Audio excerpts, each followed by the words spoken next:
Hello, hello, hello, and welcome back to the Awakening Philosophy Podcast. My name is Jed, and we are killing it today. Recently, we've been reading the book that bangs the hardest and the most. Bangs so hard your grandkids will have CTE. That's a joke that I say. We have been tackling the three pillars of perhaps the most common false belief plaguing our society that most of us will be suffering from in some way, maybe not as the entirety of your worldview, but certainly it will have a strong influence over the states of mind and the ways of thinking that you go through. Most common and most dangerous, we are tackling them. And in doing so, we are practicing our purpose as human beings, the dialectic. How do we reason well? How do we explore ideas in a skillful, beneficial, artful way? That's the dialectic. That's the question that we have. That's the art that we're practicing, and we are addressing. Well, all of the worldviews that you could have within the map that we've developed apply to how you make sense of yourself, how you make sense of reality. Now, of course, every one of them has a diminished view of the self. So one very useful way of taking the highest vision of that worldview, which will have scope over everything else, is what's the idea of God? Or what's the highest possible state of being, or God? What's the cause of human problems? And how do we solve them? How do we go from one to the other? Now, of course, that's what we are discovering is our purpose as human beings. To purify what we carry that is false, that is the cause of our problems, individually and collectively. To use the freedom from those blocks and those problems to go on to develop excellence or reach the highest state of being. Now, again, for us, that's for ourselves, but some people who are carrying a false belief about themselves won't allow that for themselves, but they're quite happy to say, the highest state of being, or the greatest peak experience, or the highest state of mind, or the greatest way of functioning, any one of those, I will call God, as a way of projecting it onto something other than me. I can't allow it for me, but I can allow God to have this vision, or have this idea, or have this way of being. So it's a way of really being safe with our highest vision of ourselves. It's like a fantasy. Fantasies are a problem because they're a kind of safe way of pursuing your goals. In your fantasies and daydreams, you could say, well, I could imagine myself doing this, and I could imagine myself saying this without having to have to risk it. Yeah, risk it without having to risk it. To put it into action and see what happens when you face that moment. So, let me just adjust my fan.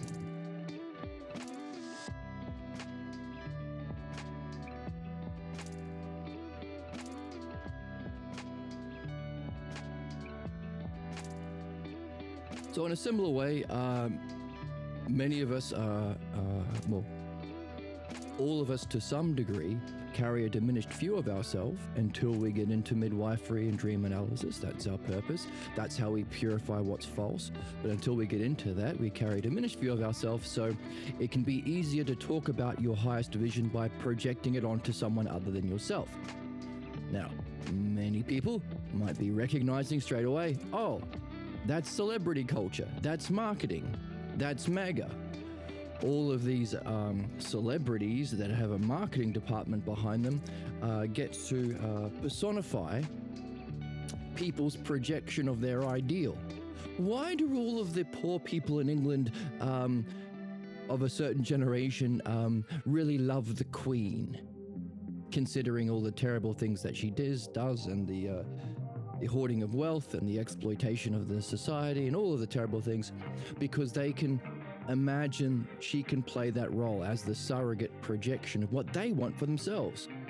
Why do people tolerate capitalism? Well, the famous quote, people don't consider themselves a exploited working class, they consider themselves a temporarily embarrassed billionaires. You actually are too stupid to interact with the rest of the world. You should literally be in a labor camp for the rest of your life. You should be in the mines for the rest of your life. You should lose the right to vote because you're such a fucking idiot.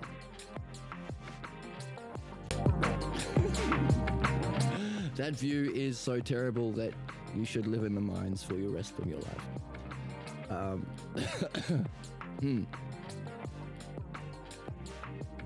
So, we consider ourselves temporarily embarrassed billionaires. And so people don't fight back against capitalism and extreme wealth inequality and the sadism and war machine and exploitation because they imagine, well, one day I could be like that. That's kind of like me. Donald Trump, I want to be able to go to Epstein Island like Donald Trump, says the MAGA followers. So, keeping that in mind, this is true for some degree to all of us, for all of us. So long as we carry a diminished view of ourselves, we have to talk about our highest vision and goals projected on someone else. So for us, what we are doing is, well, what's the highest projection? Theology. Your idea of, well, the highest entities or cosmic forces within reality. God, and for some people, Satan. Now, Satan isn't in actual reality or true theology. It's the hero's journey from ignorance into wisdom, the aspects of wisdom personified as a metaphor as gods, and the movement through that realm of the gods or pure intelligence or being to the ultimate spiritual state, knowing of thyself or God. So what? So, as dialecticians, you can keep this in mind because really, as we've been saying, there's only two questions you can ask somebody. Where are you at and where are you stuck? And within those two questions, there are two parts. Where are you at in terms of your highest vision of self and reality and your understanding of that vision? Equally so, where are you stuck? What's your highest vision of your pathologos? What's the deepest insight into the nature of the false image of yourself you've been carrying since childhood? That's the cause of your problems. And number two, how well have you understood how it's come to be and the reason for its existence? Because that allows you to free yourself from your problems. So perfection and purification, where are you at and where are you stuck? And that's really the game, that's all there is. What's your highest vision and understanding of that vision, and where are you stuck? And how can we bridge the gap? How can we overcome problems and reach excellence? That's it.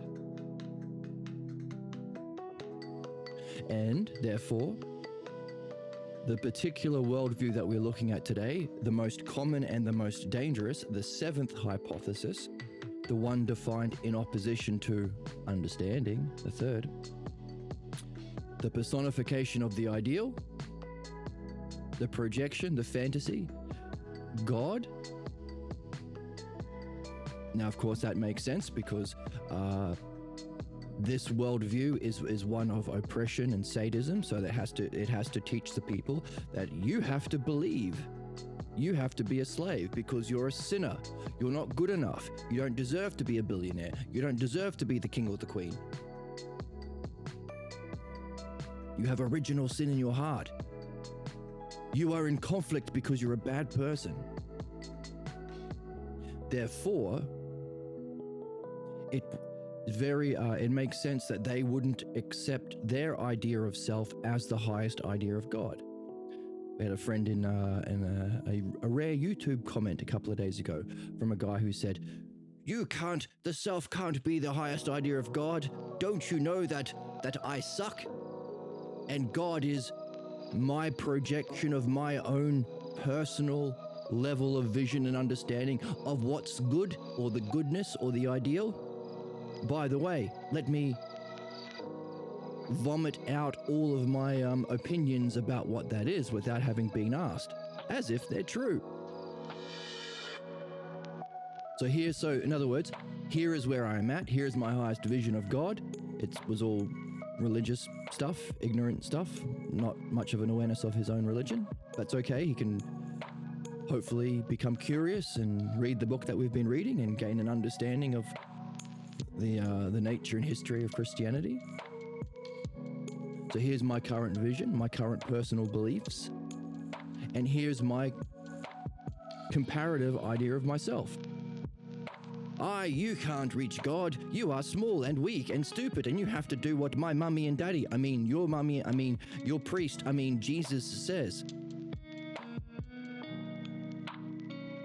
He's internalized a diminished view of himself in order to accept oppression by belief-based hierarchical, authority figures. Belief and not understanding.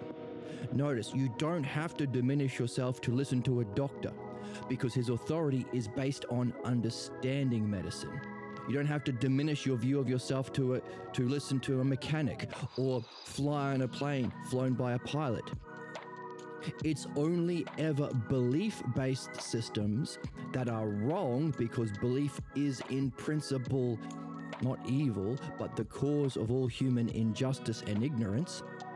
Believing someone in opposition to truth and understanding, which is a different cognitive function, those systems require you to diminish your own self. First hypothesis, what you're after, your highest goal. Diminish your own mind. You can't know it. You weren't chosen by God like the Queen was. And your own capacity for understanding. Don't ask questions. God works in mysterious ways.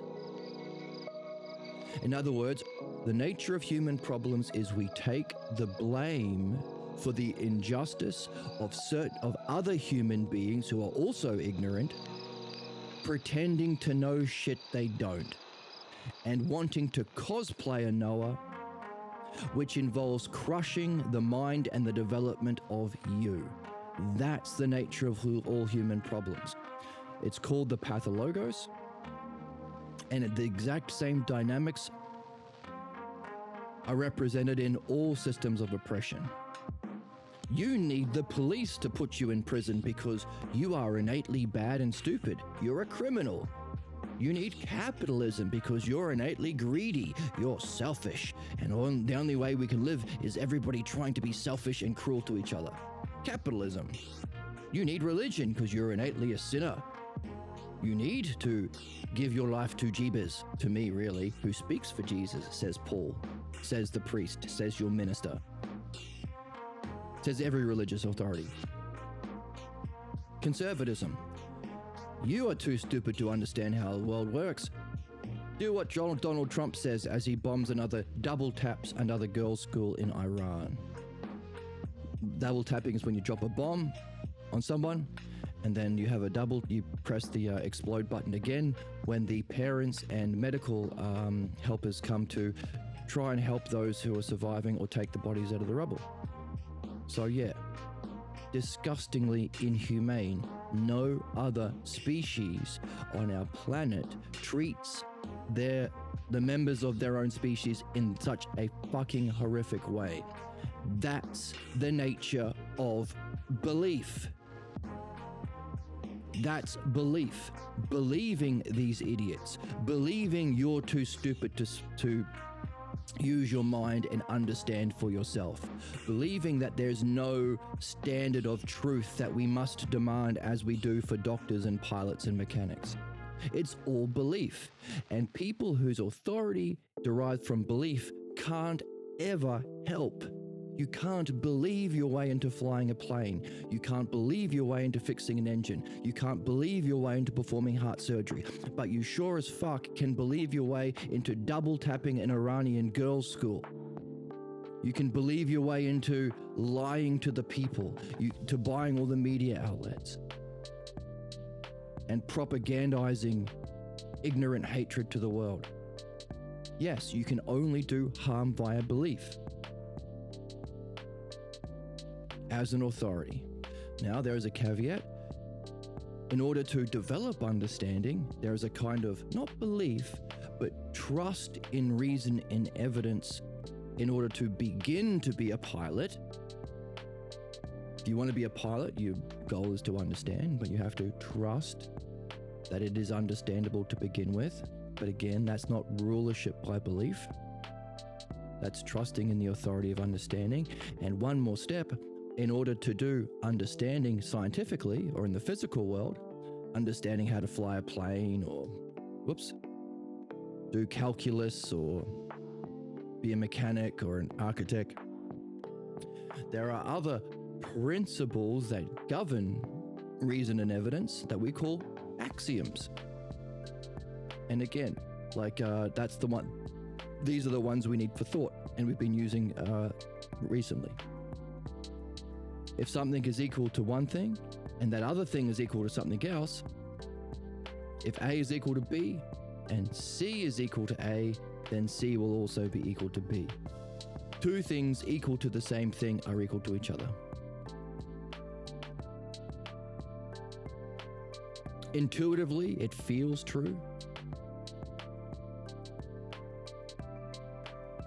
But that's philosophy. Understanding that, understanding the principles, the causes, the axioms, the forces that govern our world and our soul's development, you have to trust in its rationality and intelligibility to begin to understand. So apart from those which are still ruling by understanding or ruling by a higher understanding that was true thought or true philosophy or dianoia, then belief can only ever do harm. And we have looked at how belief operates as a cognitive function defined by the lesser. If you take the pairs of things that exist in reality, whole, part, same, different, the Lego pieces or building blocks of thought, it's identification with the lesser.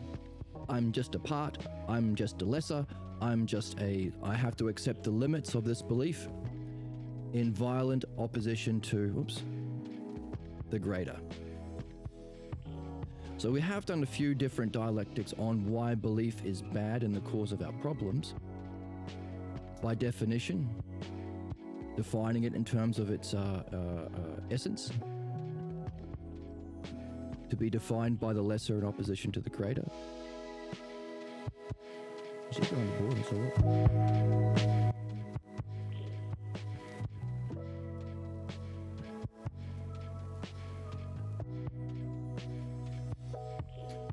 So the proof that the cause of human problems is belief. By definition, the definition of what belief is as a cognitive function. Self-identification, or identifying with the state of mind. So the self, this is me as a self, this is my states of mind, this is my functioning, that's the triad. Everything that exists has these three aspects. This is therefore how to understand the gods or the principles that govern reality.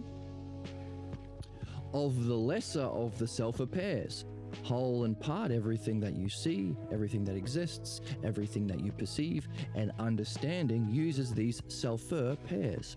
Call them selfer because they have a selfhood in intelligence itself.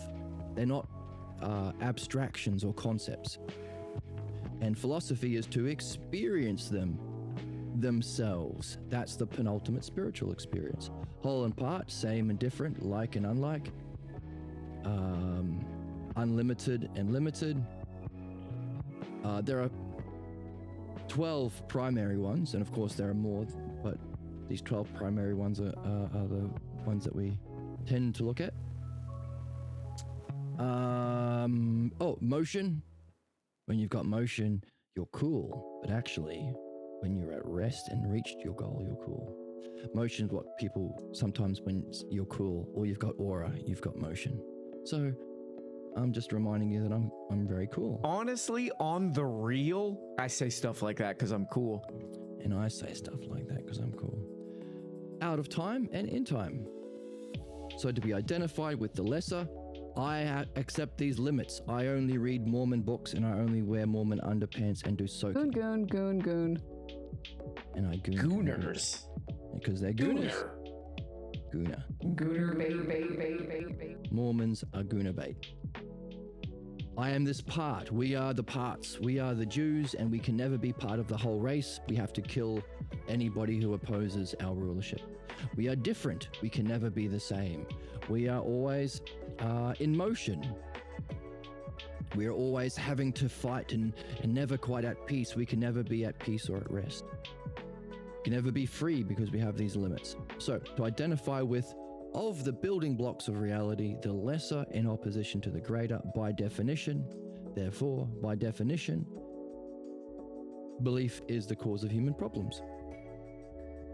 Compared to, now, what you should do is a dialectic. Compare it to what is good or understanding.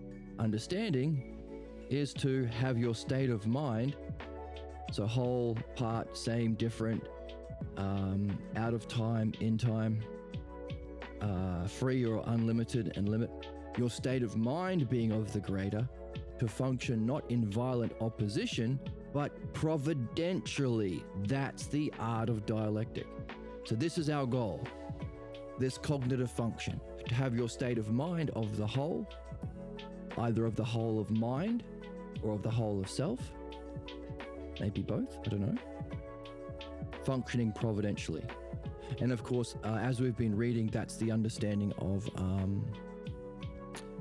the self of the first hypothesis, using the whole, so the whole self, that's our goal, so we can carry that as we go through our day. What is the whole of self?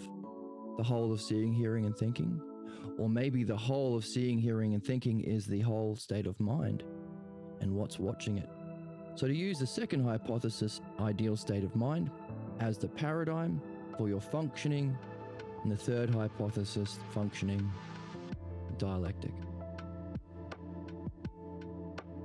So by definition, beliefs are the cause of our problems.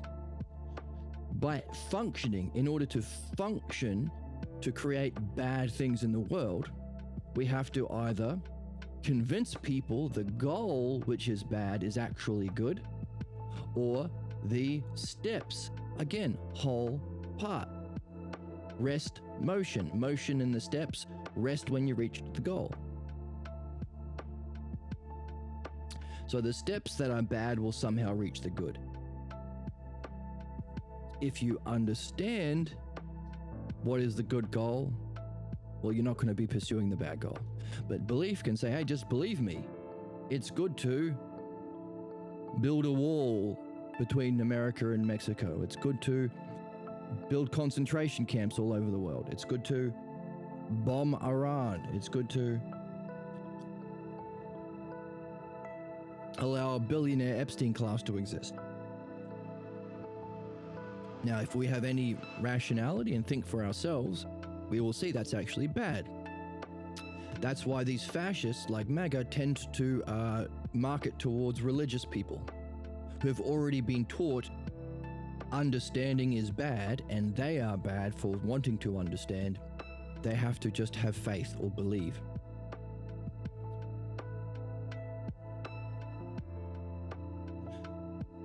So, belief can convince you the bad is good against understanding of the good. So in other words, necessarily to pursue the bad goal, since we all pursue what we think is good, or we all desire the good, in principle, belief is a necessary functioning in order to convince people that the bad is good. Now, what we've also been learning recently, so this is something we've covered earlier, is that the name for a misunderstanding of our goal is unintelligible,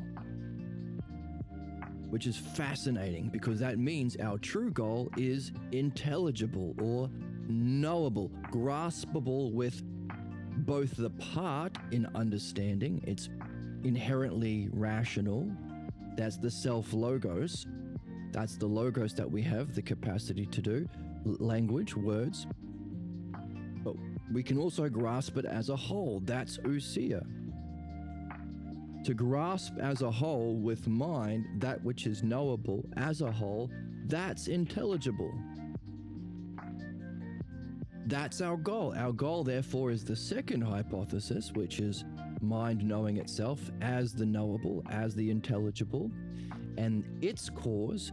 If the cause of that is beyond intelligibility, but somehow casts intelligibility as its shadow or reflection in the mirror of experience, there must be something like intelligibility of the first hypothesis, but even greater. So our ultimate goal, to know the self and to know the true highest nature of mind itself, intelligence, those are intelligible goals. So belief is opposed to the intelligible by convincing us the bad is good as a goal. Now, what's fascinating is unintelligible is half of the definition of evil.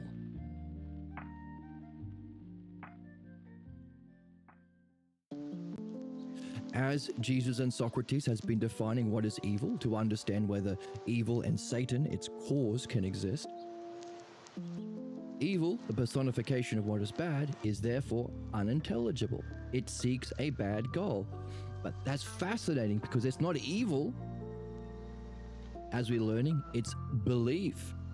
Belief is necessary to venerate or celebrate the bad as a goal. The other part of what was evil was irrational. So there's your parts section, whole and parts. Or the rational steps of the logos we follow to reach our intelligible goal of mind itself, and to go and use that rationality on that experience to go through and know the self. That's our meaning of life, for all life. So we call it the destiny of man, because it's our purpose for all of us. But what's interesting is, another way you can convince people to do bad things, sweep death and destruction across the land, is saying, well, our goal is peace. So that's actually a good goal. That's not an unintelligible goal, let's say. But the way we get it, we have to do concentration camps. We have to invade Iran. We have to have extreme wealth inequality. We have to have this sadistic billionaire Epstein class who has all the power and wealth. And you have to be enslaved. You have to be afraid of starvation and homelessness so you can obey your boss as a fucking slave. In other words, doing this bad thing will lead to a good result. Now that's unintelligible in that it breaks the principle or axiom of likeness. A fire doesn't make things cold, it makes things like itself. So doing bad things does not result in a good thing. Means to an end's bullshit. It results in a bad thing. Doing good things result in a good thing. And there's a famous thought experiment. If you were to create a perfectly just world that would last 1,000 years, would you do it at the expense of murdering an innocent child? Dropping one bomb on a girls' school in Iran. That double tapping, let's ignore the fact that there's a double tapping exercise that the American-Israeli group does, the billionaire Epstein class does. Let's ignore that. Just bombing one girls' school. How about just killing one person? How about even one tear from an innocent child? So the thought experiment. In other words, is it really a perfectly just world or state that you create if it's built on injustice?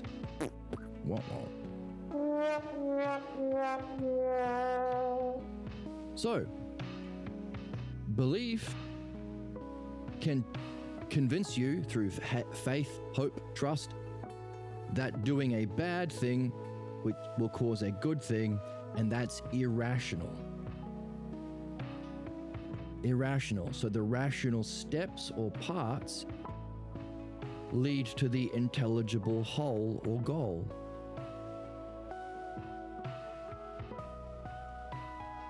So what we saw earlier in this dialectic is coming back again, because we have a definition of what people who believe in good and evil, again, it's a belief, it's not intelligible, it is in principle irrational. There can't be an evil force, a supernatural evil force.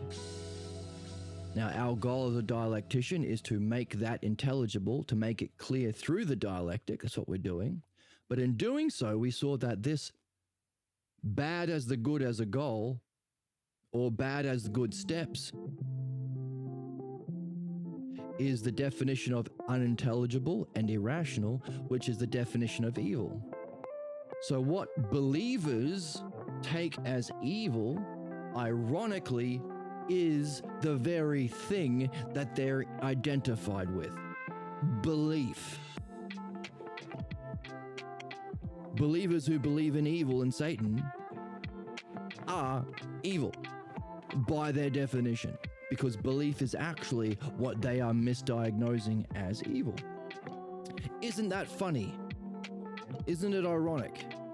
Alanis Morissette.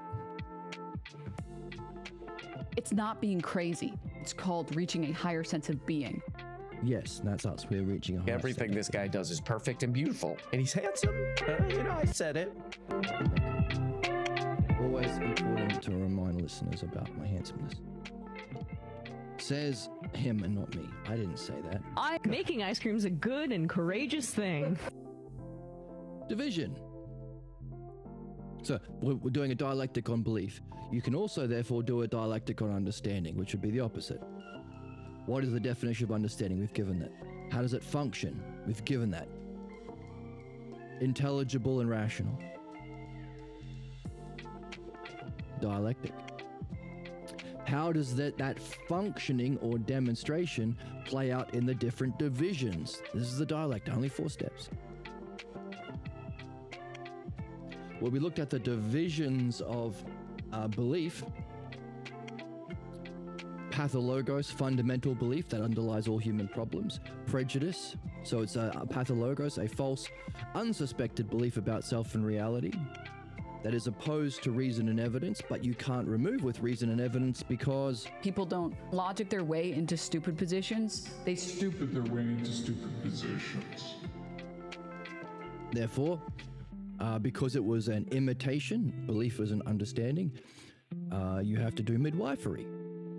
So the cause of all human problems is overcome with midwifery, therefore the most important activity all human beings can participate in, and our society, therefore, if our society should be based on what brings the health and development of our soul, our society should be primarily based around creating the conditions for philosophical midwifery, to overcome the cause of human beings' suffering and injustice, individually, collectively, and in every division of their life. So that's the pathologos, opposed to reason and evidence, but causal, keeping us tied to the chains of fate. Prejudice, opposed to reason and evidence. Prejudice belief, sexist, racist belief. Supernatural belief, can't be proven with reason and evidence. Can you prove Mary was a virgin? Nope. Just have faith, bro. And then that strange class scientific belief, which isn't really belief, but if you are just following along and you are not doing philosophy, dianoia understanding, examining the principles, you have no understanding of what is actually the good, what is actually our soul, what is actually beneficial to our soul's development. Therefore, you can use scientific belief to create nuclear weapons that can bring, well, all of these beliefs together. What do they have in common? They bring suffering, destruction, mass death, and ultimately Armageddon. So if beliefs in their functioning in the divisions, or as the book said, when belief-based people take control of society, they sweep death and destruction across the realm, across the world.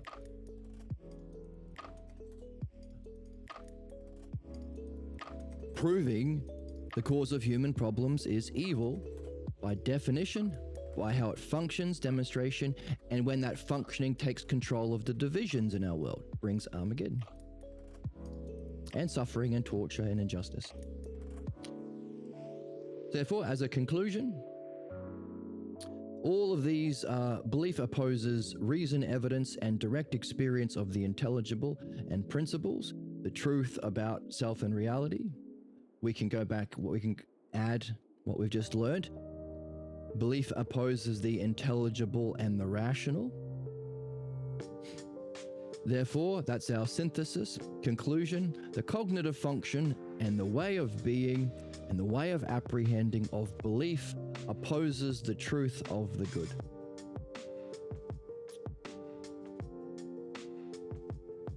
Therefore, the cause of our problems. So there you go, and you can do another dialectic on using those same 4 categories on understanding. Have fun, share it with your friends. Share it with us in the comment section. I'd much rather enjoy reading someone's dialectic on an idea like this one than the rantings of a NPC believer. Because reading a belief, like this person who commented on YouTube, he just vomited his belief. It wasn't relevant to anything we were talking about. It wasn't relevant to what I was asking him. I asked him a couple of questions and he just ignored them and said, no, this is what I believe. That's dumber than AI. AI at least responds to your questions with a predetermined script. But this is a predetermined script that wasn't prompted. So it's like one of those, it's not even an AI chatbot, it's just a chatbot. So when you're commenting on this channel, I will probably ask you questions about your, whatever it is, your idea that you're sharing. I want questions, I want feedback, I want people to comment. But you have to realize, we're not babies. I'm not gonna baby you. I don't give 2 shits about your stupid beliefs. No one does. You shouldn't. I will ask you questions about your beliefs. Your job is to respond to them. Answer them as honestly as you can. Because otherwise, how do I know I'm not talking to a chatbot from Russia who's just programmed to John 3:16? Notice, when Twitter announced all of the places of origin for their accounts, all of the people shitposting religious bullshit weren't American, weren't Christian. They were Russian and Indian bots because they know it gets engagement. It's baby brain shit. Oh, you believe that? Oh, I believe that. You believe that? I believe that. You're talking to a bot from India or Russia, pretending to be a MAGA. That's how stupid belief is. It's so fucking stupid. You have a mind. Why believe some idiot? I don't know who your pastor was. I don't know who your preacher was. I bet he was a moron. Why the fuck do I care about what you have to say about what he thought or what he pretended to thought to become a pastor in the church? It's just ignorance based on ignorance. When we can think for ourselves, reason for ourselves. And we just demonstrated that belief is the cause of human suffering, injustice, opposition to truth, mass murder, and Armageddon. I'm not interested in belief. No one really is. That's why a lot of people have kids. The one group of people who has to listen to your dumbass beliefs. That's often why beliefs get passed down through family traditions. Questions. Have fun.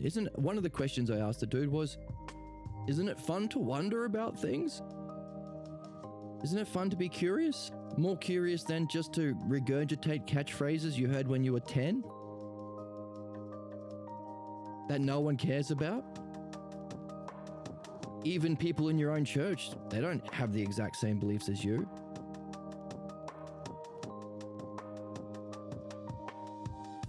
But truth and understanding are universal. Truth, goodness, enlightenment, self, mind, intelligence, these are all universal things. And understanding by following questions and answers in a guided way is the method to transcending the personal to the intrapersonal. That's our goal, to reach truth, which is intrapersonal, beyond the personal. So I would much rather read about a dialectic that someone has made and enjoy that than stupid beliefs from stupid people. Now, stupid people, yes, when you are functioning through belief, you are being stupid and, by your definition, evil, unintelligible and irrational, the cause of human suffering, destruction, mass death, and Armageddon. Now, you might not be the one in charge, but you'll vote for the one in charge. You won't fight back against those in charge. And hey, as I said to Professor Dave Explains, even if the religious person isn't a terrorist fundamentalist, they still have influence over their own kids. That matters. They still have influence over their own soul. That person matters. So this delineation between religion is bad if you have the ability and power to enact it in an extreme way, if you're an extremist or a fundamentalist, but regular religion ain't. Bullshit. Because that person matters, and their kids matter, who are stuck in the house with this person, and who they vote for matters. If they vote for Netanyahu doing a genocide, or Trump trying to bring about Armageddon so he doesn't get punished for the Epstein files. Now, how we respond to people and problems isn't the way believers do. As we are seeing, believers can't do good. You can't believe yourself a calculus teacher and help students understand calculus. You need to have understanding to help people with calculus, to help people with their calculus problems. But you can believe you're a calculus teacher and abuse everyone in the class, give everyone detention. 50 years ago, well, 30 years ago, hit them with sticks, torture them. So what we are doing by understanding that all beliefs are the cause of human problems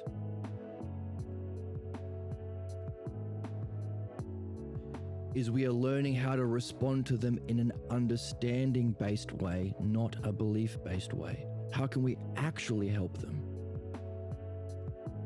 By understanding the nature, helping them too. So asking them questions, which means if you are going to participate, you have to answer questions. Asking them questions that they answer, that directs their ousia, their capacity for self-reflection. And by asking the questions, we can guide them in doing so with logos. So making sure their words are accurate. So we'll ask them to reflect on certain key words. Like the first question I asked this guy was, look at this first word, this key word in the first sentence you used. He said, so your idea about the self being God. No, not my idea. My question was, what role or what functioning does the word your play in that first sentence? How is it different from an idea? If you're seeking truth about an idea, how is it different from you saying it's just your idea?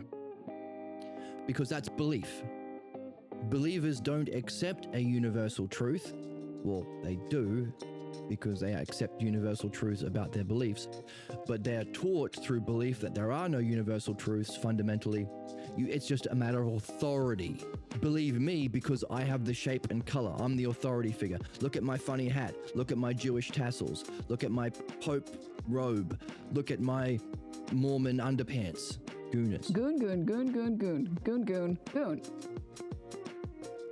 So that's one of the ways that belief is always in conflict. It's me versus you. It's your opinion versus my opinion. And if I can beat you up or embarrass you or whatever, then I win. Competitive. But what we are seeking through understanding and mind is intrapersonal. It's not about authority figures. Someone asked me in chat last time, what did Socrates say about slavery? And my response was, who cares? Who cares? Really, does it make a difference? Oh, Socrates said it, so it must be true. Well, that's just belief. How about you understand why slavery is bad? And if Socrates talked about how we rule the soul to be ruled by the Logos as a philosopher king or queen, what do you think? Do you think human beings who should be ruled by the self-Logos? You think Socrates would say, oh, they should be ruled by tyrants who are ignorant and opposed to the Logos? Did he have to say it? Or did he give you enough for you to figure out what his position would be? And would Socrates then turn around and say, who gives a shit about my position? Literally, that's the Phaedo. His last conversation was, don't believe me, you idiots. Because if you believe me, then some charlatan who can manipulate the images of your beliefs that your beliefs are based on, someone who looks more like mummy or daddy or like the white Mormon Jesus, can just trick you into a different belief.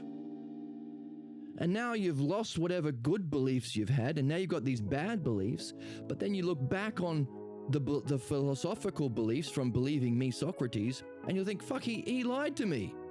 Screw philosophy, screw Socrates, screw this Logos shit. Because now I have this other belief. Don't believe anyone. Understand it. That's what Socrates made as one of the big points on his last day in the Phaedo. The danger of belief. And that's why it's so dangerous, because not only are you just going to walk around with the crappy beliefs, but you'll end up hating philosophy. And that's the most dangerous condition of the soul. Your purpose is philosophy. You won't reach truth without philosophy, true philosophy, the dialectic.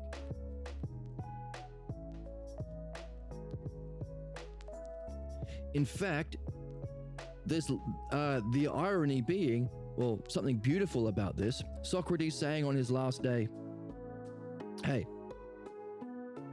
don't ever believe me or anyone or any person or authority figure. Understand it through the dialectic, which is the power of the Logos. It's our method. It's the use of words in the best way. Because of that, if it's just a belief, then someone could trick you.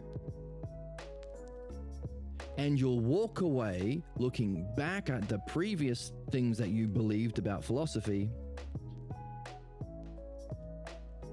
and you'll end up hating philosophy for being scammed by it, thinking that you were scammed by it. And that's the worst condition of the soul. To be opposed to the Logos and dialectic is the worst condition. And the cool thing about that is, at the start of Socrates' journey, his teacher Parmenides said a similar thing. When he learnt the dialectic from Parmenides, he said, while you learn this, you have to be aware, be on guard, be on a lookout for the worst condition of the soul. That is to believe that you can't know truth. Because if you believe that as a pathologos, something that can't be changed with reason and evidence, well, yeah, just even if you just believe it, then you could be talking to the greatest dialectician in the world. You could be talking to Parmenides or Socrates himself, the greatest dialectician in the world, and he could run you through the greatest dialectic in the world 1,000 times. It wouldn't change your mind.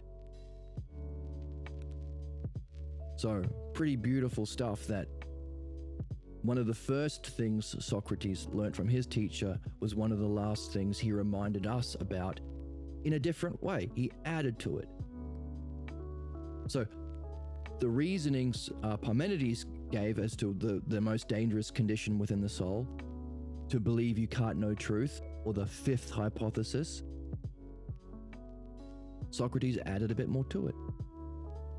Oh, because of this. Let me explain it and how it relates to the dialectic.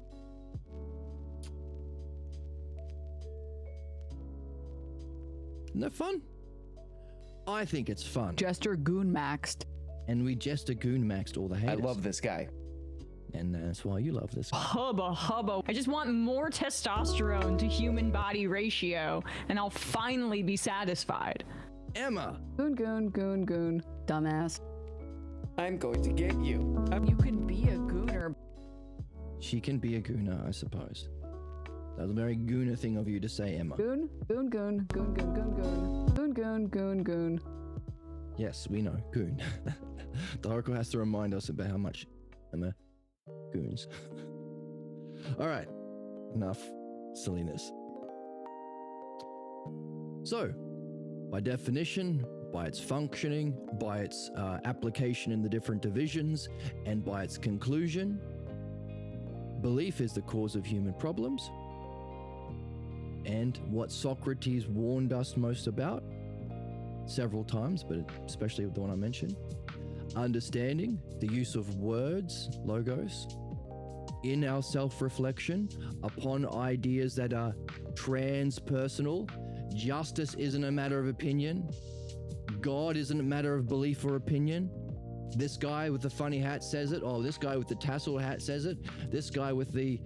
What do imams wear that makes them look like a different color? Let's go to Buddhists. This guy with the orange robes and the shaved head. These are all just shapes and colors to manipulate your beliefs.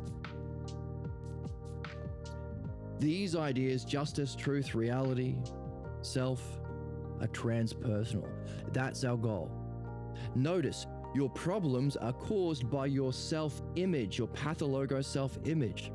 The more, now of course, what we're seeing is our purpose is to do midwifery to remove that. But in the meantime, the more you do philosophy, the more you're stepping out of your problems to some degree to explore transcendent ideas. It's a temporary alleviation from your ignorance into the realm of wisdom by exploring ideas that are transpersonal. Not beliefs, not opinions, but universal principles, causes, preconditions, ideas that exist eternally, transpersonal. It's a win-win. It's a win-win. That's what I said. That's what I said. Brain rot escalates. It's not a brain rot. That was good.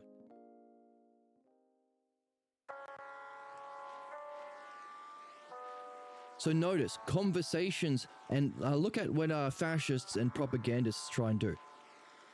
They try and make it about you.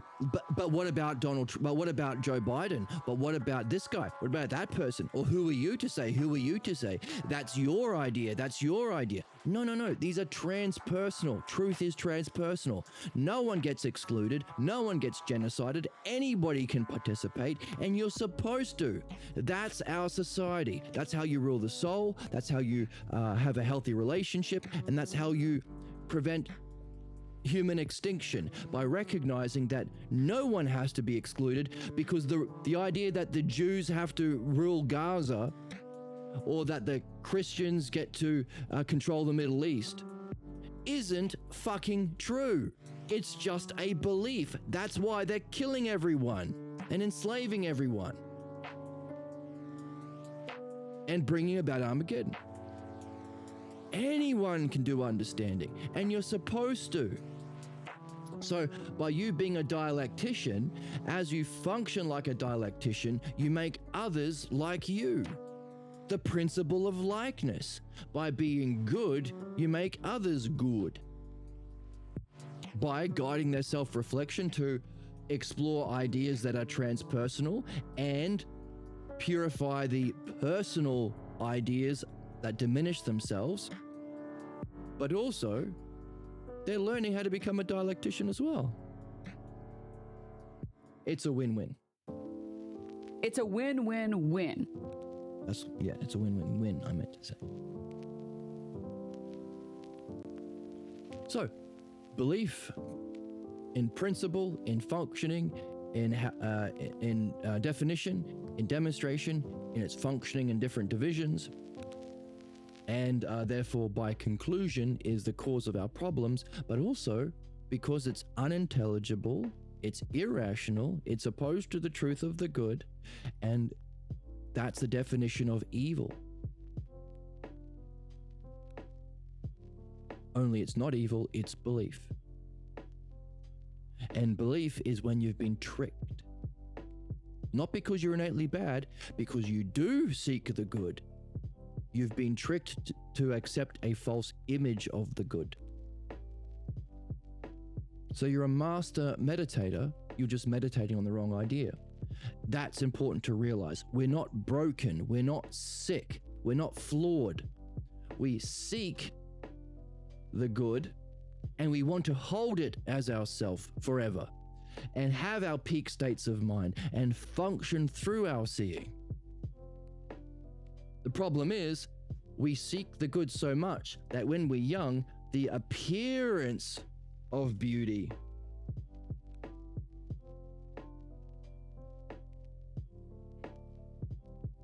or the appearance of justice, that's a muscly arm, we take for our goal. So all we're doing is removing the pretenders from the throne and using that freedom to seek what should be existing within the throne of the soul. And that's just as Socrates says, not belief, understanding, and specifically understanding the power of the logos, the dialectic. So you can do one on understanding. That could go alongside the one we just did with belief.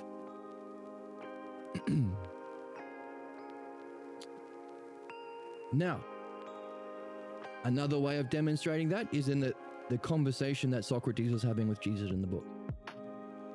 He is practicing the dialectic so we can become like him. If we practice it ourselves, if we can remember it and practice it ourselves, we are becoming as wise as Socrates. And he's addressing the fourth hypothesis, beliefs of Jesus, that cause his fifth hypothesis, image thinking, opposition to the dialectic that he's engaged in. And it turns out that we can recognize four fundamental classes or categories of false belief, defined as opposition to any one of those four stages in the positive, which would be members within a class or set under the rulership of the 10th hypothesis, the pathologo self, just as our actual participation in these four leads us to the self logos. The knowing of self, being able to recognize the inherent logos or in knowability, rationality within the self, having experienced it in the mirror, second hypothesis, pure intelligence, having functioned with it through understanding, because while it's beyond experience, you still may be able to understand it. And having purified ourselves from what it ain't. So opposition to any one of those steps. The one we're looking at now is the opposition to the most important step, the third, that's our method. Opposition to the logos. Seventh hypothesis.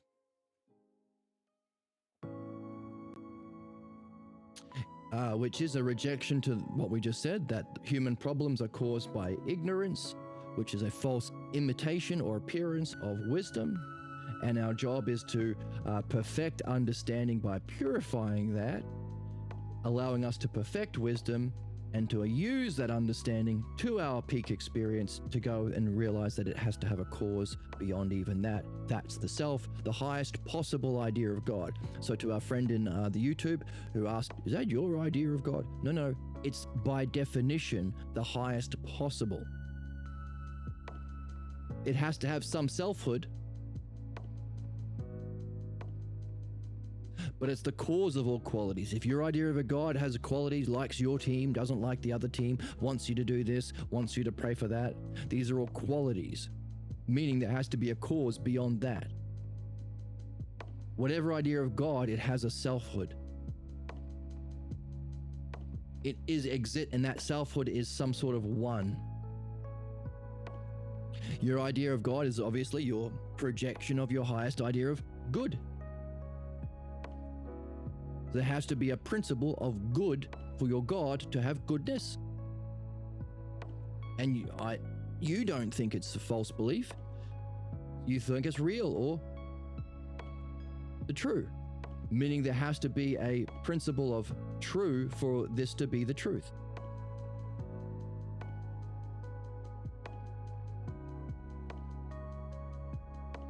While it's beyond experience, there has to be some chronos, capacity for it to reflect into pure intelligence as the paradigm for reality. There has to be, therefore, an inherent logos to it, giving us the 5 words to define by principle the highest possible idea of God.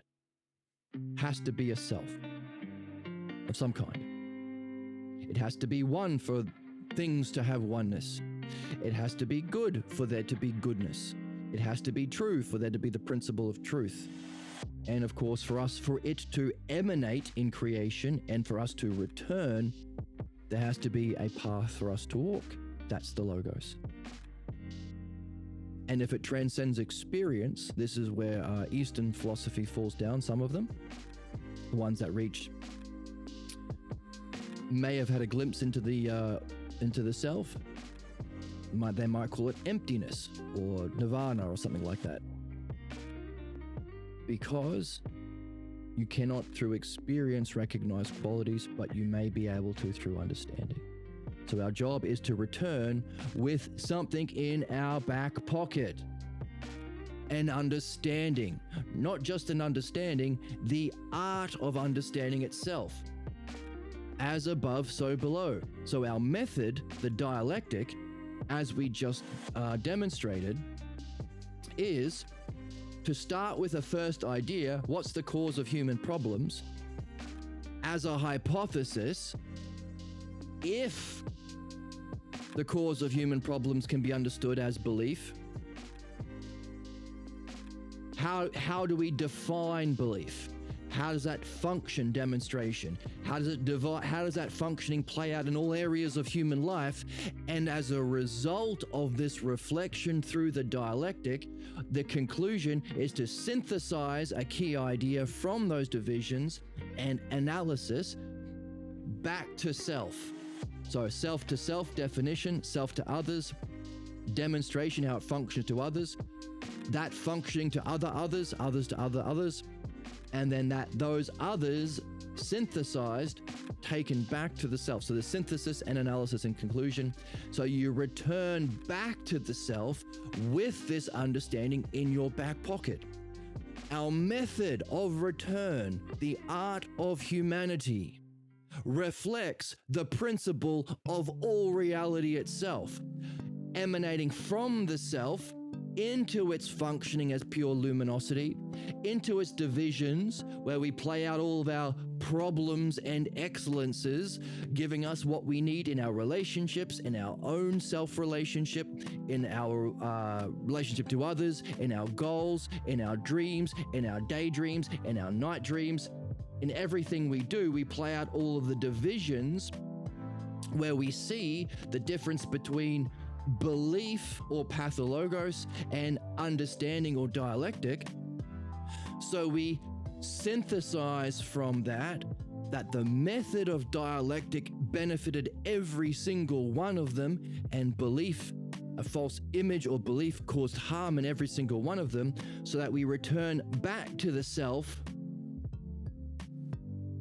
with not only with the mastery of the dialectic itself, because we recognized that following the self logos benefited all of the divisions, allowing us to be open to that experience of the functioning of self as a pure luminosity. So just as the dialectic itself has that emanation from the first definition to the return with some understanding you got from having gone through that process, so too reality is from the self, unfolding the self logos, for us to return back to the self with the mastery of the self logos called the dialectic, allowing us to recognize something we wouldn't have been able to recognize otherwise, because in principle it's beyond experience. You require understanding. What we are learning here, in order to read this text, in order to be like Socrates, who has been using the dialectic to organize the entire conversation such that it can benefit Jesus, to be like the author, we can then go back through the whole book, and I bet you $1 that the whole book would be organized through the dialectic. By learning how to read and learning how to think in the same structure as the author, we are learning how to be like the self, and we are participating in the very same dynamic as reality itself. The dialectic as above, so below. So we could do a dialectic. With that insight, we could do a dialectic on the logos or the dialectic, and have as one of the divisions reading, one of the divisions being like Socrates, one of the divisions being like the author, one of the divisions we need the dialectic or the master of the self-logos to know our dream, listen to our dreams, how to have healthy, successful, enriching relationships. But we can also make one of the divisions to be like reality or God itself. As above, so below. So one more reason why the meaning of life is the dialectic. So far, we have a running tally of 638 different dialectics showing the dialectic is the meaning of life. Come up with your own and share it with us in Discord or in the comment section.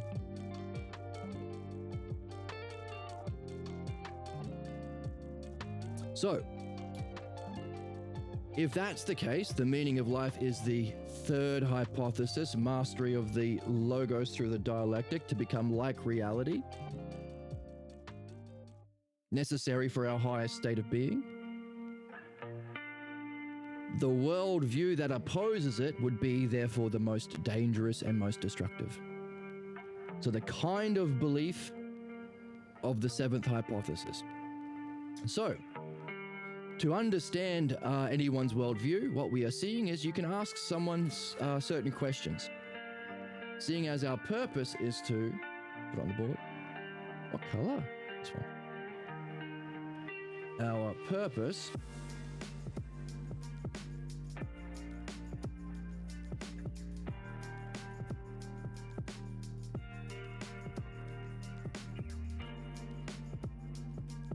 to understand, that's our rationality, and know, that's our intelligibility,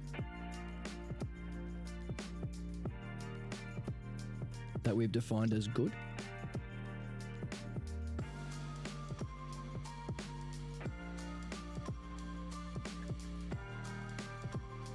Our highest excellence, and our problems, and also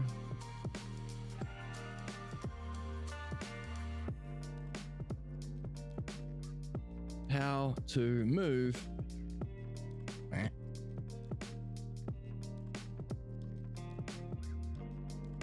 It's awesome and it's gangster. This is awesome and gangster. I would scoop the moon in a cup for you. And we would also scoop the moon for it in a cup for anybody who's mastering this. How to move from one to the other.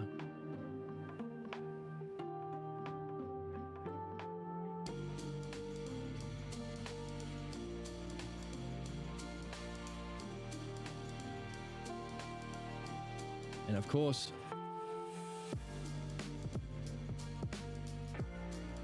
in order to understand, that's the dialectic, that's the art of understanding. It's also the method that reaches knowing. To do that, we have to apply it to the dialectic applied to our excellence is therefore philosophy or our reading.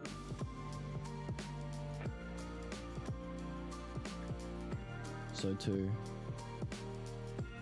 excellence, that's philosophy or reading the complete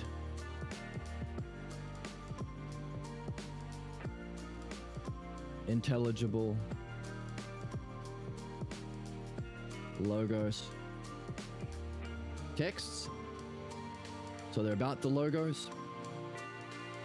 They're complete, and intelligible, so you don't have to add in, you don't have to project, because otherwise you're projecting your own beliefs in, you're not reading what's there.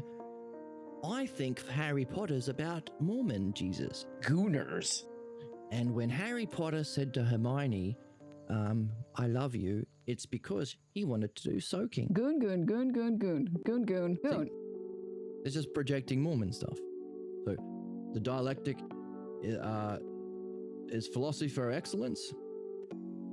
It's how we reach our understanding of our highest goals or excellence. Both in rational understanding and our reflection, opening us up to experience it. That's the standard of truth. It has to be rational, reasoned reflection. It has to confirm with experience, and in particular has to reflect the higher intelligible principles. So the experience is the second hypothesis. That's how we prove something's true. Rational, through words, and referencing the highest possible peak experience of intelligibility, or reason and evidence.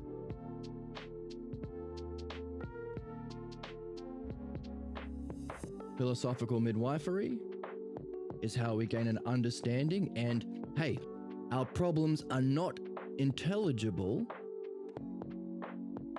but you can understand the principle of problems. So it's a freedom from the false intelligibility of problems.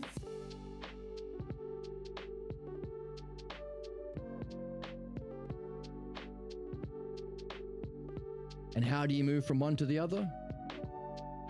Well, it's that. It's that.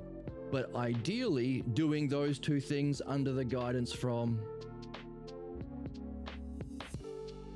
dreams. Dream analysis, which is the dialectic applied to your dreams, and anal analysis. Whoops. You sick fuck. Oh my goodness. I shouldn't giggle like that. I need a bit of laugh. Sick fuck. I'm going to get you. I'm going to find you. And I'm going to get you. How to move. It's the same movement. Now this is interesting, because this is what we're exploring with Jesus. So as a dialectician, you can ask anyone, what's your highest idea of excellence?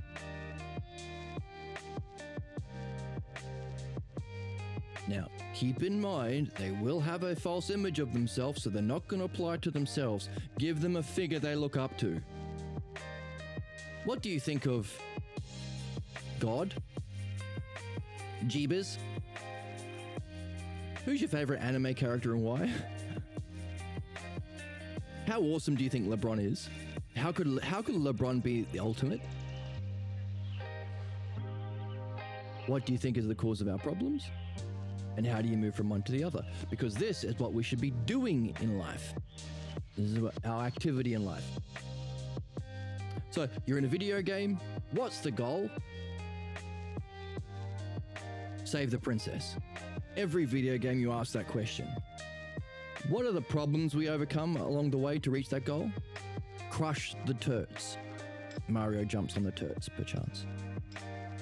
Defeat all of the Dark Souls bosses and gather their souls to open the gate. Cure the T-virus from Wesker. And be sexy along the way. Apparently.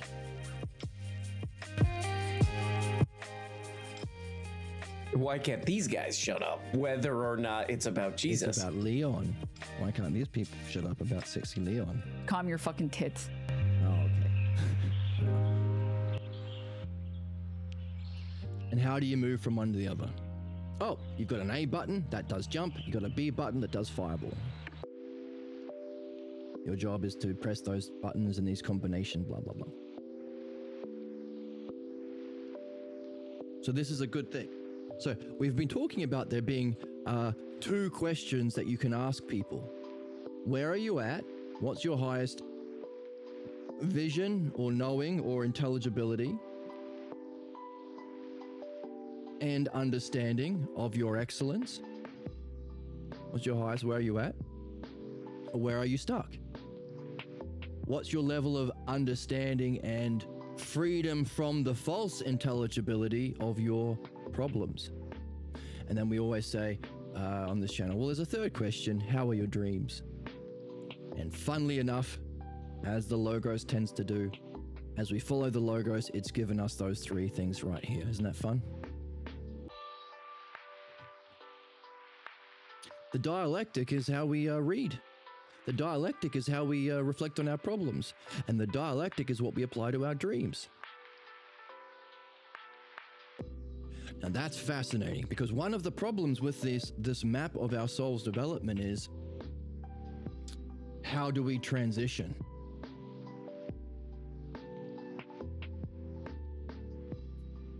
If the method for our growth is the use of logos or words in an artful way, in a skillful way, logos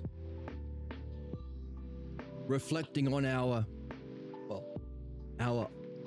true highest goal or excellence, the self logos, and our true problems, our pathologos. So there's our use of logos and ousia. That's the 2nd and 3rd hypotheses. These are the high states. What about the fact that we're all in ignorance, 4th and 5th? We're all in these pathologo states of mind. How do we guide ourselves to what we don't know yet or aren't aware of yet? And how do we overcome these blocks that block us from that very development? I sprained my trap playing music, so much guitar this weekend. I'm in so much pain. My trapezius hurts to breathe.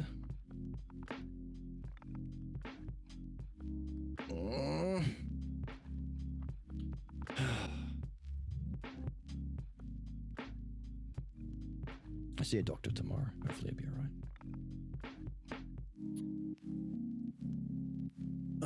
Fuck me. I'm gonna try and get my shoulder up as I look to the screen. How do we make use of logos and ousia if we are fundamentally blocked from it in our problems? You know what? Because the problem of... So it's the same question. So if it's people in the 7th hypothesis think that the problems are caused by evil, And our excellence, so our movement from problems to our excellence is our movement from evil to good. How can you do that? Because evil by principle, by definition, can't be good. It's opposed to the good. That's its whole thing. It hates the good. So when fascists try and manipulate human beings to act in a terrible way, they say, oh, they hate freedom. Fundamentally, this person we want to bomb and steal and torture and abuse and take to Epstein Island, fundamentally, they hate something good. They hate us because our freedoms. No, they hate you because you bomb them and you murder them, you sick fucks. No, they hate freedom. They hate capitalism. Yes, evil, exploitation, and tyranny, good human beings hate, you sick fucks. Therefore, there's no possible way for the devil to become good, for evil to become good, for humans to overcome their conflict. Therefore, we can understand why Socrates was saying when he grew up in this worldview, he thought there's no meaning in life. There was a cosmic conflict that can never end, that reflects the conflict within his own soul. There is no meaningful growth or change. But, so therefore Armageddon. So the three ways of answering these three questions for a seventh hypothesis person is, what's the nature of human excellence? God, which is a warring God. 2 R's. That's a bit thick. That's what she said. Calm your fucking tits. Oh my goodness. I deserve that. Jesus is gonna come down, wipe this place out. Who cares? Hey, no, that's what we're addressing.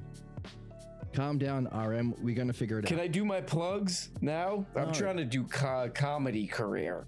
No plugs. I'm addressing that thing that you think Jesus is gonna... A warring God.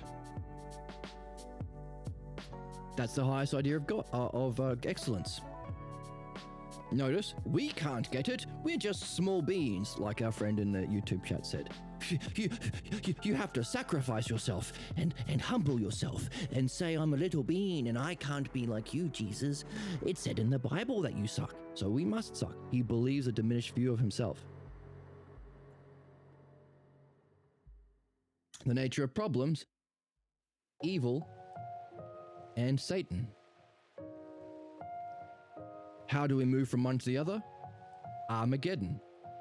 If we blow up the world and get the Jews where the Christians want the Jews to be, then Jesus will kill all those Jews and kill everyone except for the Protestant evangelist Christians. And it's a serious question they're going to have to ask as they seek Armageddon. Which of the 100,000 varieties of Christian, all claiming to be the one true Christians, are the actual one true ones?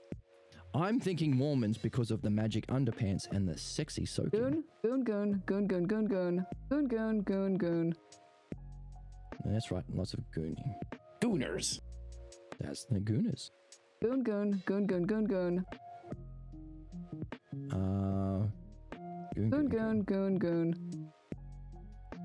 Goon.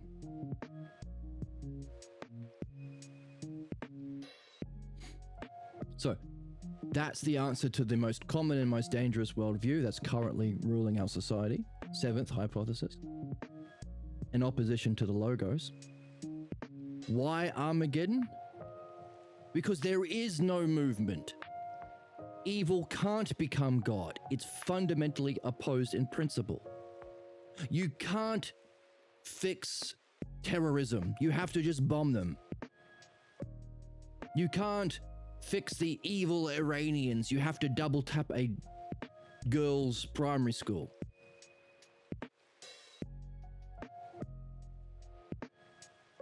You can't address the systemic torture, open-air prison camp that the Palestinians are suffering under. You just have to genocide them. because they're evil. That's the worldview. But if you recognize what we are coming to see as the truth that's interpersonal, it's not a matter of what team you believe or what authority figure you believe in. It's intrapersonal, it's beyond the personal. You recognize that problem is actually caused by ignorance, which is belief, which is a shadow or a distorted image of ousia, just as image thinking is a distorted image of understanding. What does that mean? That means there is a shallow pool of ousia preventing actual self-reflection, but allowing believers to think about Jesus every fucking day. Every conversation they have, oh, Jesus this, Jesus that. There is enough ousia that keeps alive our problems. As we've been saying, we're all doing a dialectic, only we've been reflecting on a false image of ourselves. There is a shallow pool of ousia and a shallow pool of logos. So that's the zombie virus. We can still say something, but we say brains, brains, brains. That's the NPC script. We still have words, but we are repeating them as catchphrases. Meaning,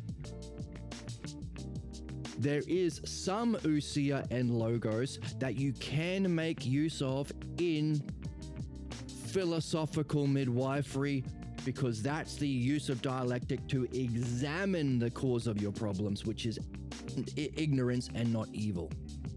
Therefore, necessarily, philosophical midwifery should be what we're establishing our whole life around, our relationships around, and our human society around, because it's the only way that allows for growth and transition through these stages of soul's development, because it's the only activity that makes use of the ousia and logos we still have access to despite being in a problem.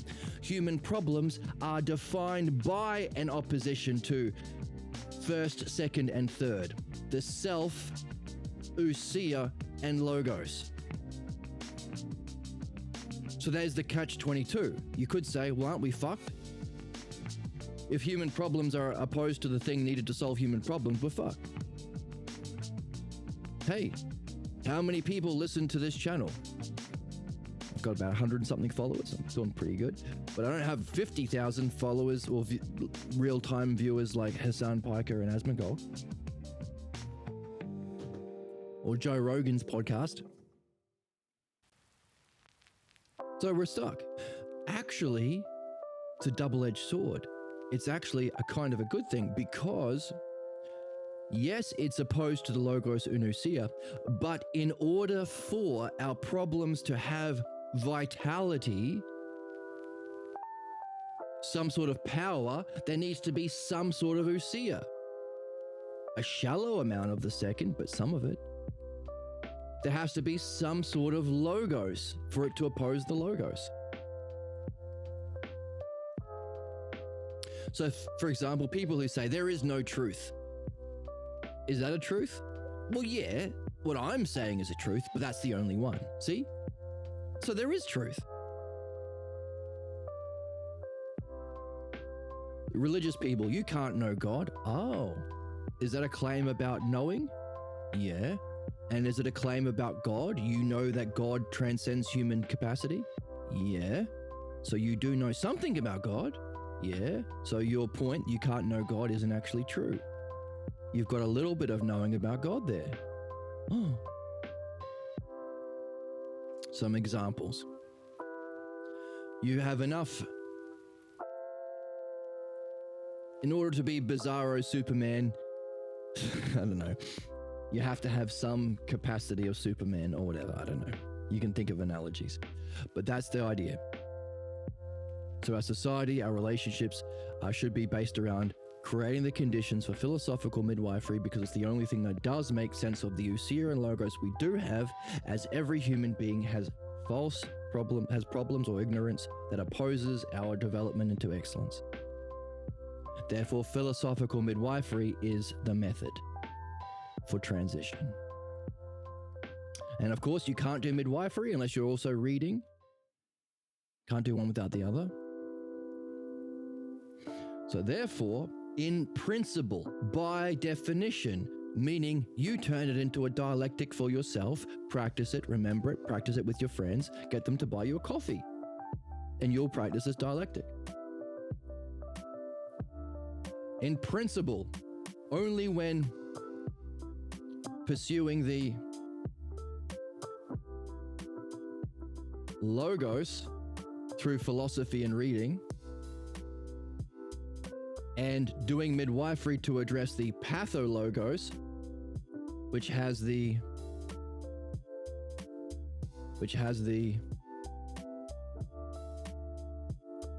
shallow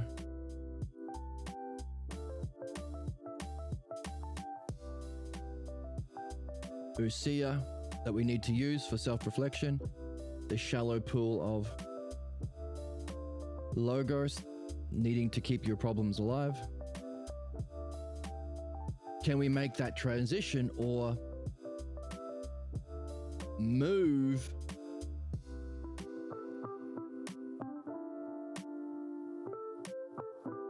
transition, which in that movement is therefore, that's the movement, transition through the map of stages,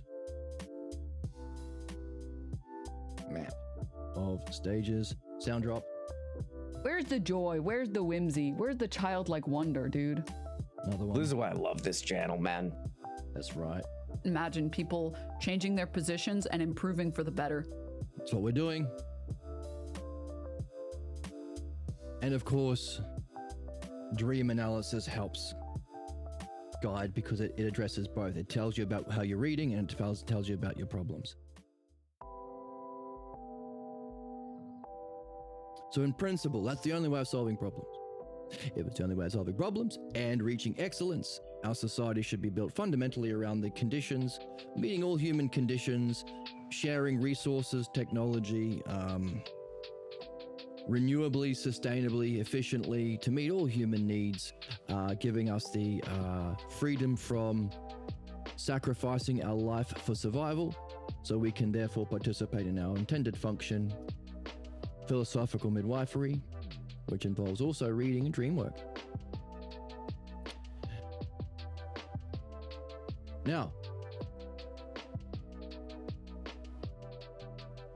one expression of that is the use of the dialectic to purify this alternative view of reality. Our highest excellence isn't for you, it's for God. So all you can do is praise him and give money to the fucking crazy preacher who wears human skin and tells you he needs another golden jet. God, not you. Problems are not understandable by you. It's just the devil and you can't do anything. All you can do is just kill people, bringing about Armageddon. When we kill enough people, Jesus comes back and defeats the cause of human problems. And that's what we're doing in the text. Socrates is using the dialectic. We are therefore, by our learning the dialectic, we are doing our purpose.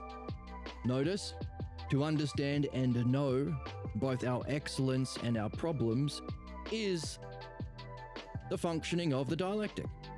So by us memorizing the dialectic, we are becoming like our highest idea of self.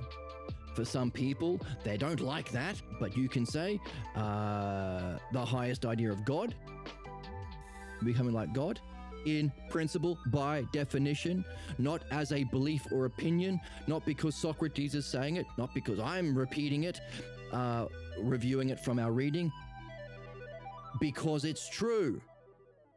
That's the interpersonal nature of understanding and truth. It's not a belief based on authority figures, based on what team you're in, based on your cool pastor that you grew up with who did skateboarding, or your Mormon, what do they call them in Mormons? Pastors, preachers, priests? Gooners. Oh, they call them gooners. Thank you. So we are becoming like our highest idea of self, our intended functioning, our purpose, what is necessary to remove our problems and reach excellence, and also what's necessary to prevent Armageddon, which is the natural consequence or fate for those who believe in Abrahamic God, and Satan.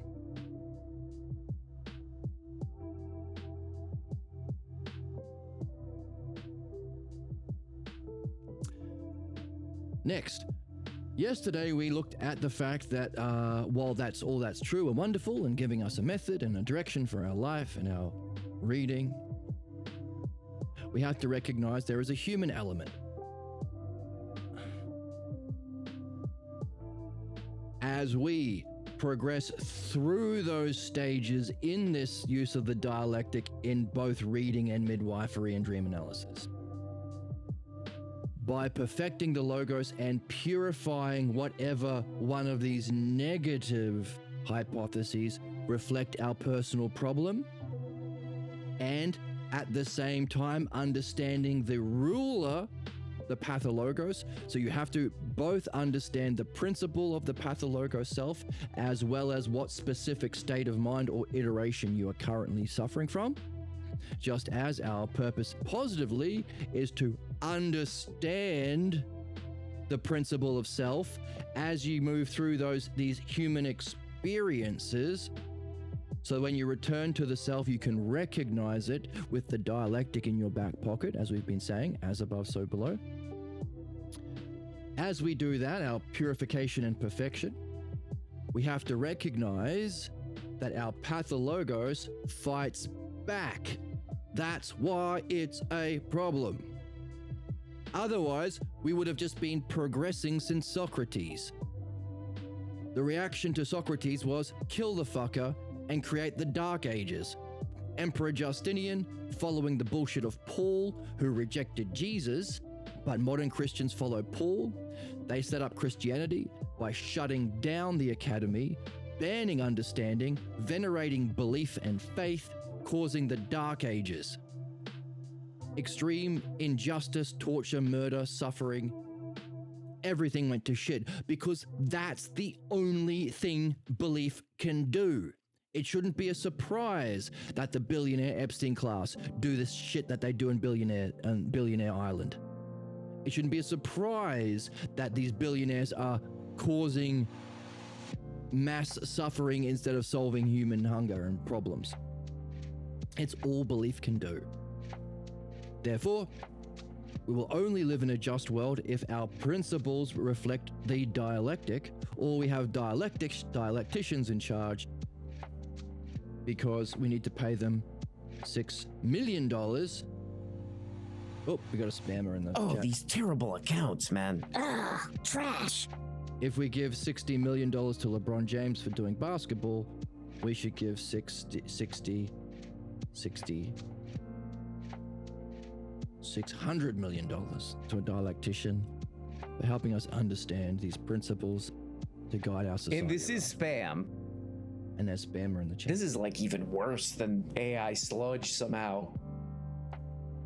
You actually are stupid to interact with. You should literally be in a labor camp for the rest of your life. You should be in the mines for the rest of your life. You should lose the right to vote because you're such a fucking idiot. Yeah, the Oracle told you, spammer. No, Oracle's always right about everything. The problem is that you can't reason someone out of a position that they didn't reason themselves into.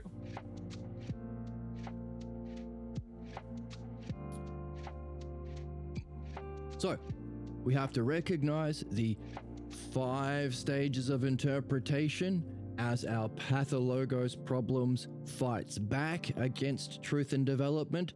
That's why it's a relationship. It's not just a one-off conversation. You don't just have one dream and that's enough. You go back to your dreams and you reflect about it during the day and so on and so on.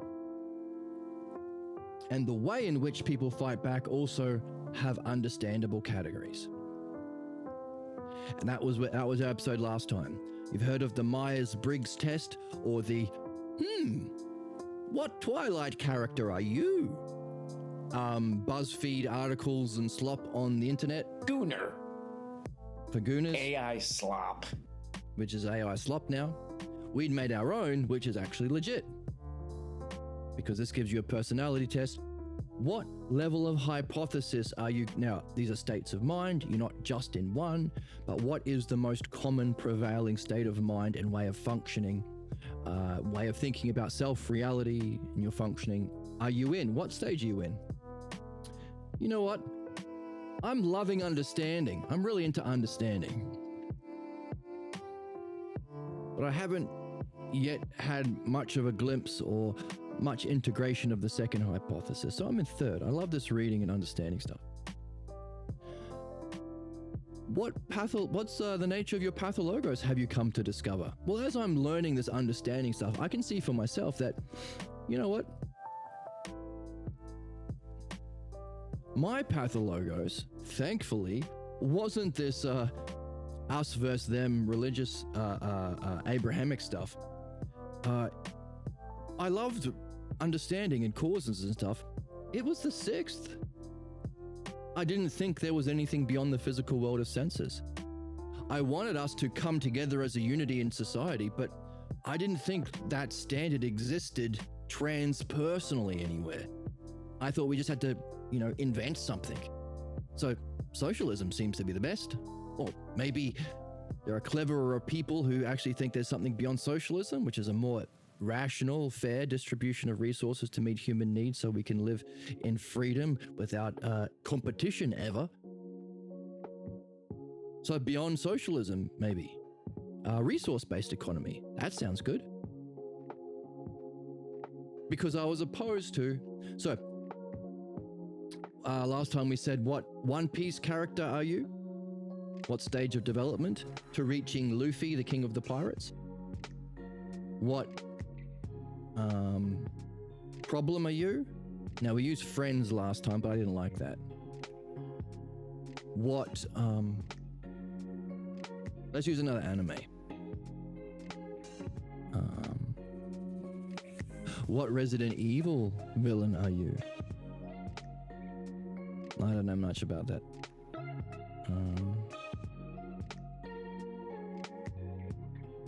Something negative. Who do we know? What anime do we know a lot about villains? All right, you figure that out and help me out. Send me something in chat. To recognize what the nature of your pathologos. As you are seeking to move from your current level to the next one, how is your pathologos problem responding to truth without outside of your worldview? In other words, what ideas are you finding difficult to see, blind spots, or are you projecting alternatives? That's your projection or interpretation, or blind spots. That's your level of interpretation. What Harry Potter house are you in? You know what? When I come across truth that's beyond my third hypothesis stage, or rubs up against my sixth hypothesis pathologos problem, I tend to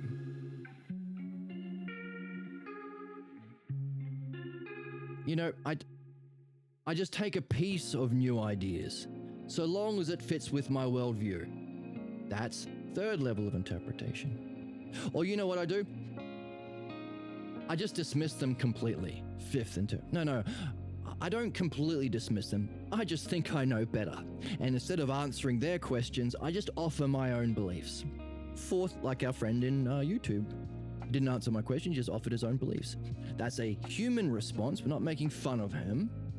We're understanding him because everyone in the world is going to be in one of these 5 categories. So that's why Harry Potter. I am a Ravenclaw. So Slytherin is the worst, Ravenclaw is the next, Hufflepuff is the next best, and of course, the best team in Harry Potter is Harry Potter's team, because lovely Hermione.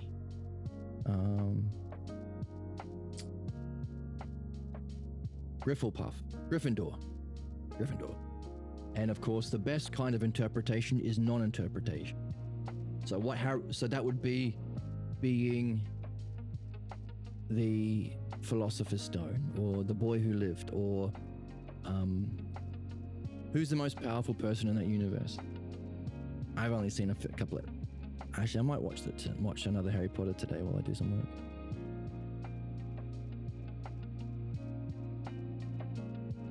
Dobby. I don't know. Let's say Philosopher's Stone. Whatever. That means you're open to truth, and you're quite happy to let go of what you've been carrying to accept the new truth. There's no interpretation. But let's say I'm at Shanks level, third hypothesis, understanding but not yet knowing. I recognize what makes it easy for me to love understanding is my class of problem isn't opposed to the third. I mean, sometimes I do. Sometimes I think you just can't solve problems and we're just always at war. But often it's, I love understanding. I'm opposed to there being a universal true principle of everything, a transpersonal idea. I think we just make it up, like Mickey Mouse.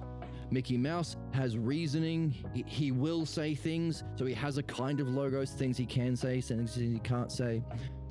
It can bring people together. They can worship Mickey Mouse at the altar of the rat in Disneyland. But he's just made up. And when somebody offers me a truth outside of those two stages that I'm in, I will just offer my own beliefs. I won't completely ignore them. I'll just say, yeah, but this is what I actually think. Fourth level interpretation.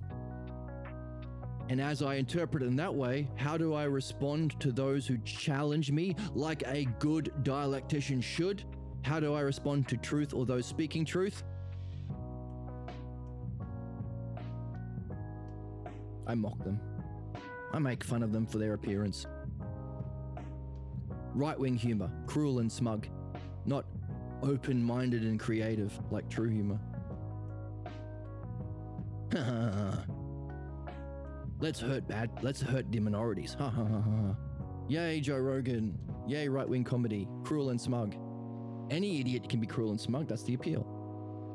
So therefore, that's what One Piece character you are.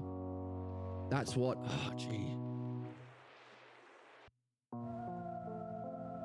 Gotta think of something for that. For your problem. What could represent the class of problem that you have?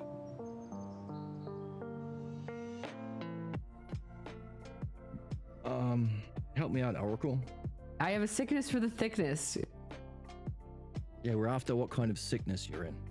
Emma? Hubba. I just want more testosterone to human body ratio, and I'll finally be satisfied. Emma? Such a gooner. Gooner bait. Alright, we'll stick with Friend's character until I think of something better. Or you guys do. I am a Phoebe. What kind of interpretation do you function in usually, currently? Now, you can move up and down in these things.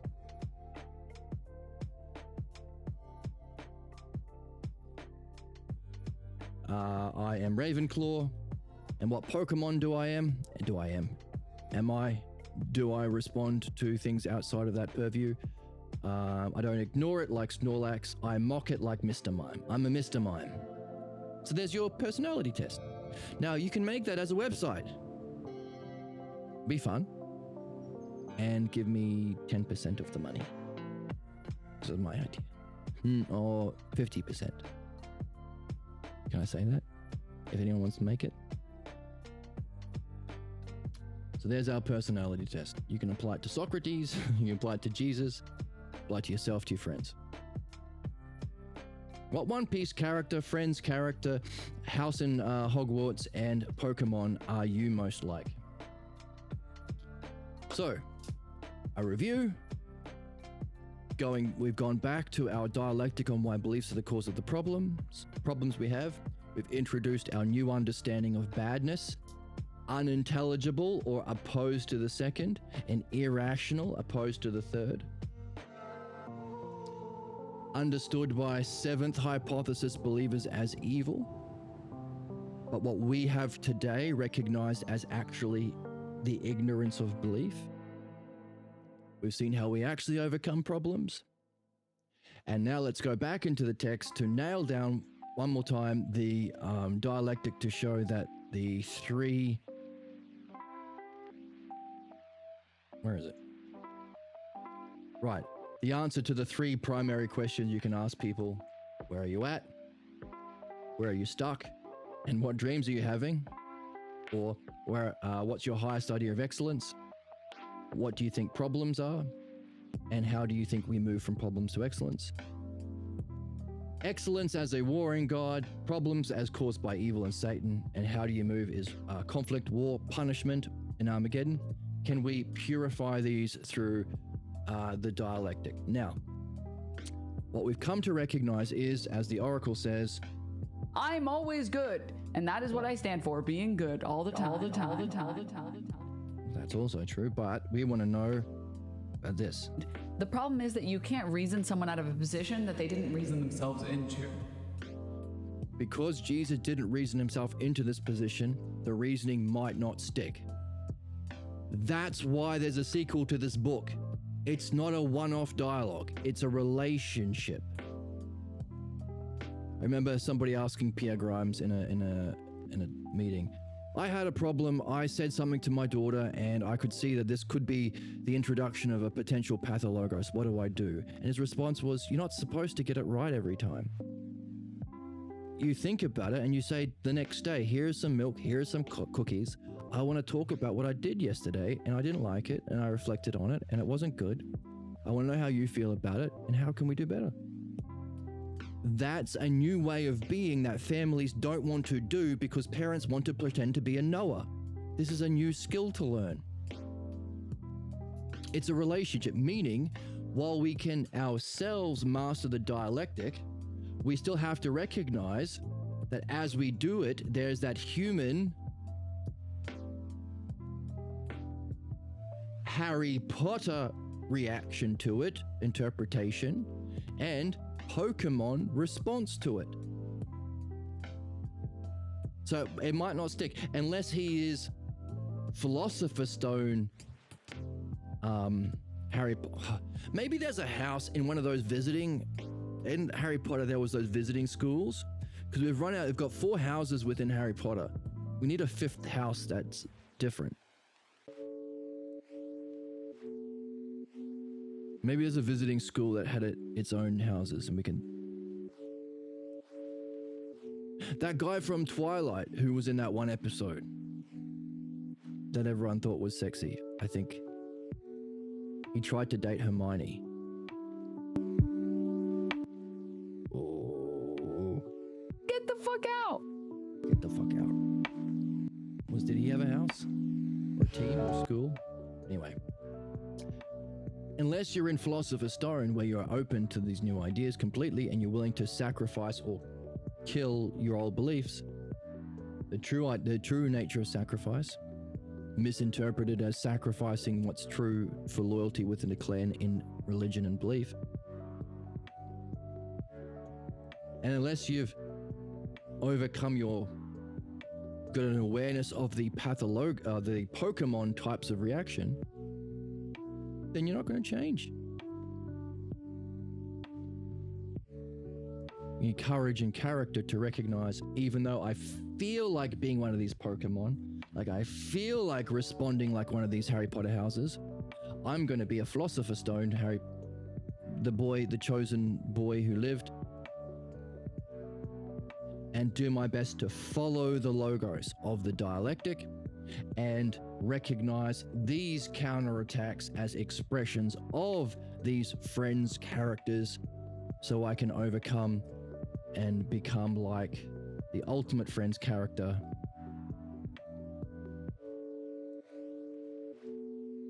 Who would that be? The duck? The duck.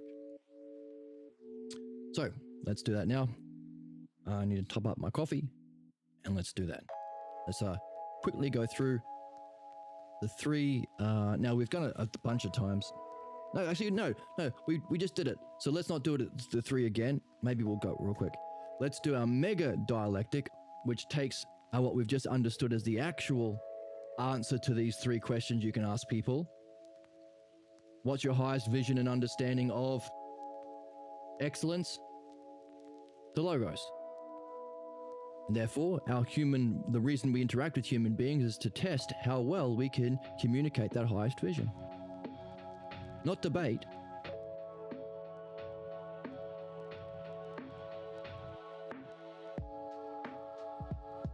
How we understand the problems not as evil, but as our pathologos, and how we can make use of that shallow usia and logos that keeps our problems alive to transition out of it, ideally with the help of dream analysis. So we'll do that right now. Right, let's jump in.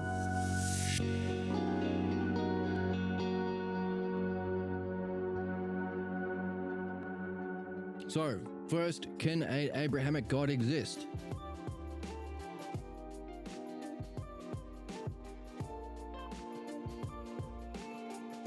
Now, first of all, what triggered this? Socrates was exploring the principle or the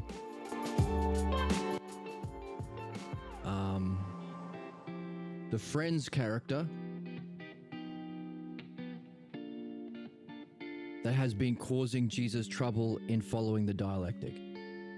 The 7th hypothesis idea of God, or the Abrahamic idea of God that is a warring God as a slave for the chosen people, guiding a chosen people through history. Oh, fuck me. Just breathing hurts my shoulder and neck. Oh.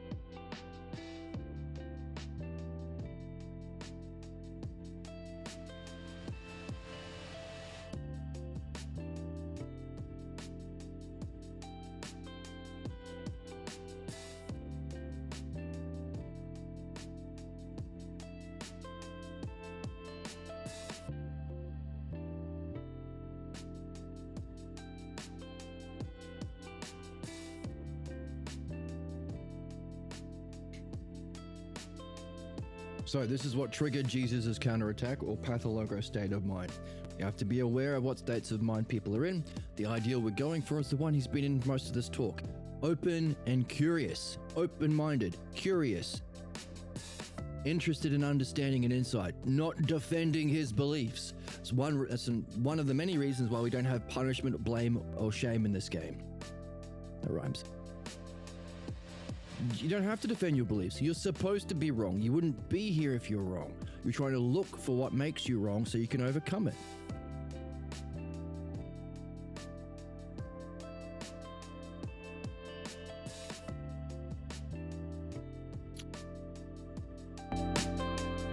So, as dialecticians, we have to be aware of people's states of mind, which can be hard in real life.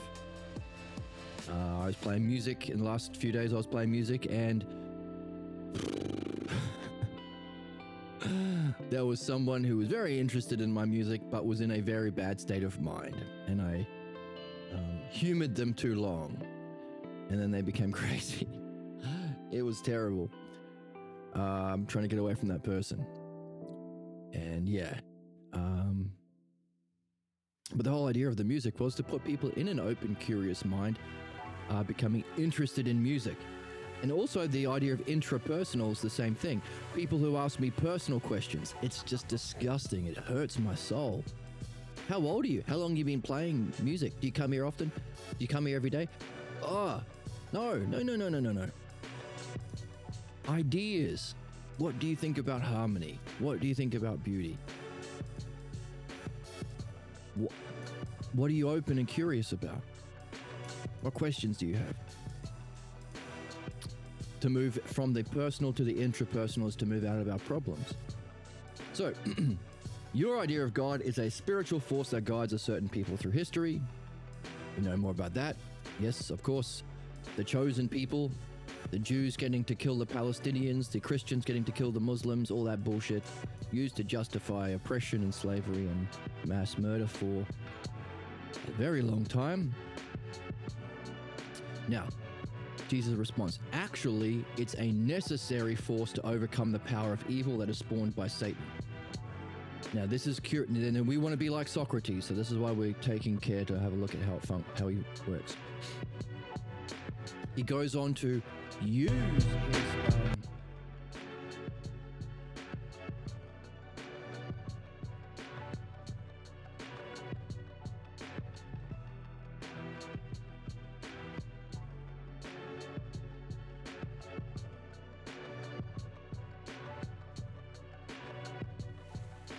his use his understanding of this map to further refine his position. Oh, so you think that seventh hypothesis, right?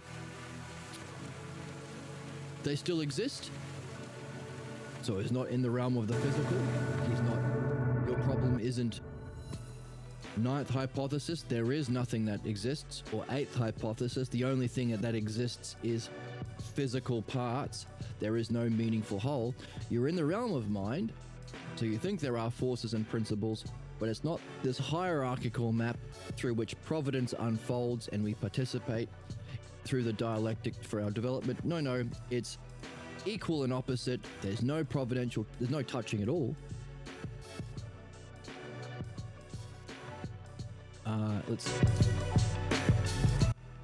They're distinct, they're separate, but they do have the power to be and do what they do. That's it. Now, let's define evil. To contemplate evil or to act in an evil way is irrational and unintelligible. That's fascinating. You've got it down in a nutshell. What's badness? We did this earlier, right? An unintelligible goal that we contemplate or seek. Not the self or not mind or not mastery of the dialectic. 1, 2, 3. And irrational. Remember, belief can tell you, doing this bad thing will lead to a good thing. That's irrational. Doing good things lead to good things. Yes, to miss the mark you're aiming for is to act irrationally and against your own spiritual goal. So even Jesus recognized we all have the same goal. Goodness, knowing the self and the mind. And yes, I agree, they're equal and they're opposites because they do not share its attributes. So the good does not share its attributes with evil because they are different as they are opposites.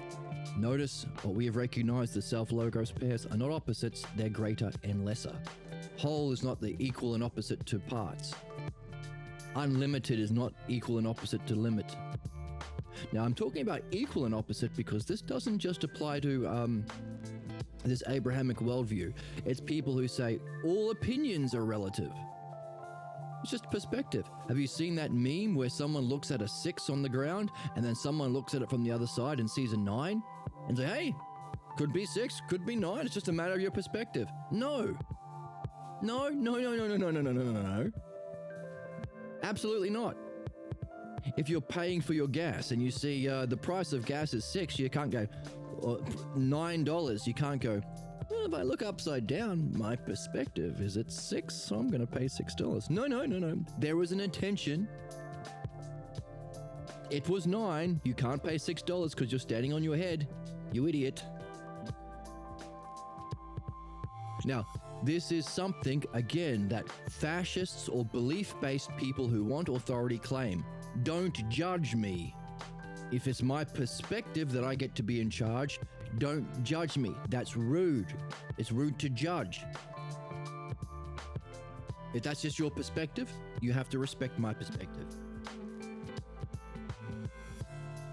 Bullshit. No, you're wrong, you idiot. Disgusting. I'm so disgusted. Oh man, that lady's certainly saying bad words. She said disgusted. The more holes, the better. Oh, you're such a gooner. Gooners. So, God is opposite, but it has to remain in a perfect state. That's what makes him divine. And that perfect state would be goodness. Therefore, eternally what it is, and in a state of goodness, is the definition of God. Yes. Notice, question and answer. This is not a gish gallop. It's not saying series of 10 things in a debate. This is why debate is bullshit. Here are 10 points that make no sense. Therefore, my conclusion, Nazi shit. No. Question and answer together. That's how we talk. We all have to learn this dialectic. This is how we think and reason and solve problems, come to conclusions. And follow the implications of that conclusions to actually solve problems. So it has to preserve his nature, which is perpetual state of goodness. So he can't do evil things or say evil things. Yes. Is war the abandonment of the intelligible? Right? You're just hurting and killing people. You're not intelligently solving problems, addressing causes. Yep. Therefore, now, again, the humanness. Jesus is saying, yes, but also here are my beliefs. We're ignoring his tangents. For you, the intelligible befriends the good, while for us, it casts a deceptive shadow over all.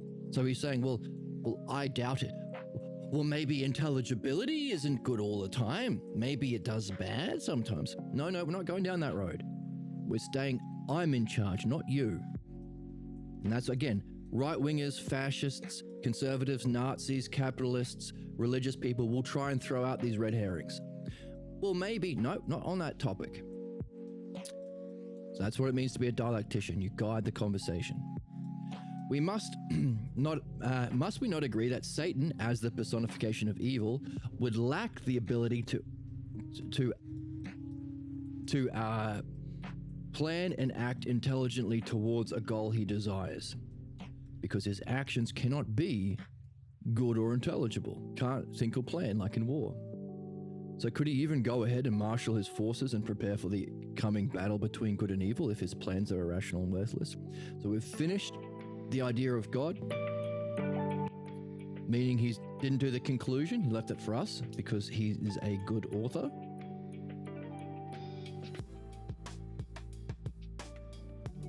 Define evil.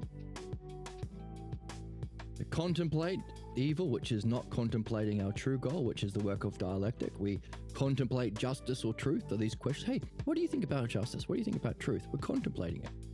To act evil is irrational, and as we contemplate it, we guide that ousia or contemplation with rational logos or language.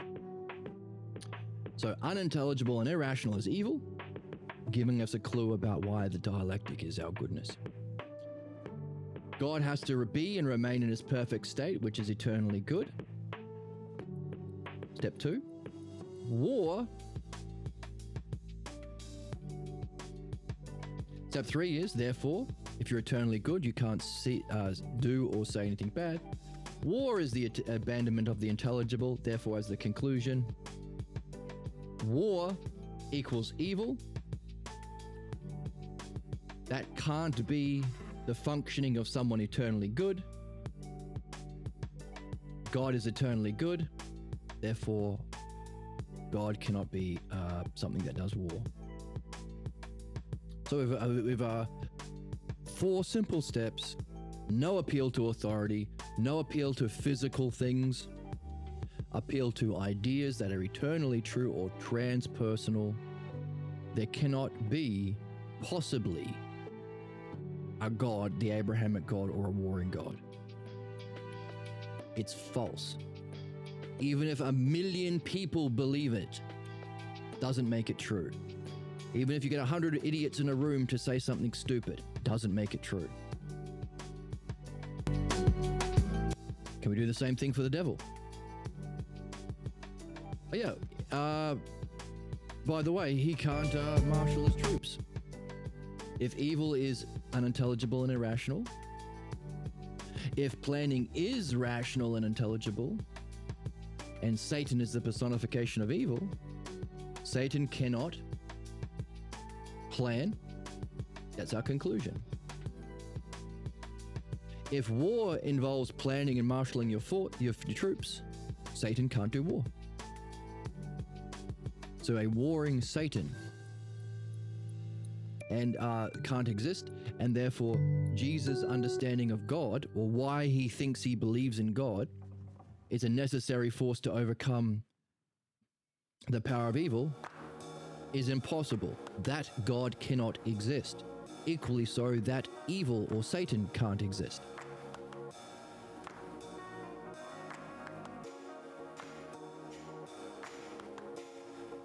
Jesus said, well, maybe he can abandon his nature temporarily. And Socrates says, hang on a second. Why would he do that? If he knows the end, if he knows he will lose because his plans lack intelligibility, why would he not be evil for a few moments? He knows the end. Jesus' response, the depth of arrogance keeps us all from seeing the obvious. See? Problems are not caused by ignorance, it's arrogance. Personal thing. We're trying to get intrapersonal. Now, this is the interesting thing. Because this is he's given us the steps for two dialectics without the conclusion for us to the conclusion. Now he's giving us another incomplete dialectic, which isn't addressed to Jesus. If Satan was vanquished, that means good has overcome evil. If that evil was annihilated, only good remains. Only good exists. Jesus says, well, I'm not going to answer that question. The evil of Satan moves across the earth, leaving destruction and misery in its wake. In its constant victory over good, gives ample evidence and proof of his existence. So he's avoiding answering the question. He's in his problem state. He said, hey, if we do overcome evil, it's gone for good, right? Oh, but it keeps doing bad things, so it's not what I asked. So Socrates, as a dialectician, this is what we're learning to do. Now notice, it is a bit of a red herring, because we have already seen earlier in the dialogue together and concluded together what brings death and destruction across the world when literalists or believers, conservatives, clergy, and capitalists gain power over the world.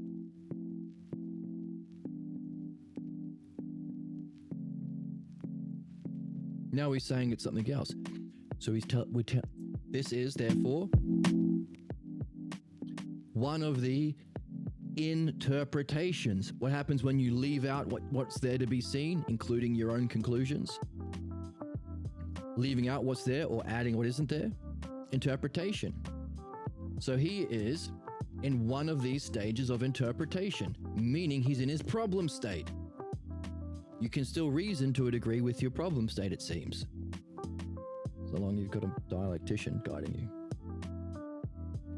So he's ignoring what he saw.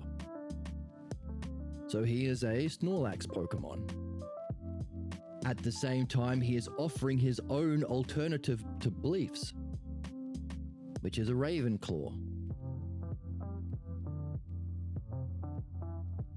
To defend his seventh hypothesis, which is Monica. We've got Joey, who's nihilist. We've got Ross, the materialist. We've got Monica, the fascist.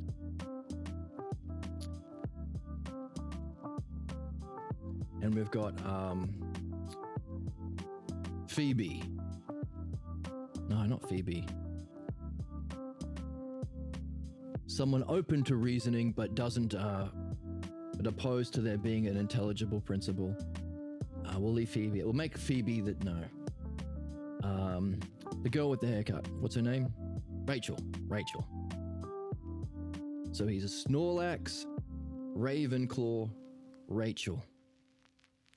While currently stuck in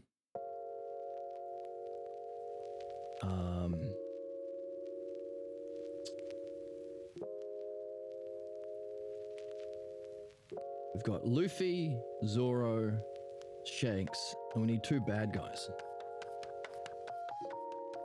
Blackbeard and Smoker.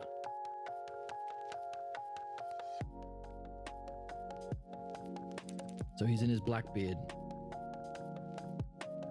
So he's a Blackbeard, Moniker, Ravenclaw, Snorlax as his personality type.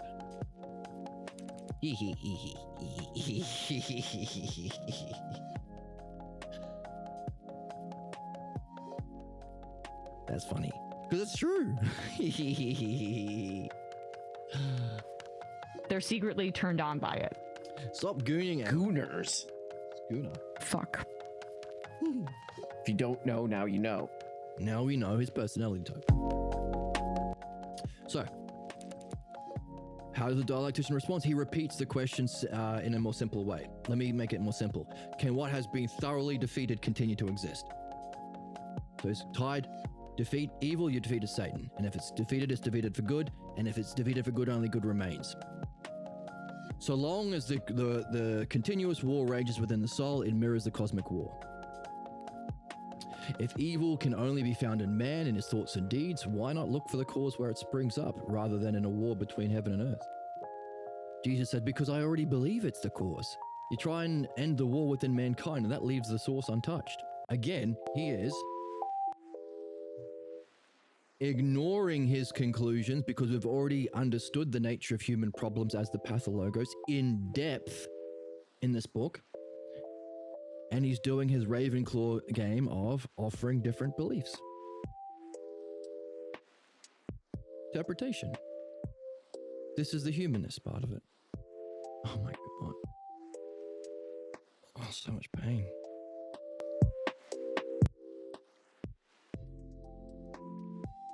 But if evil has no place to play itself within the home of... where will evil play itself out if it finds no home in the soul of mankind?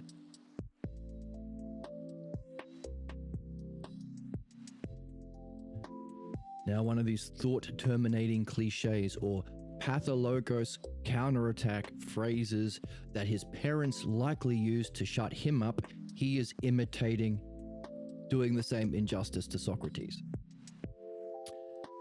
The truth is silent before the mysteries of man's existence. And Socrates says, no. Our mysteries reveal truth. Yours conceal it with piety. That's the end. But again, no conclusion. He's leaving us the conclusion. So what's that dialectic? Let's go through it. This is the big one. This is the one you put on your fridge. Okay? It's the bad thoughts and actions or words within man that we call evil, and that must have a source called Satan. And by the way, this conflict within the soul or psyche mirrors the cosmic war leading to Armageddon. So there's the nature of problems and its solution. But hang on a second, those bad thoughts and words, what we mean by bad is unintelligible or irrational, which means the good is intelligible and rational. So this is where it forks off. Let's go down the bad version first. Therefore, the unintelligible or irrational defines evil, which is the functioning or demonstration of Satan. That's what he takes to define the existence or prove the existence of Satan. The intelligible and rational, therefore, would be the definition of goodness, which would be functioning of God. And of course, as we've already demonstrated, the highest idea of God is the good self. Or, we have all those words, right? Those words that are in principle the definition of the highest possible idea of God. We went through this earlier today. Did we put it on the board or did I delete it? Deleted it. Any idea of God, you are saying that there is a God himself. Any idea of God, you are saying, well, it has to be the highest idea of goodness. Functioning in a good way. Goodness as his character and functioning. It has to be the truth. It has to be a oneness, allowing him to be itself what it is, eternally preserving his nature, and for him to have rational qualities that maybe can be perceived, there's a logos inherent. Or has to use some sort of paradigm for its creation. A model to create. So any sort of creator God has to have these qualities, meaning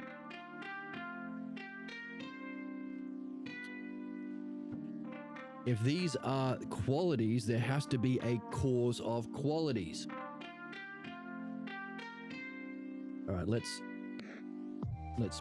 give it an actual color. Let's keep it on the board. So these are the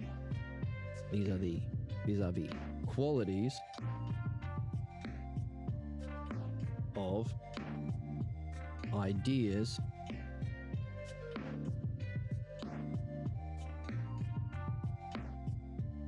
of God.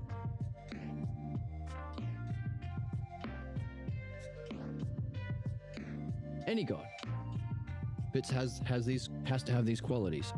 Before you even say whether he picks the Jews or the Mormons or the Protestant Anglicans or the Unitarian Catholics or whatever the fuck, he has to have these basic qualities. He has to have a paradigm or model from which to create. It has to have some sort of selfhood, have a oneness, have a goodness and truth.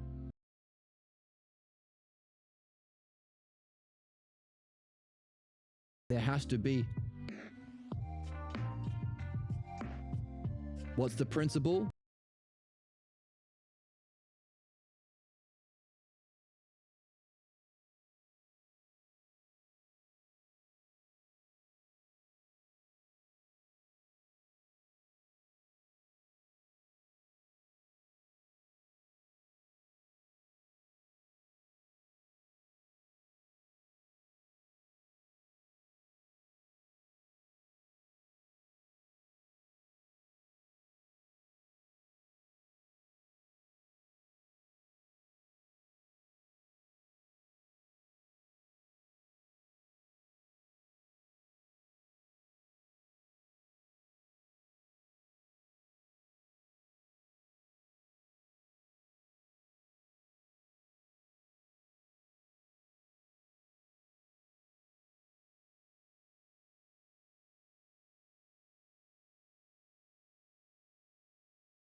Independent.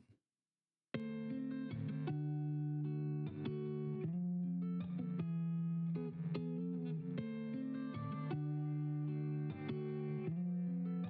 ran out of space.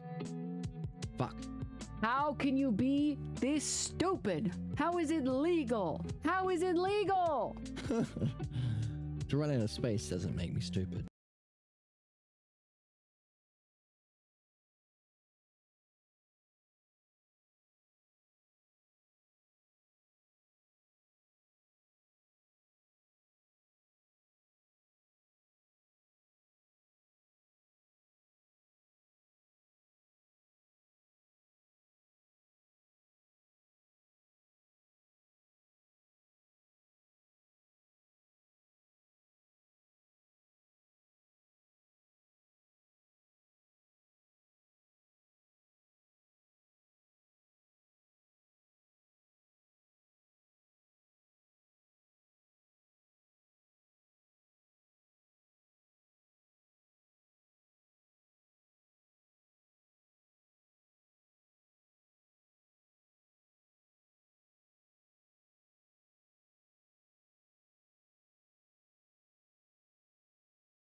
And to his credit, he's like, honestly, to his credit, he's like, oh yeah, I guess you're right. That's the stuff.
step by step, we're just thinking clearly, which would be the demonstration of not Satan but God, which we can recognize as the good self, which we just defined.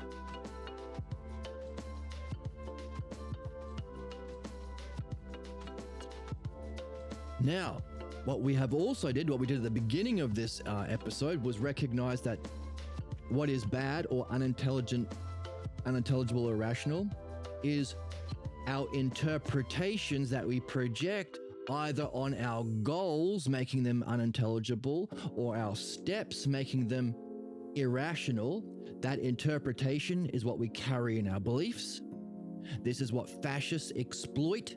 Netanyahu exploiting the Jewish, and not just Jewish religious beliefs, but Jewish cultural and family beliefs. The perpetual victim, the chosen people, all that shit. Just as Hitler exploited the personal and family beliefs of German people, different.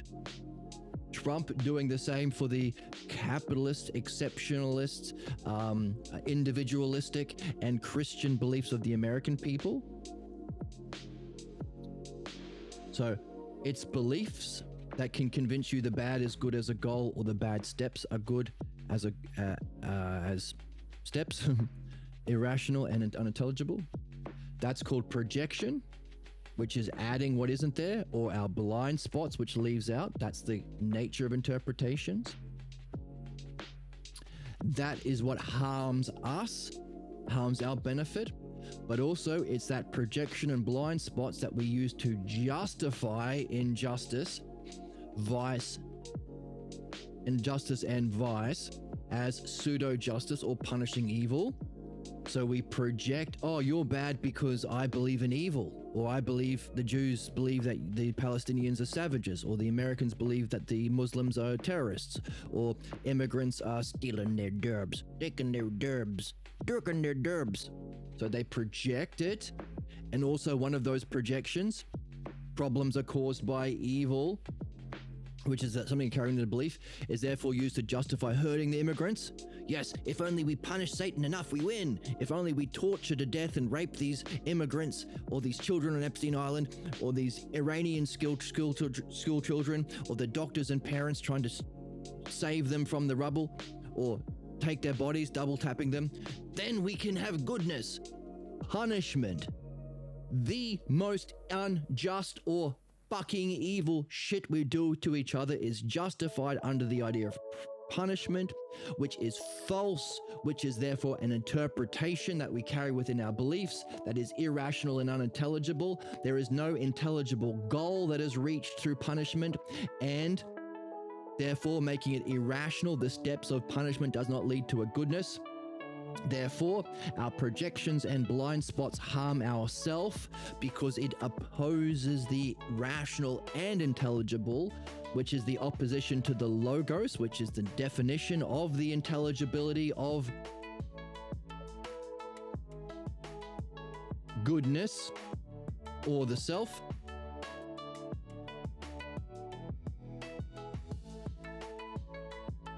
And as it's used to justify punishment, it's what harms others. Therefore,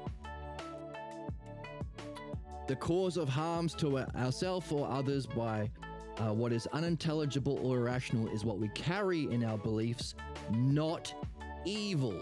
The kind of beliefs that we carry that's opposed to reason or blocks our reason, you might be able to change prejudice beliefs with evidence and reason. You can't change pathologos beliefs.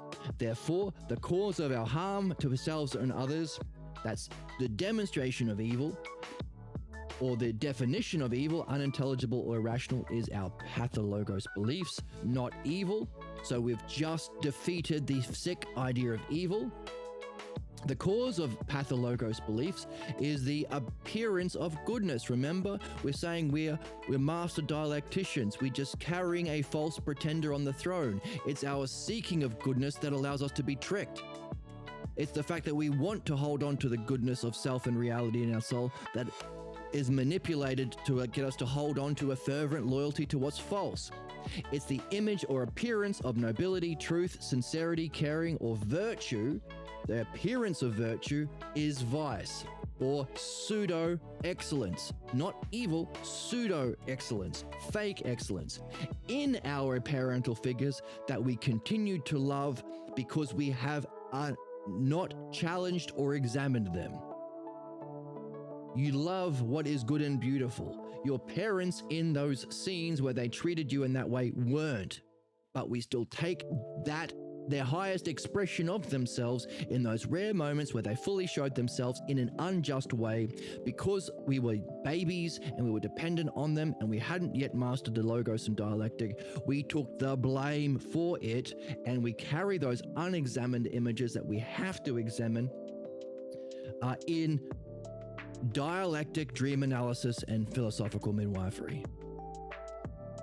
So therefore the cause of evil, well, not evil, the cause of our unintelligibility or harmful to ourselves or others' actions, which is opposition to the logos or dialectic, is our pathologos beliefs, not evil. The cause of evil isn't Satan, but our unexamined and unchallenged images of our parental figures.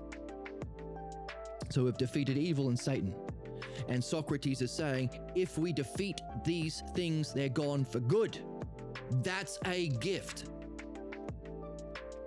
I don't know if you're aware of this, but this has been a question that philosophers who have been familiar with Pierre Grimes's work for like 50 years or more have been wondering, are pathologos solvable entirely in principle? And right till his end of days, there were people in his group that were wondering and positing this. Here is your answer. He left us the answer in this book. What a genius. So, taking the other line of the mind map, if the definition of bad is unintelligible or rational, taken as evil, then the intelligible and rational is the definition of goodness, which would be the functioning of God. This skill that we can practice, and it is a practice you have to learn, it is what benefits, so that skill can transform into an art. It's called the dialectic. I made a comment a while ago about someone who, perhaps one of the most natural philosophers I've ever seen,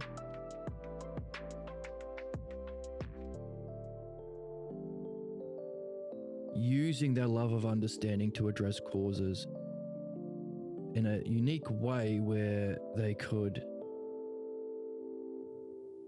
use different methodologies to meet someone where they're at. And that was amazing. The transformation of a skill into an art to be able to meet people where they're at in the best kind of a way to benefit them. The dialectic, therefore, is goodness, the functioning of the intelligible and rational defined as goodness. The good self, or the highest possible in principle, not my opinion or anyone's opinion or any personal, it's intrapersonal. The highest possible intrapersonal definition of God, therefore, is also goodness, the good self. Therefore, the dialectician, this is using their same axiom, if A equals B, if the dialectic equals goodness, if C equals B, God equals goodness, then C, God equals a dialectician, or the dialectician is to become like God. Therefore, reason 635 that the meaning of life is a dialectic, it's the method through the axiom of likeness, or the principle of coincidence, things that are equal to themselves, equal to each other. No, not coincidence, likeness.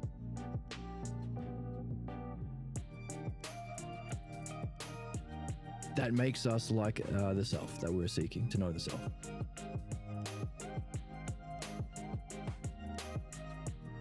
The good self. Therefore, the dialectic is our method, and we looked at the text, and we saw a confirmation of that. It's fucking genius stuff. I hope other people find this fun. This is amazing. It's amazing. How many other books defeat Satan and evil, define the nature of God, show you how to reach it, and give you a book where you can practice that very activity. And also leaves you open for he's already mentioned, sequel. All right, let's do the Hermes thing first.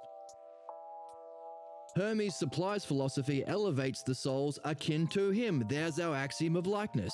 We are elevated to God, or our knowing of the self, by being like Hermes, the god that represents the dialectic. Unless you include in your study the dialectic, which is the power of the logos, like a cow that trips over, you will utterly fail. Because they have udders. And that's a very funny joke. You're a little bitch-ass baby. What? The joke wasn't that bad. I have a sickness for the thickness. There you go. Thank you. Funny, cool, and accents. Come on. That's right. What do you think, Emma? They're secretly turned on by it. I thought so. You gooners. Goon. You gooners. Be a reasonable gooner.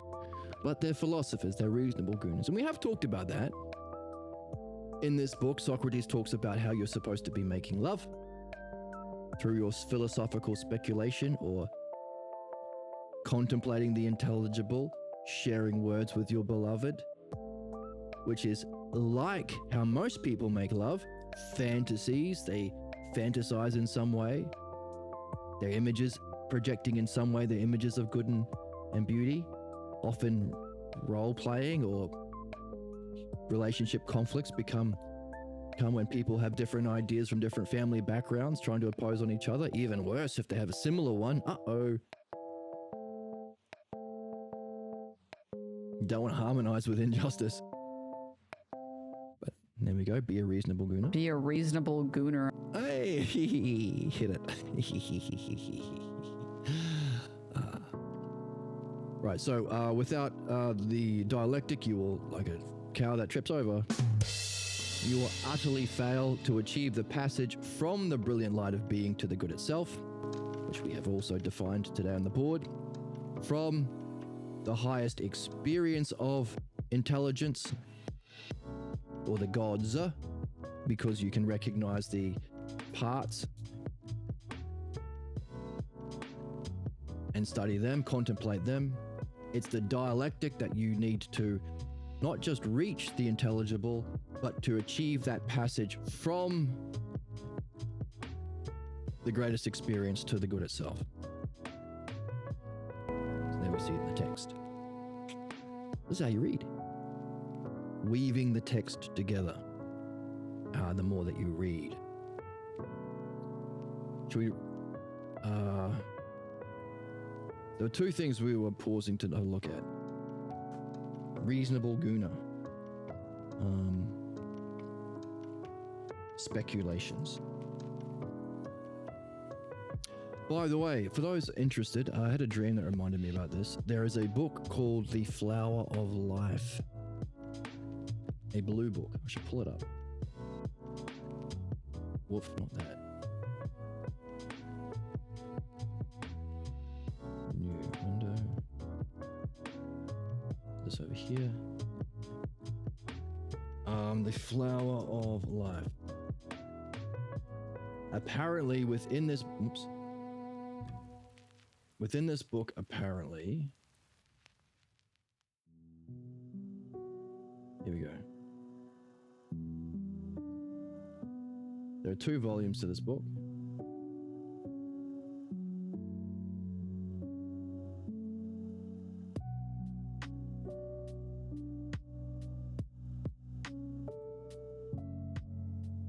Let's bring it up.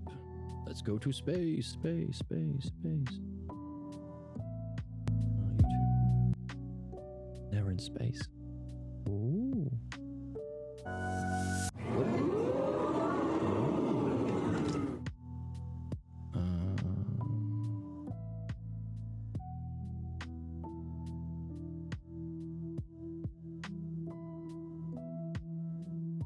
There you go.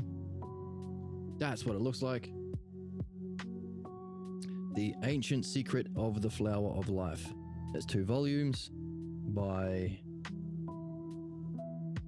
some guy.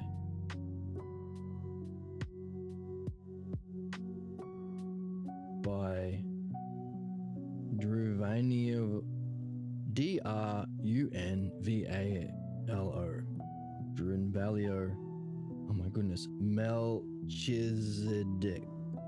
Melchizedek.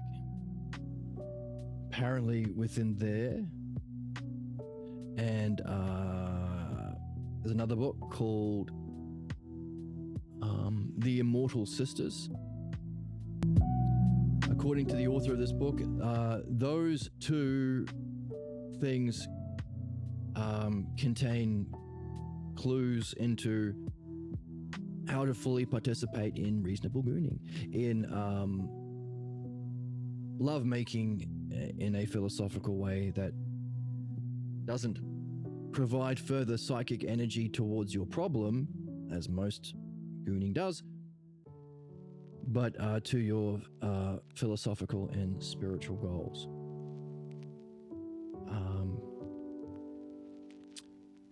I haven't found it, but the author said apparently female, the woman are going to be able to recognize it easier. So, the Immortal Sisters and the Flower of Life. Can you find it in there? If you do, let me know. So the difference between fantasy and philosophical speculation is in fantasy there is a false image of the self that you are contemplating, whether you're drinking or making love or having fun or whatever. And it's drama, so the drama of the self, so the self has its functioning as a state of mind and plays out a drama in its divisions. Going back to the pyramid, remember the pyramid? Pyramid head is in the thumbnails now because of the Great Pyramid.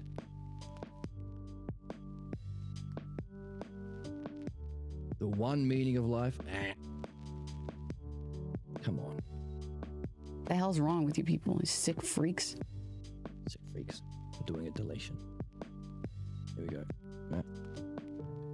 The dialectic, the one thing, as we're seeing in this current map we're doing. Two expressions, the logos and pathologos. The threesome of the self with as your existence, or the pathologos false image, the state of mind associated to it and its functioning, either in dialectic or interpretation. And this is the 4 steps. Your drama in your fantasies that you're feeding energy into in a non-reasonable gooning. Making love without philosophy, love without logos. You are carrying a false idea or definition of yourself, which has a false state of mind you're pouring energy into, which plays out a drama, role play, fantasy, or whatever it is the drama you're playing out. That's the division, leading to a negative conclusion. And of course, there's the pathologos or logos representation of that life drama. So our lives become a dialectic meditation on our pathologos, or be a reasonable gooner. Damn, you really are a gooner. And you can really be a gooner. I'm just asking for some gooner men. And we just want some gooner men. Honestly, on the real, I say stuff like that because I'm cool. And Emma? Do a poggers. Emma thinks it's false. The 5 stages has a lot. That's the personality quest, the personality test. The 5 stages of One Piece characters in your evolution. The 5 stages of interpretation, which is the 5 stages of Hufflepuff, Harry Potter. The 5 negative responses to truth or those speaking it. The 5 Pokemon you are, and the 5 problem states that you can have. The 5 Friends characters. I'm not happy with Friends. I think we can think of a better metaphor. That's the pyramid. 1, 2, 3, 4, 5. 1, 2, 3. 1, 2, 3. There's a clip, a YouTube clip, an Instagram clip of somebody demonstrating how, speaking of primitive, cavemen used to speak, and it's very funny. They go 1, 2, 3. Actually, I'm gonna look it up. Here we go. This is Let's try male human. a Neanderthal voice scientifically recreated by BBC Let's in try 2010. male human voice. Count over 3. 1, 2, 3. Just pitch up your voice. 1, 2, 3. Let's just add a bit of nasal now. 1, 2, 3. Now, the other thing that would be happening, which would actually increase that quality, is a very heavy skull that seems to pull down into the throat there. Now, speak. 1, 2, 3. Now let's make a sound. Just let's make a huge R. There we go. That's the 1, 2, 3. 1, 2, 3. I shouldn't laugh. I got a sprain, whatever. Trapezius. 1, 2, 3. So there we go. Where's 1, 2, 3? 4, 5. Oh, the map. So, right, going back to our gooning. Goon. The difference between fantasy and philosophical speculation. In fantasy, there's a false image of the self. That's our stage 4.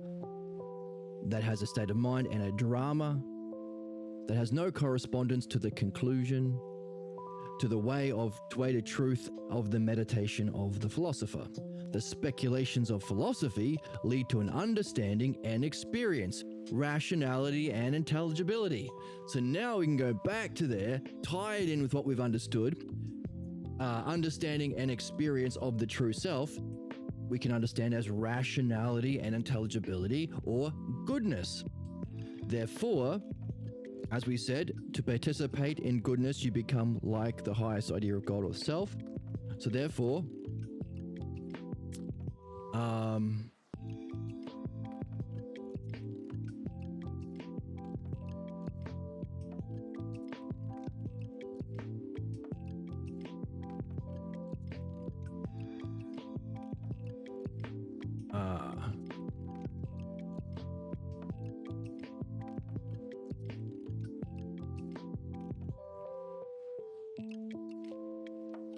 whether we are, what is it? Where is it?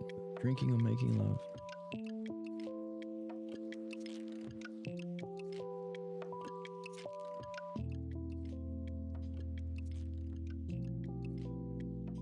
All right. Drinking.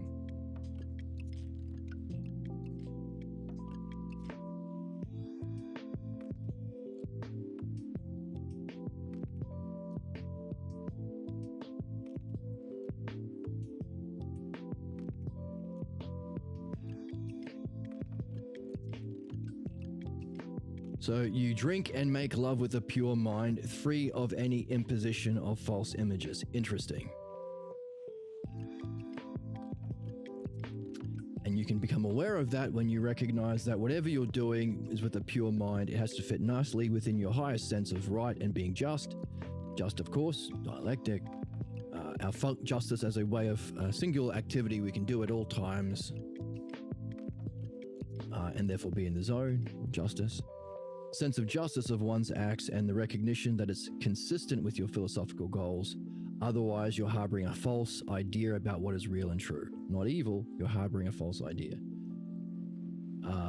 Many believe that their fantasy life is their own creation, but they fail to recognize the self-image within the fantasy is actually a manifestation of a false identification.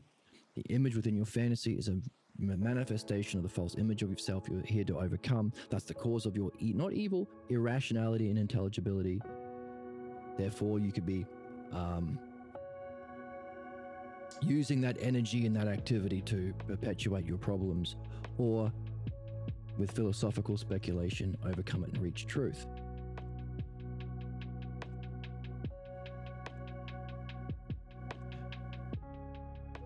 So in fantasy, there's a false image of the self, and the drama has no correspondence to the way of truth of the meditation of the philosopher. Therefore, it's also a meditation.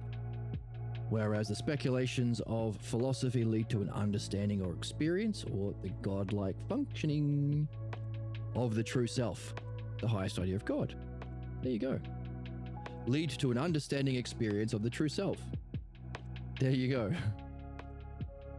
In other words, you can participate in whether it's drinking or making love or anything that you do.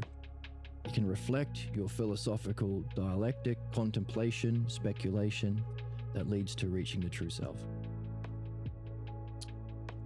Or being a reasonable gooner. Be a reasonable gooner. Hooray! We had a hit.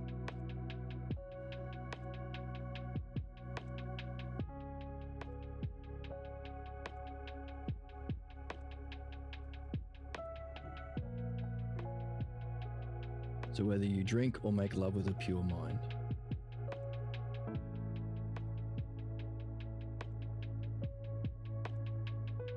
There you go.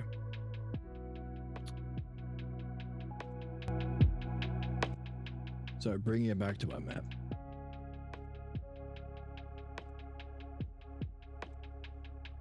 Therefore, we are elevated through Hermes or the dialectic to reach the self or the highest possible concept of good or now God. Now, we recognize that God is secondary. Now, a friend in the chat thinks God is a primary because he takes it literally. He thinks it's a real thing. It's not real. It's a metaphor or personification of the highest principle of reality or beyond reality, the self. Therefore, the dialectic, which is by definition goodness, the demonstration of the highest idea of self or God, just as irrationality and intelligibility is the definition of badness, which would define Satan, but actually we saw it's not actually that. The cause of our problems is our projections or blind spots, leaving out what is there or adding what isn't,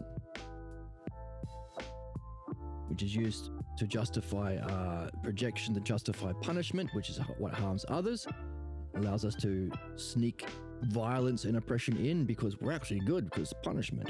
Harm ourselves because it opposes our participation in the logos or dialectic. Its cause is our pathologos beliefs, not evil. Evil therefore does not exist. The cause of evil isn't Satan, but our unsuspected, unchallenged images of beauty and love and justice and all of those gods that our parental figures appeared when we were very little. Taking the other train, the dialectic, therefore, can be used to benefit ourselves in becoming like our highest principle, the self, and benefit others by taking those who have gone down this track of evil. So we've got the unintelligible evil track and the intelligible good track on this mind map here, branching off here. Those who are harming themselves and others, we can examine their pathologos beliefs and images. For those of us who take the good track of the intelligibility or intelligible and rational dialectic, to examine with midwifery and dream analysis those very causes of problems. That's how we solve problems or move from bad to good, not punishment, not war, and not Armageddon. So we've defeated evil, Satan, we've purified our highest idea of God, and we've defeated or removed the need for Armageddon. Therefore, the dialectic is how we solve problems, reach excellence, benefit, and therefore is the purpose or meaning of life. And as Socrates says, to follow the dialectic, what it feels like to be doing, your intention is to go where reason bids. With her, I follow the logos. So he's going with something he calls reason, and it's female. And in doing so, he's following the logos. It's not an active doing effort thing for some reason. So this is the state of mind we call justice. So, what Socrates says in this dialectic is, in removal through the dialectic to solve problems, evil and Satan, oh, that's too thick, that's what she said. Jester goon maxed. I just jester goon maxed with that stupid joke. So what Socrates is giving us, the gift that evil and Satan, or more accurately, pathologos,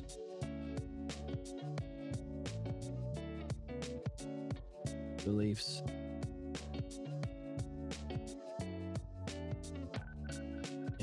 human problems. See the text. Defeated. What? Thoroughly. TH thorough. Can't spell thoroughly. Only good remains. If Satan was vanquished in such a way, how do you spell thoroughly?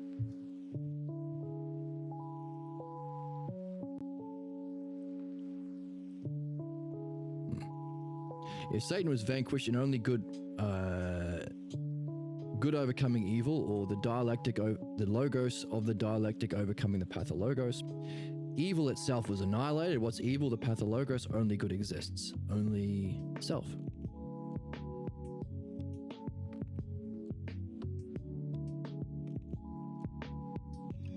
Overcome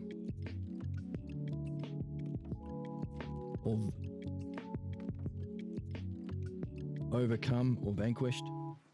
So vanquished using the language of Satan. Vanquished or overcome.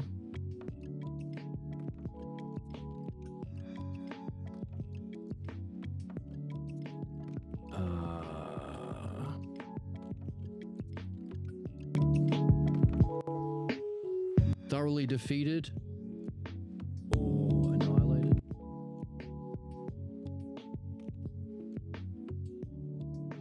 Thoroughly, how do you spell that?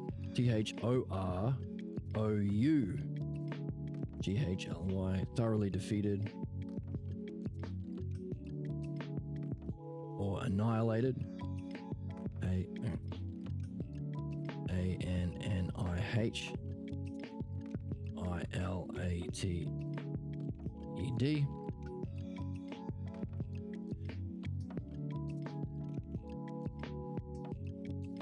Meaning color. This one. Only good remains. So it's thoroughly overcome or vanquished by the dialectic. Let's translate this. This means that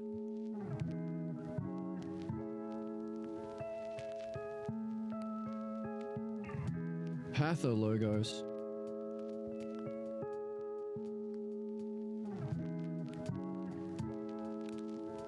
is therefore removed completely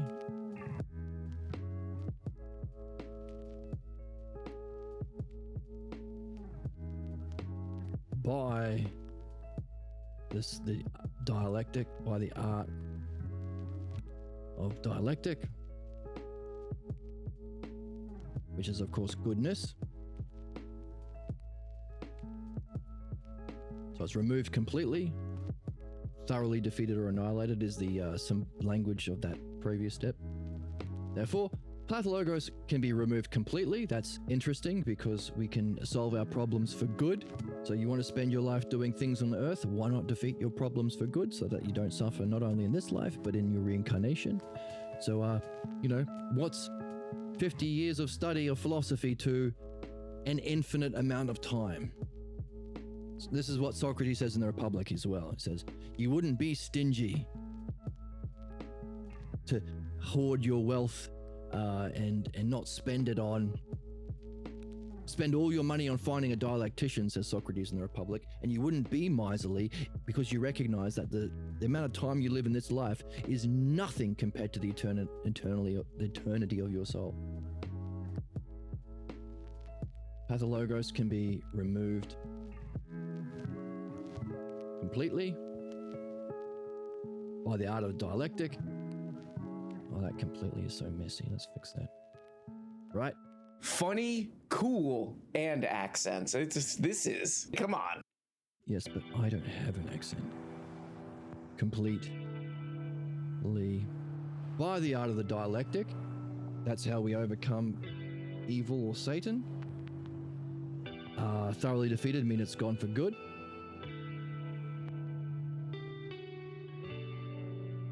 which would mean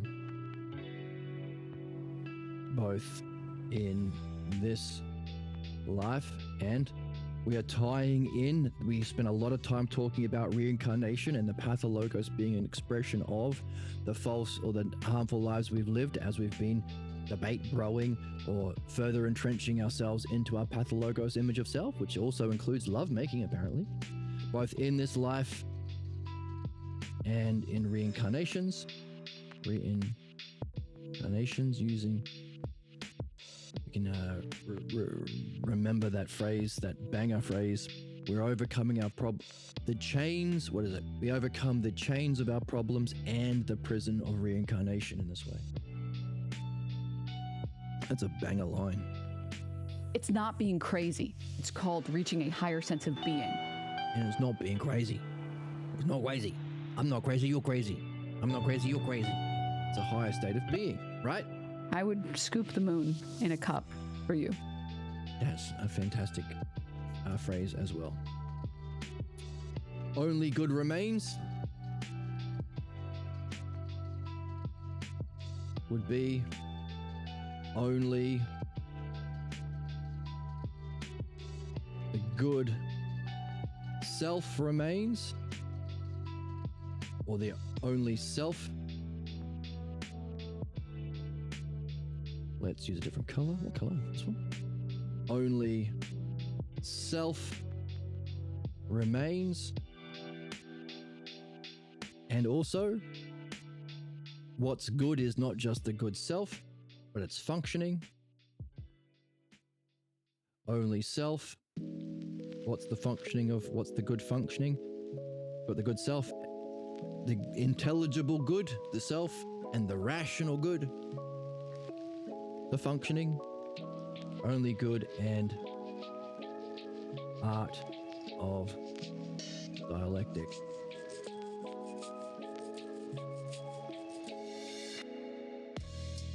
Functioning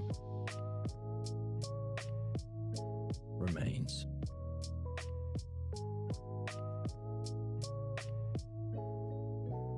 So, in principle, you can solve your problems. Again, a question that has been asked within the group, within philosophers who have known Pierre for decades and decades and decades. In principle, so there's our mind map you can put on the fridge. In it, we defeat the false idea of evil, the false idea of Satan, the necessity for Armageddon. We've defeated also the Abrahamic God, not the Abrahamic or warring God. God is therefore, by definition, self, which is functioning in a good way, which is the dialectic. So we've overcome evil, we've overcome Satan, we've overcome the warring or Abrahamic. They can only solve problems by killing people that you don't like, which is fucking stupid if you think about it.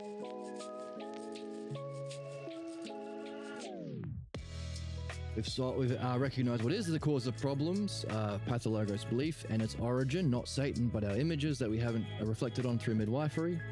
We've understood, therefore, our true functioning, the dialectic, which is the making use of the intelligible or rational, which is goodness. Doing so makes us like God, or as the book says, elevated through Hermes to be kin to Hermes, which elevates you through the passage of divine luminosity to the good self. Therefore, the method to reach the self is the dialectic. Dialectic therefore benefits you, but also benefits those people who've gone down this... Whoops. Sorry about that. On the wrong screen. Garbage. Unbelievable sluts these days. Unbelievable. Freaks. Freaks. So, the cause of the unintelligible this way is our beliefs and images which harm others and ourselves by opposing the dialectic and logos. The dialectic and logos is what is good, making us like the principle of by being goodness, we become like the good itself or the good self, not a warring God. So we've defeated that sick idea of God, the Abrahamic God. That benefits us, allowing us to reach our highest purpose and true nature of the self, but also can benefit others who have gone down this line of the diagram, mind map. And therefore, the activity of the dialectic, making us like God, helps others overcome their problems. That's dream analysis and midwifery, removing the need for Armageddon. So we've defeated Satan, evil, Abrahamic God, Armageddon. The dialectic is what we need to solve problems and benefit us, which is following the logos, which is going with reason, whatever that means. Reason bids you to go in certain directions, and you go with her as you follow the logos. Interesting. That's what you can look for. That's what it's going to be like. It's what it feels like you're following reason who's guiding you, and it's a female somehow, and you're following the logos. Maybe it's a female to Socrates, maybe a male to women, I'm not sure. But at least to Socrates, it's with her I follow the logos. That's interesting. Therefore, the next part of the dialectic he gave us, when you overcome something completely, evil and Satan, or the pathologos beliefs in human problems, what is vanquished or overcome, thoroughly defeated or annihilated, only good remains. What's vanquished or overcome is thoroughly, let's put that word is thoroughly defeated or annihilated, and only good remains. Wrong color.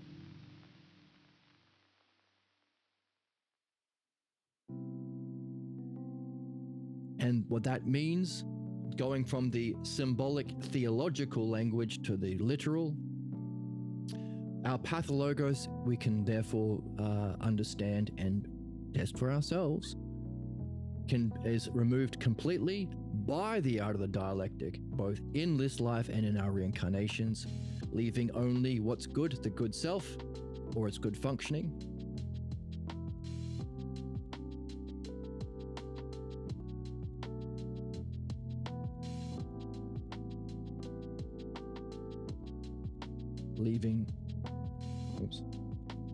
Leaving only good, the self or the good self,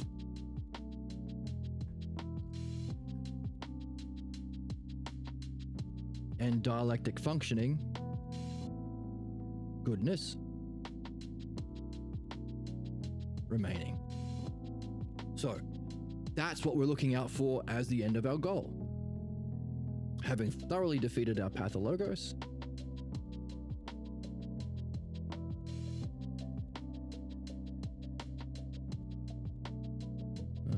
where's our map?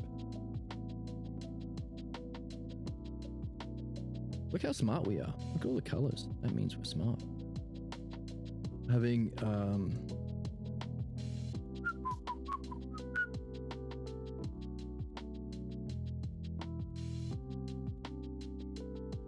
defeated the pathologos by addressing the negative hypotheses, perfecting the dialectic, transitioning through the brilliant light of being only the self logos, or the self logos, or the self good, or the good self remains in its goodness and functioning. Hooray. I encourage you to have fun in making your own mind map. It will look different than this. You can put it on the fridge. You put it on the back of your truck. Bumper sticker, too big for a bumper sticker, but you could put it on the rear window. Is that what people do? Put it on a throw pillow. A big one. It's a big map. Just put it on the fridge. And share it in Discord or on the comment section if you can share images. Fantastic. So we've defeated already the possibility of an Abrahamic or warring God. The possibility of Satan can't exist. And now we've removed the necessity for Armageddon as well. But now back into the text.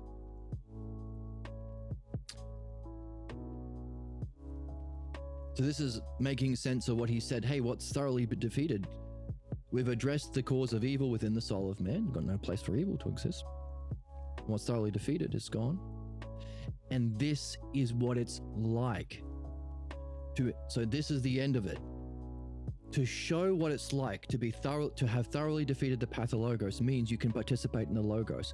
So when Jesus throws out a thought-terminating cliche, a pathologos counter-attack nonsense catchphrase, truth is silent before the mysteries of man's existence. God works in mysterious ways. You're too stupid. Don't you realize God is better? John 3:16 says you suck and only God is mighty and you have to humble yourself before the Lord. Any of this bullshit that Socrates also grew up, that blocked his development, therefore bad. He has vanquished in a way that remains. He is able to answer that same bullshit that blocked him as a kid, no matter who says it. This is what it's like. He's demonstrating what it's like to be free. It's not to not have problems. Peace isn't not problems. It's being able to respond with only the good self and the goodness of the dialectic. What's that like? Watch. Hey, where will evil play itself out if we can address, if it has no home in the soul because we've addressed the soul of mankind where will evil play itself out if it finds no home in the soul of mankind? Because we've addressed the cause of evil where it springs up in the thoughts and deeds of mankind. Jesus responds, truth is silent before the mysteries of man's existence. Socrates demonstrates what it's like to be free of that conflict that Jesus is demonstrating. That's a conflict. He's in conflict.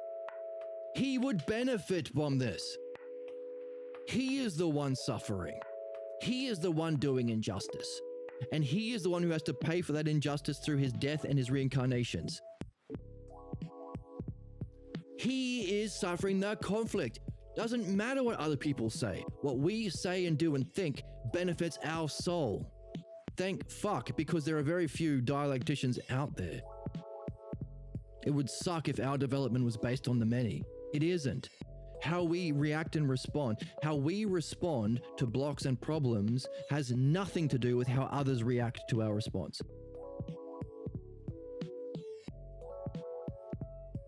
How others react to our response might tell us whether this is a good person to talk to, or if they are someone who is a friend, how we can respond in a way that can help them overcome their block. But we don't take the blocks personally. It's his bullshit, not ours. It's his thought-terminating cliche to defend his pathologos in a counterattack, not ours. This is what it's like.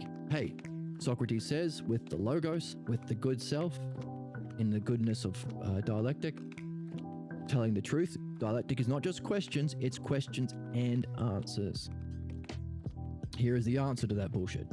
Our mysteries reveal truth, yours conceal it with piety. That's what it's like. Amazing, isn't it? Hooray. Hubba hubba. I just want more testosterone in human body ratio. Finally be satisfied. Oh, Emma, you're so gooning. But that's okay. You can be a reasonable Goon, gooner. goon. Gooners. There's a gooners. He answered him. Did it block? What was our definition of how injustice or not evil, but pathologos functions negatively? It harms yourself and it harms others. Punishment to block others' participation in the logos or dialectic harms you by blocking you. It's only harmful if it blocks your logos, blocks your participation in the dialectic. Did it block Jesus's? Did it block Socrates's? No. He goes right back. Jesus is still throwing out, again, this is what it's like when someone's in their problem state. But we're responding to it. We're not blocked, he's blocked. You don't know the dreadful power of Satan, nor his devious nature. His evil is so vast and pervasive that no thought of good nor desire for good could emerge from within his nature. Socrates is not blocked. He answered it. Hey Jesus, did we not agree that God being in a perfect state could not coexist with evil? Otherwise he would not be in that state which is pervasively good without? How can you be eternally pervasively good if evil was hanging out? God could not clash without departing from his good, true. So God could not clash without departing from his true nature of goodness. Equally, Satan couldn't enter in a state of goodness with God without becoming to that very degree good. That's that same principle that allowed us to be like God in that goodness through the dialectic. Certainly, mingling with the good would compromise his evil nature. So in our big mind map, we've removed the necessity for Armageddon by showing how we actually understand human problems, understand human excellence, and understand how to reach them. And in this new dialectic, the fourth, it's not possible. We've got rid of its necessity and its possibility. So here we go, back to what we said earlier today. What are the questions you can ask people? 3 questions. What's your highest knowledge and understanding and knowledge of excellence? What's your highest understanding and knowledge of problems? And how do you move from one to the other? No war in God, no Satan, no need or possibility for Armageddon, while also demonstrating that the dialectic is our method to reach actual excellence of the logos, the self-logos. How we actually remove problems through midwifery, removing the pathologos, shallow Usia logos. And the ideal method of doing that is dream analysis. That's how you transition. So not God, Satan, and Armageddon, it's self-logos, pathologos, and dialectic or dream analysis. Win-win. Win-win-win-win-win. We be winning with this book. It's a win-win-win. That's what I'm saying. If you don't know, now you know. And now you know. Spit on me. Oh, Emma, don't spit on you, Emma. Be a reasonable gooner. Come on, be a reasonable guy. Some goons and some gooners and some weirdos. And some weirdos. Spit on you, Emma. Dude, suck my dick. Oh my god, now you're gooning. Goon, goon, goon, goon, goon, goon, goon. So let's nail down that fourth on the board already. That fourth dialectic. That is, Satan can't coexist or clash with God without becoming like it. There's our axiom of things that are in the same space of time or like each other or like themselves. Axiom of coincidence, things that are coincident are equal to themselves, so they become like. Goodness, Satan can't be like goodness. Satan can't coexist or clash with God, therefore no Armageddon, vice versa. So there's our 4 dialectics. At this culmination of the book, which is a fucking banger, what an epic ending. How does Jesus respond to these 4? Now, hopefully you've been memorizing them and practicing them and reflecting on them, because you will be becoming like the self and addressing the most common and dangerous idea that even though you might not be religious, because of the age that you are currently living in, this has a huge effect on you. Punishment. Are there some times that you want to punish bad people? Evil. Are there some times where you think, oh, people are just evil? Dream analysis. Are you looking at your dreams? Dialectic. You recognize that's your purpose? Or do you think it's some other goal? Are you practicing this when you are drinking or making love? Are you a reasonable gooner? Goon, goon, goon, goon, goon, goon. So it will affect us no matter if you are technically religious or not. It's a way of thinking. How does Jesus respond to this? You are very thoughtful. Oh. With your choice of words. And I do see where your thoughts will carry you. You. What about us? Hasn't this been a dialogue? Why is it you and not us? So your thoughts are like our friend in YouTube chat. So you think, no. We. It's reason. It's intrapersonal. It's not my thoughts, my idea of self or God. It's true, you're supposed to be following along. Or if you missed a step, what did you miss? Because there's only two options. There's only two options at the end of an argument. One, you're wrong, but now you always get to be right about that topic. Going forward, so you got to learn something, which is always a plus. Or two, you're right and you get to revel in being right. If you missed a step, what did you miss? Now you can improve, or we can improve. If we missed a step, or if you missed a step, you can clarify. If we missed a step, you can help us. It's a win-win. It's a win-win-win-win-win. Don't ever try and debate. That's for baby brain idiots. But I already think this. Who gives a fuck, you fucking infant? You already think what? Who gives a shit? If you already think that, and what you reasoned about showed it otherwise, to be a mature person is to let go of your ignorance and just learn something new. It's a win-win. Win-win-win-win-win. That's the game. Not personal, it's intrapersonal. And again, the loyalty to your ignorance isn't an insult. It's what it means to be human. Your job is to have the courage and character to overcome that savage, primitive, zombie-like NPC ignorance. So this you bullshit Jesus is dropping. Cut it out. It's intrapersonal. You are very thoughtful in your choice of words, and I do see where your thought will carry you. It's carried both of us, moron. It's just the truth. You would say that each would be in totally different states, God and Satan. See? This was the question I asked the dude in the chat. You would say it. No. By principle, by definition, you can't have goodness coexisting with evil without becoming like evil. You can't have Armageddon, you idiot. Stop trying to blow up the world and learn the dialectic. And we have a spammer in chat. This guy's doing something worse than slop with AI. This is like sludge. There's a sludge spammer. It's a win-win. No, you it's actually not. are too stupid to interact with the rest of the world. better. You should literally be in a labor camp for the rest of your life. You should be in the mines for the rest of your life. You should lose the right to vote because you're such a fucking idiot. That's right. Spammer. It's a rug pull. Because it's a rug pull. See, it's intrapersonal. That's the theme of today. Intrapersonal. Logos, dialectic, mind, self, intrapersonal.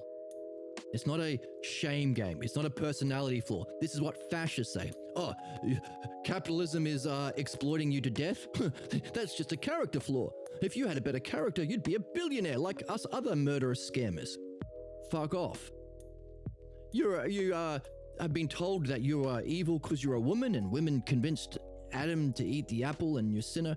Well, that's just your own personal flaw. You should have been born a man. Bullshit. It's intrapersonal, the nature of human problems, ignorance, pathologos beliefs, and the logos that we follow to solve it. That's why we've been practicing it. That's why we've been reviewing it. Because if it's true one time, it's true forever. Wherever you find yourself, in any reincarnation, dimension, lifetime, space and time, galaxy, wherever and whenever, you can repeat the steps that are so simple once you see them. You would say that each would be in totally different states, having different natures, and so no battle could occur between them. So with a stroke of reasoning, you would banish the thought of the coming Armageddon. That's the stakes. Your own destruction of your own self and soul, or humanity's extinction with the upcoming Armageddon, that the people who are in power, because we do not demand a pathologos, midwifery freedom from pathologos belief, and do not equally demand a demonstration of the mastery of the dialectic as well as the understanding of the growth and development, the health and flourishing of the soul. Because we don't demand that, the most sadistic, cruel, ignorant, savage, primitive zombies in their NPC scripts gain power within politics, religion, and capitalism, and they are actively seeking Armageddon because of that ignorance. And we have overcome that, not with the money We didn't have to own a franchise. We didn't have to be born into the right billionaire family. We didn't have to go through these rituals on Epstein Islands to become a conservative politician. We didn't have to do any of that shit. We didn't have to devote our life to some bullshit image of Jesus or Muhammad or any of that shit, or Mormon Jesus. You can be a gooner with their magic underpants. All we had to do was be open, curious, rational, and have fun reading one of the books that perhaps the greatest book ever written. Anyone can play. In fact, there are so few people playing, you could talk along with us in the chat. And in doing so, we've banished the thought of the coming Armageddon. How does Socrates respond to that double-edged critique?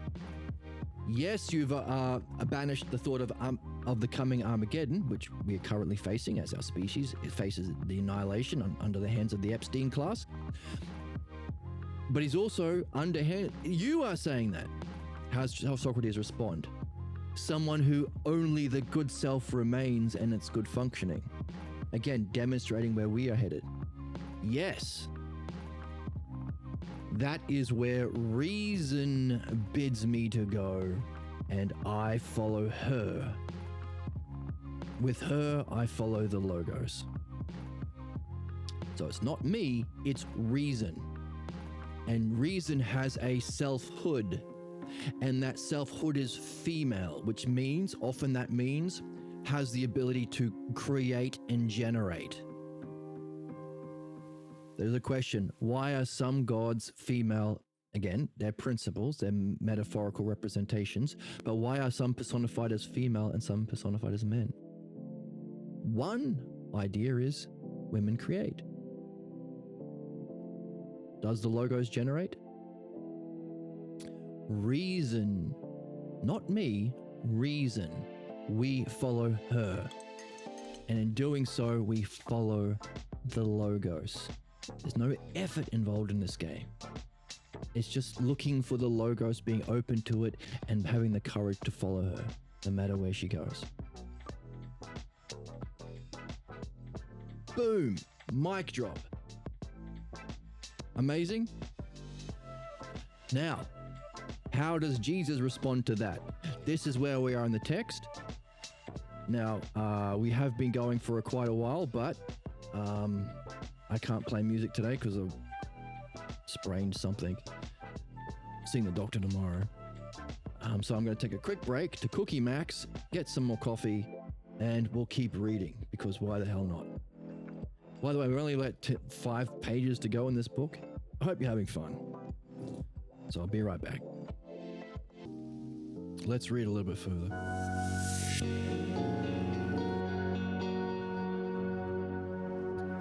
How does Jesus respond to these truth bombs dropped on his ass?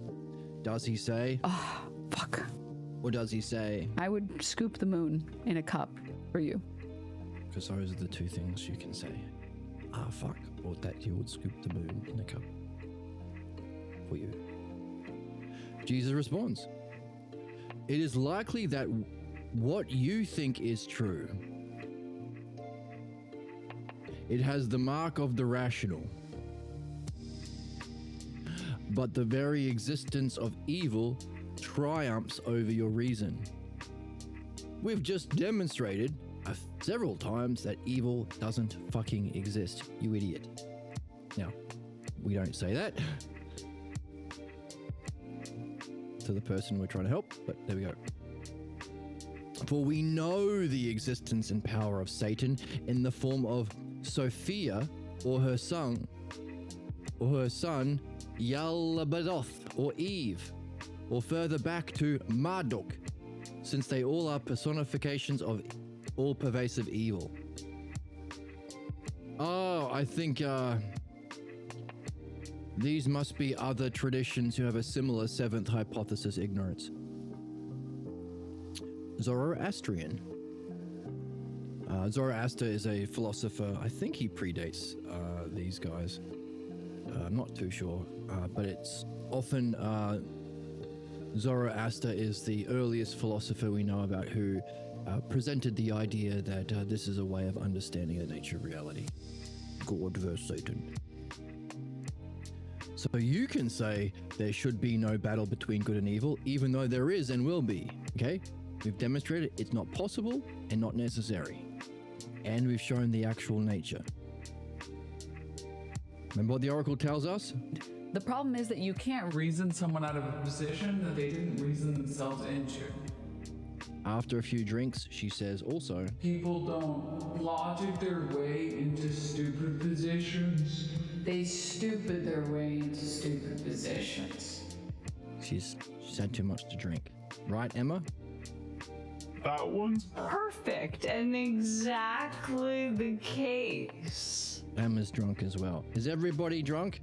If you don't know, now you know. You're drunk too. Whoa, lady, shut up, please. Don't tell me to shut up. Socrates. Oh, we should have the characters back, right? If we're reading ahead. What are the buttons for this, guys? Is it? There they are. Oops. And I can do the voices. I am Socrates. I will defeat your ignorance, Jesus. And then Jesus says, Never. I believe in Marduk and Eve and Yabalalof and Sophia. They are all Satan. and then Jesus, and Socrates says, oops, Socrates. You suck. And then Socrates says, I would scoop them. You know what? Suck my dick. Socrates, don't say that. Okay? Enough nonsense.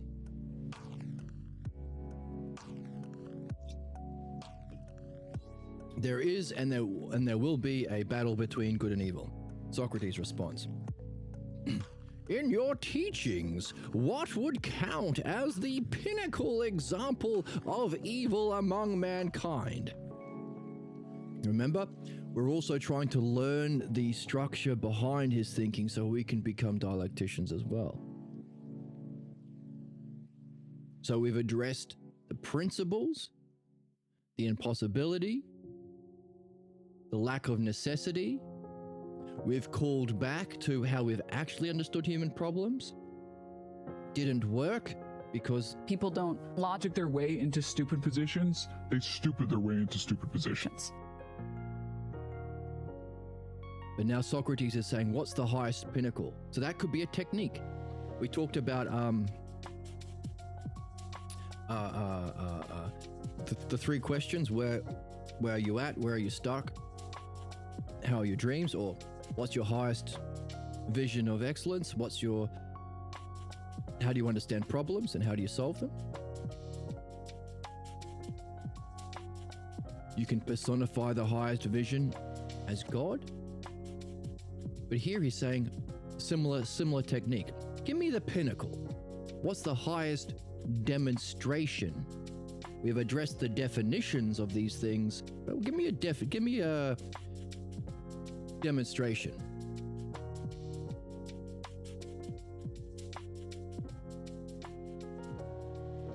Might be having fun. I'm having fun. What's your highest? What would count as the pinnacle example of evil among mankind? Jesus, there are many signs of the pervasive power of evil over mankind, but the most unspeakable evils before God and man is in the willful slaying of one of God's chosen.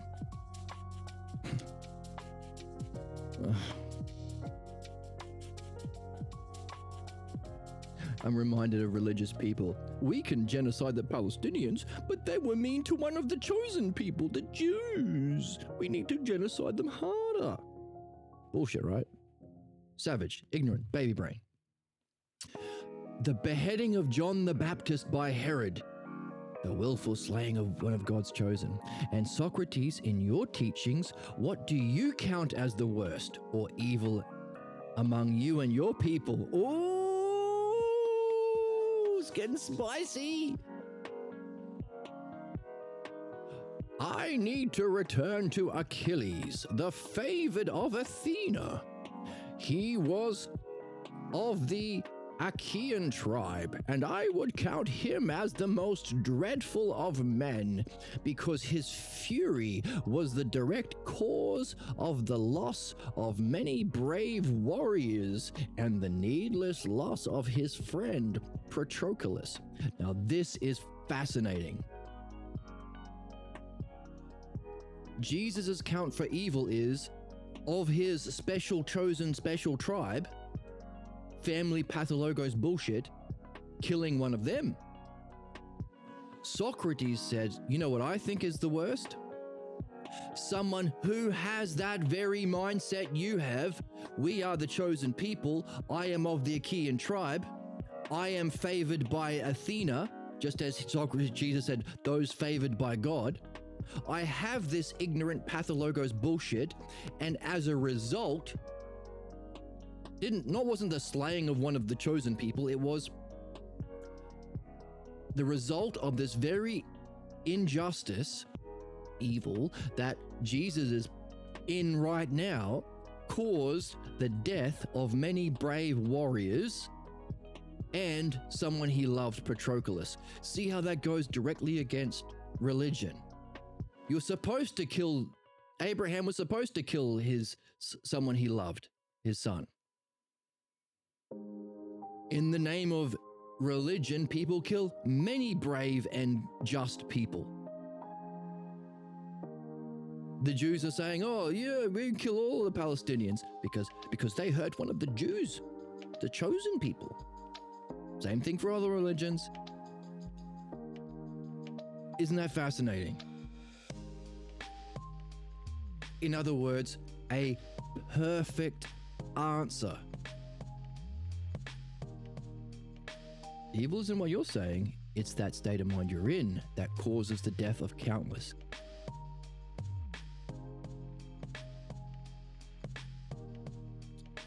Did I mention this book's a banger? Now we can see that, Jesus probably doesn't.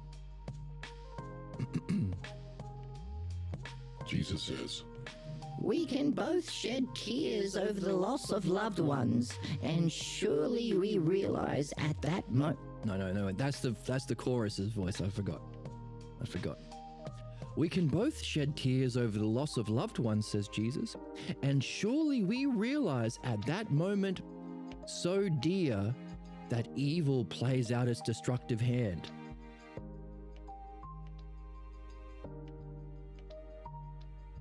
Appeal to emotion. Let me prove evil exists because, oh, look at the loved ones we lost. It doesn't prove evil exists. It proves the implications of this loyalty to family tribe bullshit called the pathologos. Let's keep going. As amazing as it must seem, Achilles finally realized that he had been playing out something he had not known he knew. He had been blindly following the model of his surrogate mother, Lord Phoenix, and that his most fundamental ignorance in his soul had borne his misery. After this realization, he rejoined the Battle of Troy in a staggeringly mindful state and became our greatest hero. For us Hellenes, Achilles, by using the mind to free the mind of its folly, became the model of reversing one's errors and faults.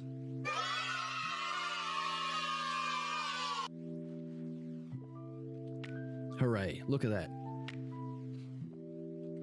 So, Jesus said, see, evil. No. Ignorance. Fundamental ignorance in the soul was the cause of his injustice. Number one. you can finally realize something. That you are playing out something he had not known he knew. Now, again, isn't that interesting that our penultimate experience of knowing, we know already. You can't put anything in that isn't already there. We know reality. It's a remembering. And the self, we are.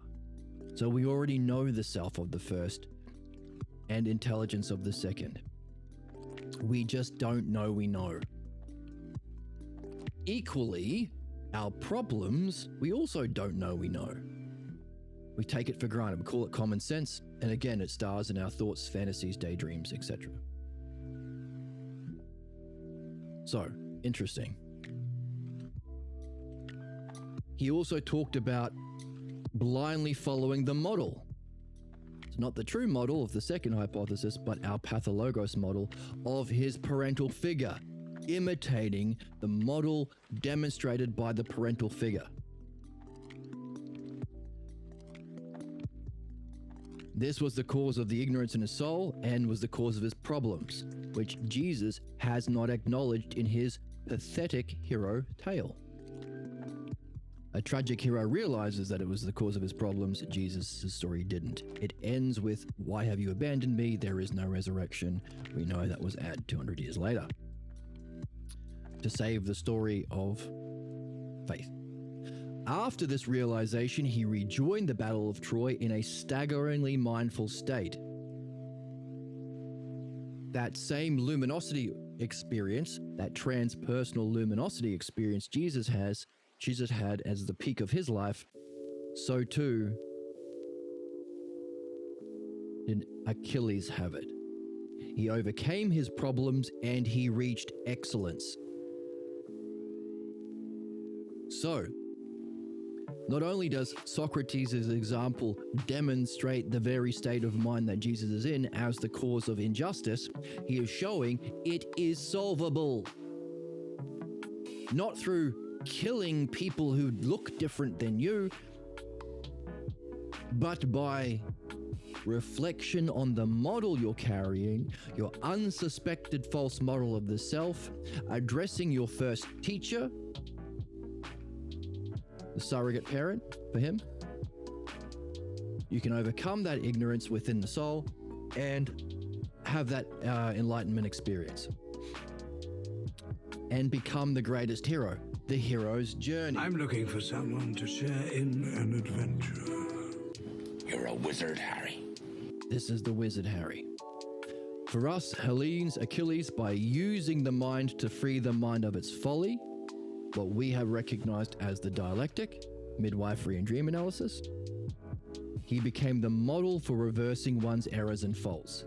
Therefore, there is an archetype understood prior to Socrates in the Iliad, known by people in the Hellenic times, of how you actually fucking solve problems. And it ain't by war and slaving, murder, genocide, any of that Abrahamic bullshit. They knew this. There is a model.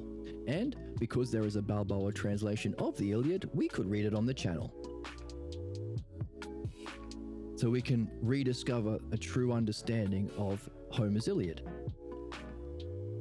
And if that's the case, we have a third member of the class of authors who can write an intelligible, complete work that reflects the logos, that can be our object of reading and reflection, Apollo, without the need for any personal interpretations.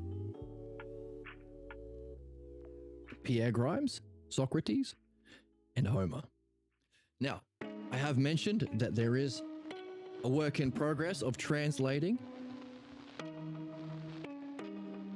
the Odyssey.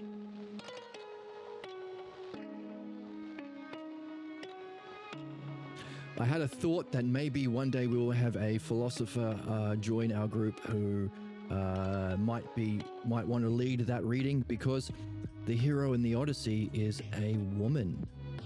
So while the Iliad presents the ideal or the archetype of the worst person becoming the best, There is even a greater difficulty to overcome for women because, as we know, women are constantly oppressed by patriarchal systems, and they have to overcome not only their own ignorance but the bullshit of men too.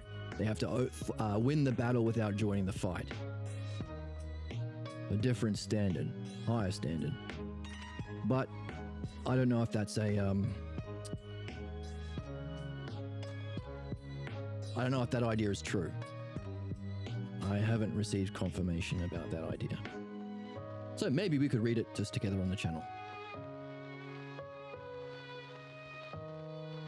Or the Iliad. This could be fun. We could do the Iliad. Either or. Opportunities for the channel for those who are interested. So there you go. The highest demonstration of evil, someone... Hey, not just my family is the chosen family that every human being carries about their own family and their pathologos, but his parents were literally gods. One of them was. So yeah, he was the chosen people, and he was almost immortal. So he has even more reason to think he is the chosen people. Like the people who are committing genocide and abusing women and destroying the world literally believe it's a projection of the pathologos. But in Socrates' demonstration, it's someone who's overcome those problems. Did I mention this book is a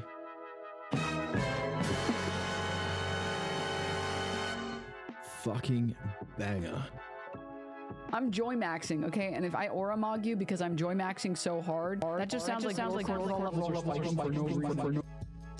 don't spike your cortisone. Oh, very handsome and or pretty. That's right. What does Jesus have to say about this? These are dudes.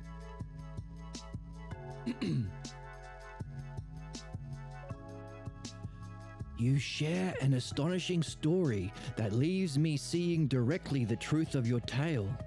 Oh. Then, without the wisdom of the goddess Athena, he freed himself from sin or folly. So our friend in the YouTube comment who said a whole bunch of stuff to the effect of, you can't solve problems, you need God. You can't be greater than God. God knows everything. Don't you know, I think I'm small and pathetic and low and I can't solve problems. We need the grace of God. No, bullshit. This is what we're seeing. Without even having to hope and pray to some imaginary fantasy that your parents gave you, you can free yourself from your problems through using your mind to free your mind from its folly. Now, of course, the chances that chatter, that commenter is watching this, very low. And of course, the likelihood that he has the courage and character to be open to this idea and not just reject it because of his clan loyalty, like Achilles, again, very low. But if he did simply reject it because he thinks he's the chosen people and he can't change, then he would be an example of this evil character. Not evil, ignorant. But within his tradition, what he would call evil. But you can overcome it. So, get to work. Socrates. Now we have developed his art into the way of the philosopher, as midwife to free man of his folly and to guide his way through the study of dreams.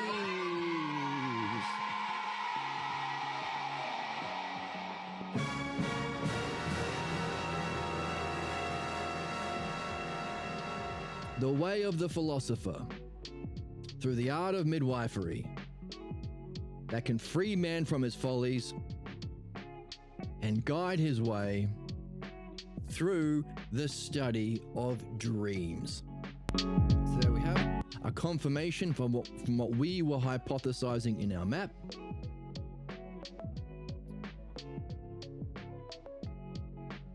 the way to goodness and to be the ideal self is the dialectic,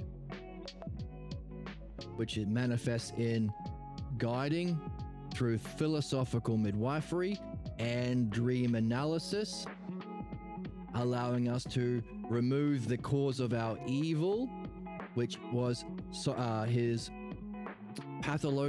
Achilles' pathologos belief, family beliefs, and recognizing it was the image and appearance of his surrogate mother, Lord Phoenix, that he still believed, was able to overcome that, solve his problems, and reach excellence on the battlefield in that Illuminate's brilliant light of being experience. There we have it.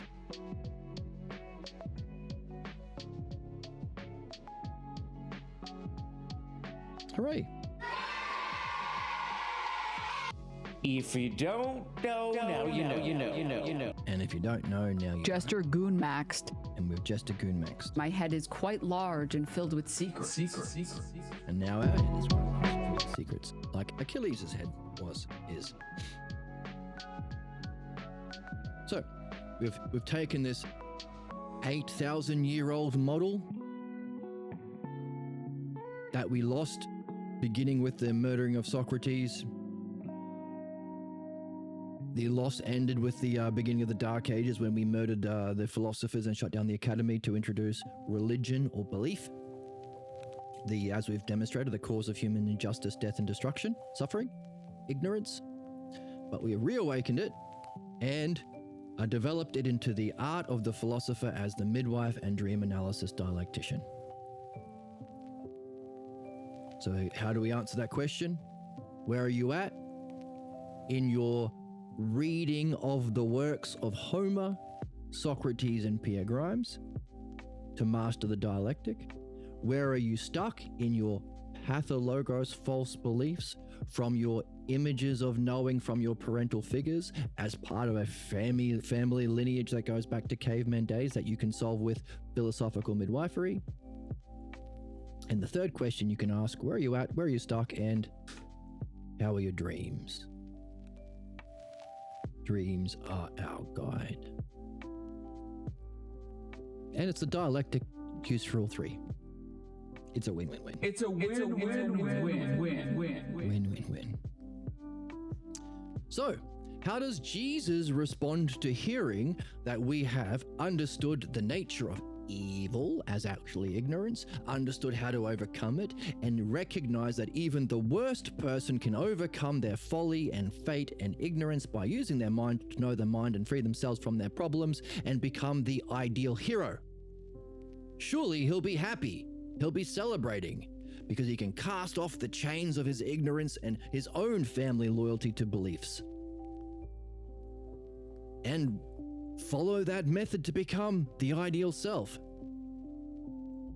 Surely everyone would.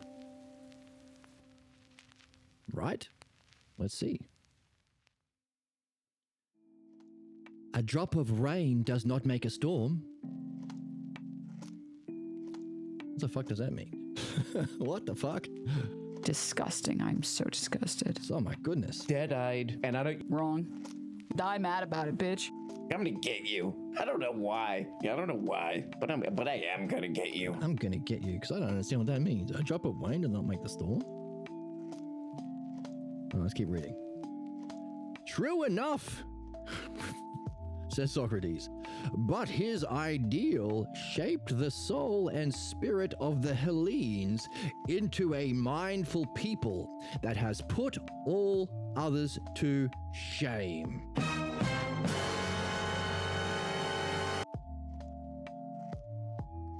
Whoops. Everybody should love sluts. I love sluts. Everyone should love the Hellenes. We love the Hellenes. What does that mean? It means... So you're saying, hey, well, just because what... So this is what the drop of rain doesn't make a storm thing means. Just because one person was able to go from bad to good and become the exemplar and model for everyone, doesn't mean anyone can. Yes, but he did. His ideal shaped the soul and spirit of the Hellenes into a mindful people. It had an effect.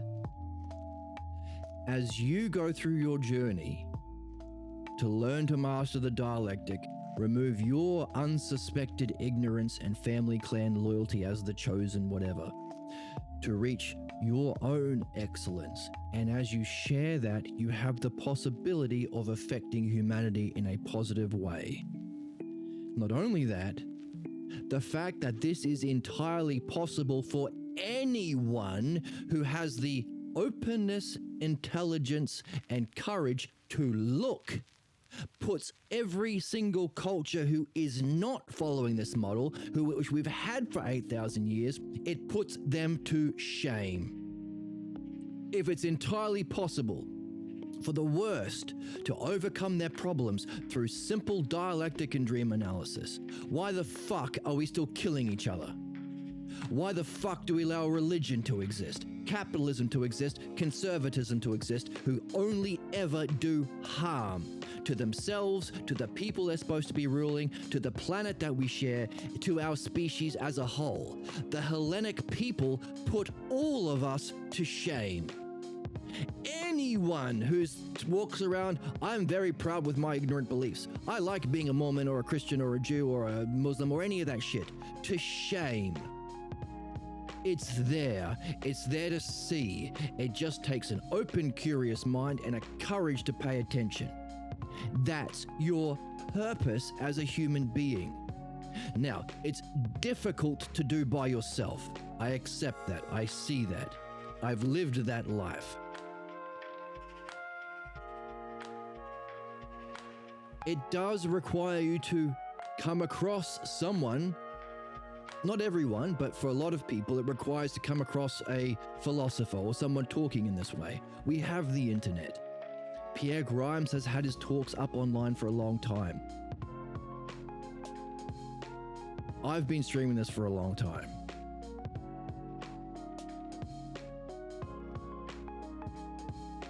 It would be beneficial. My Mystifier. Mystifier? What is that called? Makes smelly air. Nice smelling air. There's a name for it. I can't remember what it is. Aroma something. Forget about that. I just had to turn it back on. That's all. It puts all of us to shame. Oh, by the way, yes, it's difficult to do on your own, but we're not on our own. We're a culture. A rational culture should wake up and say, hey, all of this injustice and inequality, failure to demand understanding of the health and development of our soul in universal principles, universally applied. Any of this capitalist, conservative, religious bullshit, no more. We have a model of how to overcome our loyalty to those family traditions of ignorance, to put an end to the genocide, to the destruction, to the enslavement. And the fact that Homer knew this, communicated to this, and the Hellenic people listened to develop a mindful people where there were people like Diotima, an enlightened philosopher, guru, woman, who taught Socrates the yoga of love and beauty. Parmenides, who again taught Socrates the dialectic. There were likely lots of people around that time because they listened. They listened and they applied it, as I hope those of you who are watching along with this are doing. So this drop of rain doesn't make a storm stuff, fair enough, but it did make a storm. And you have the possibility to as well. Share in whatever way you can. And as we've been saying, you don't have to get it right. You just have to stay in the game. The noblest game. The only real game in town.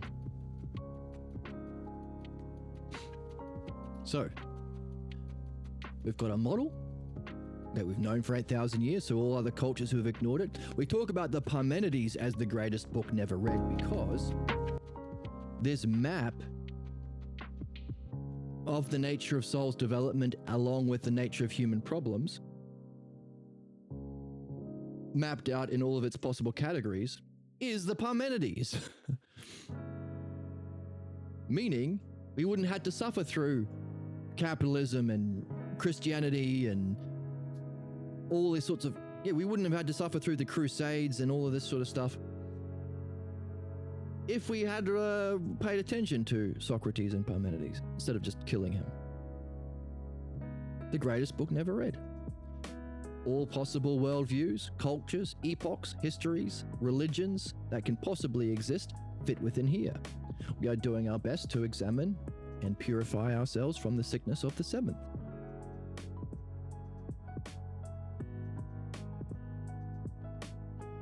So you can make a symbol for each of these on your map. Ninth hypothesis, there is no rock.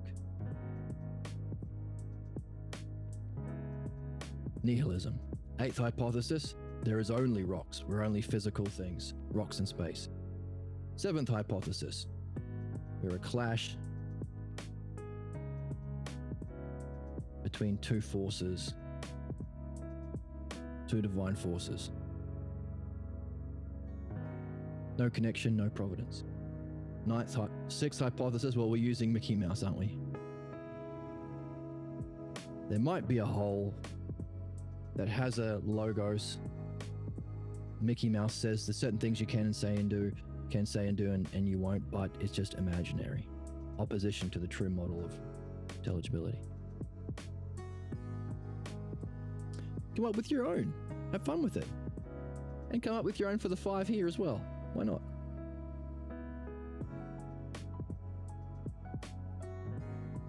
And hey, share it with people. Whatever way you can. Because maybe you, as a drop of rain, could turn into a thunderstorm. It's a win-win-win. It's a win-win-win-win-win. That's kind of my hope for the channel. Maybe I will only influence a few people, but maybe they will influence a few more. And maybe someone clever and beautiful will come across this and influence even more.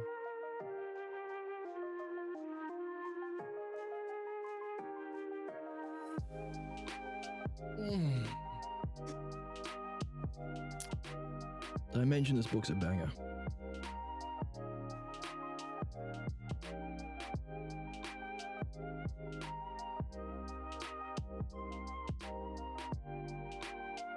I hope it's reaching some people. I think I've been streaming for like close to 2 years now. I mean, the content is so rich. Someone came on stream a few days ago and said, 2 people, a new person and someone who watched a while ago. And he said the older guy said it's dense. And it is dense because it's so rich. Like, we've been reading this same book for 180 episodes, so I hope someone out there is finding it interesting and fun. Or maybe it didn't make sense, but then a year later it does. Anyway. A drop of rain can make a storm. Something to think about. For me, at least. His ideal, says Socrates, shaped the soul and spirit of the... How long do we have to go? Oh, we're at the end! Oh my goodness, we're at the end!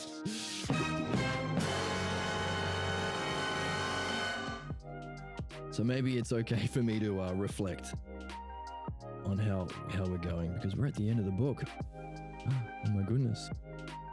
I mean, what an ending. What an ending.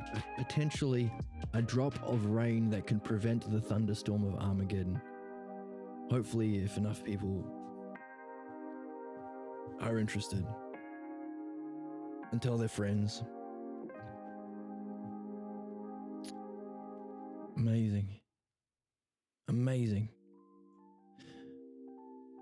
I actually, on a personal note,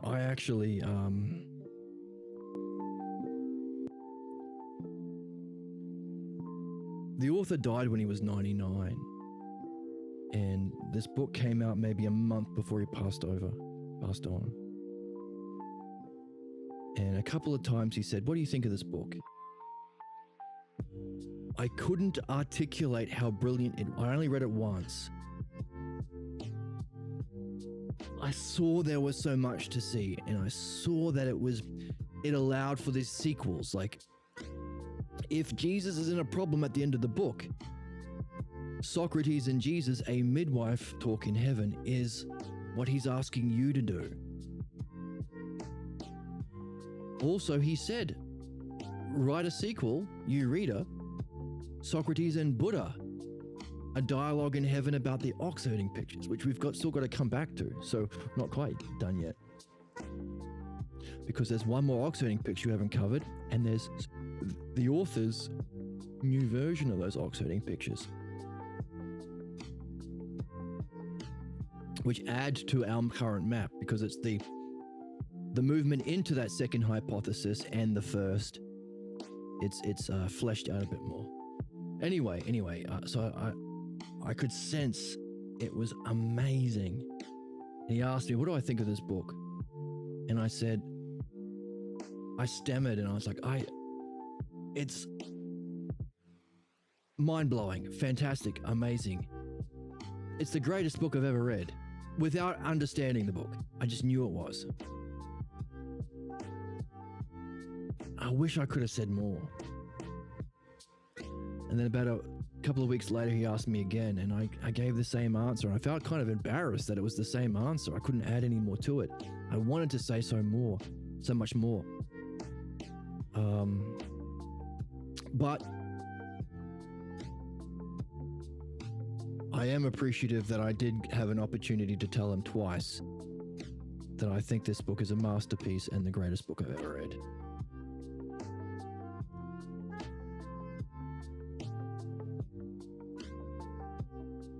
And it is.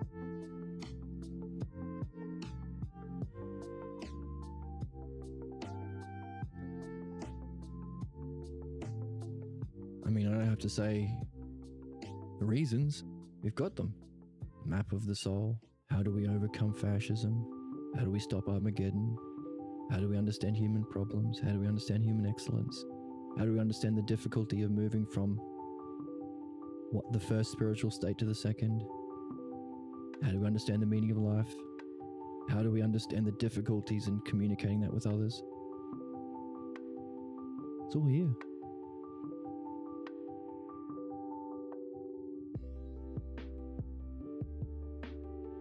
Mind-blowing. Mind-blowing.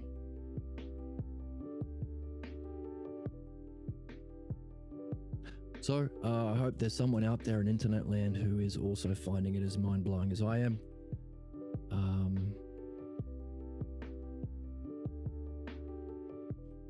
Yeah.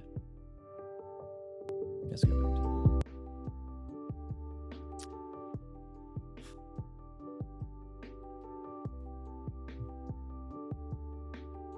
getting sentimental, 180 episodes in, reaching the end of the book.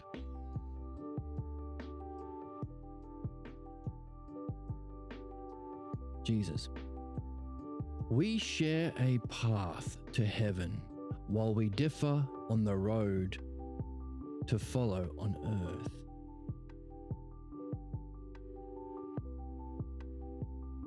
What does that mean?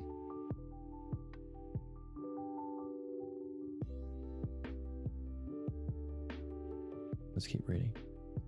Socrates. The destiny of man. The ultimate goal that is the end of our journey. We can reach a journey. Socrates has pointed this out. There is an end. Just like there is a complete purification of our problems. That ultimate purpose that we are all on, all human beings, is called the destiny of mankind. Some people say, why don't you call it the destiny of all living beings? You could. But at least for us as human beings, that's our purpose. That's what the word means.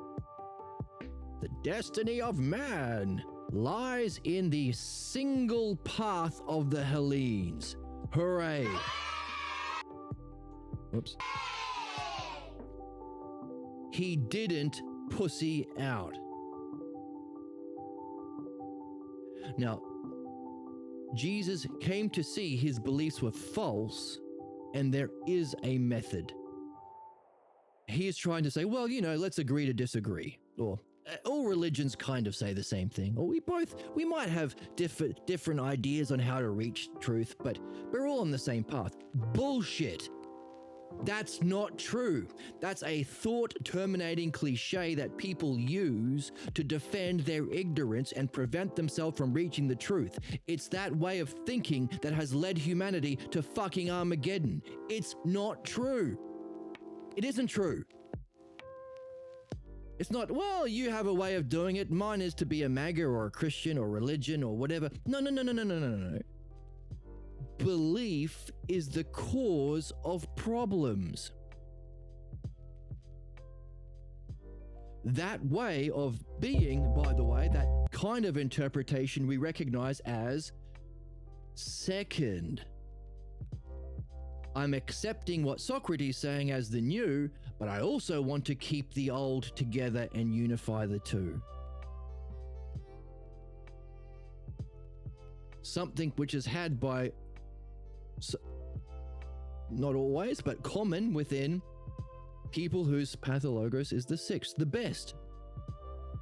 Because the worst is the block to the logos, the sixth people accept that there is understanding and reason, so that they just don't think there's a universal true principle. Therefore, yeah, I'm interested in reason and understanding, but I haven't yet addressed the pathologos false image of the knower. So all these people who say religion is bad, or they're often people who are using that as an excuse to be cruel to religious people. We're not saying religion is bad as a way of making people hurt them further, but to help them overcome the pain they are suffering because of their feeling they need their ignorant beliefs that block their development, both themselves and the people that they have influence over, or their relationships. We want to help the people who are suffering, both in this lifetime and beyond. You think this shit about Mormon Jesus and magic underpants is going to benefit your soul in eternity? It's crazy to think that. But thankfully, see, this is the kind of thing that in order to not make waves or not cause conflict, people are likely to say, yeah, you're right. We're all on the same path to heaven. We just have all different methods. Who's to say what's right and wrong? Seventh hypothesis. Maybe it isn't sixth hypothesis functioning. Maybe it's the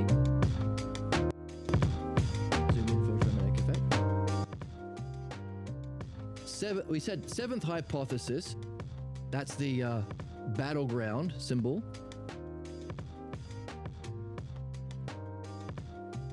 Not only is it a war between the forces of good and evil, but this can also be applied as it's all relative. We talk about this being the most common view of our age. Everything is relative to personal opinions. You have an opinion, Socrates, about how to reach heaven. I have an opinion. There's no real difference. We're all on the same path. Anything is anything, whatever you want to believe. The democratic worldview. The fascists want to kill people and we want to, keep capitalism so we can do insider trading. They're much of the same. Who's bullshit. And I'm so fucking happy that Socrates doesn't pussy out at the end.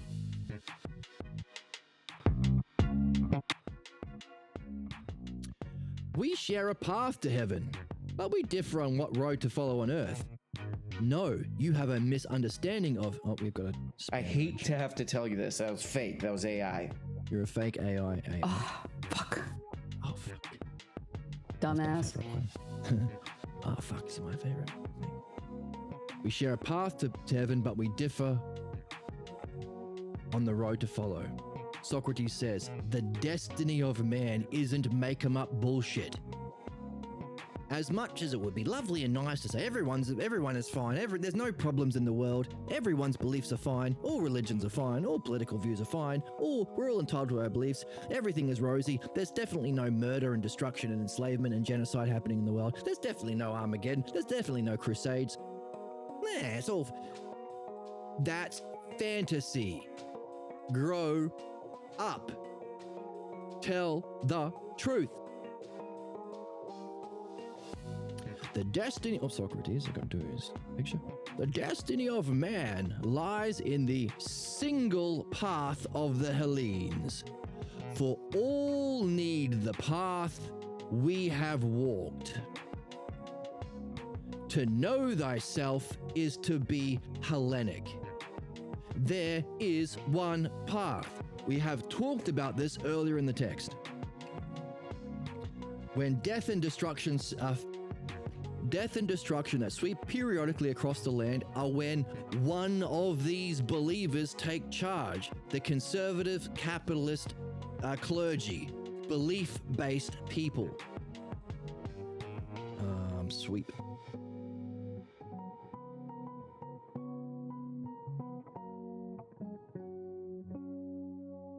To resist the new understanding of how to solve problems and reach excellence is the fundamental conservative impulse, the right wing.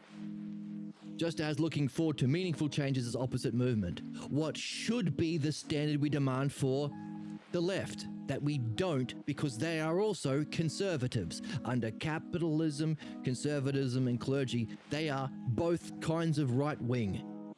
One more blatant about it. They're different, but they're not actual progressive.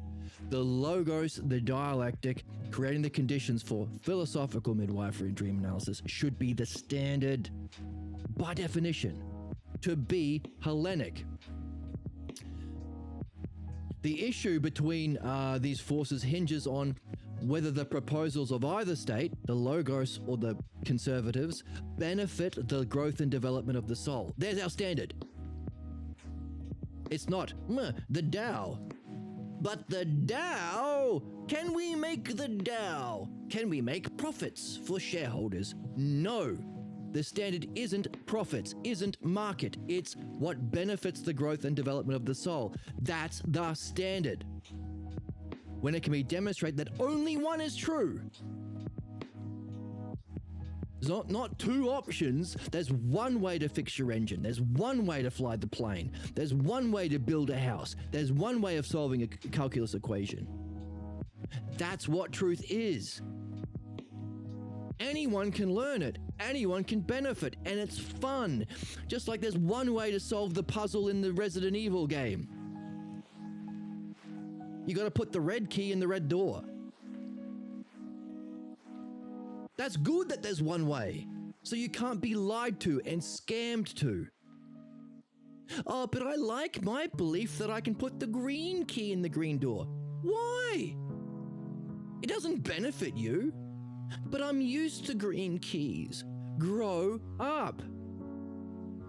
You have to find out why you're attached to the green key into the red door, because it's not true, it's not good, it has never helped you. The reason you like it is because it kept you alive in a green key only family.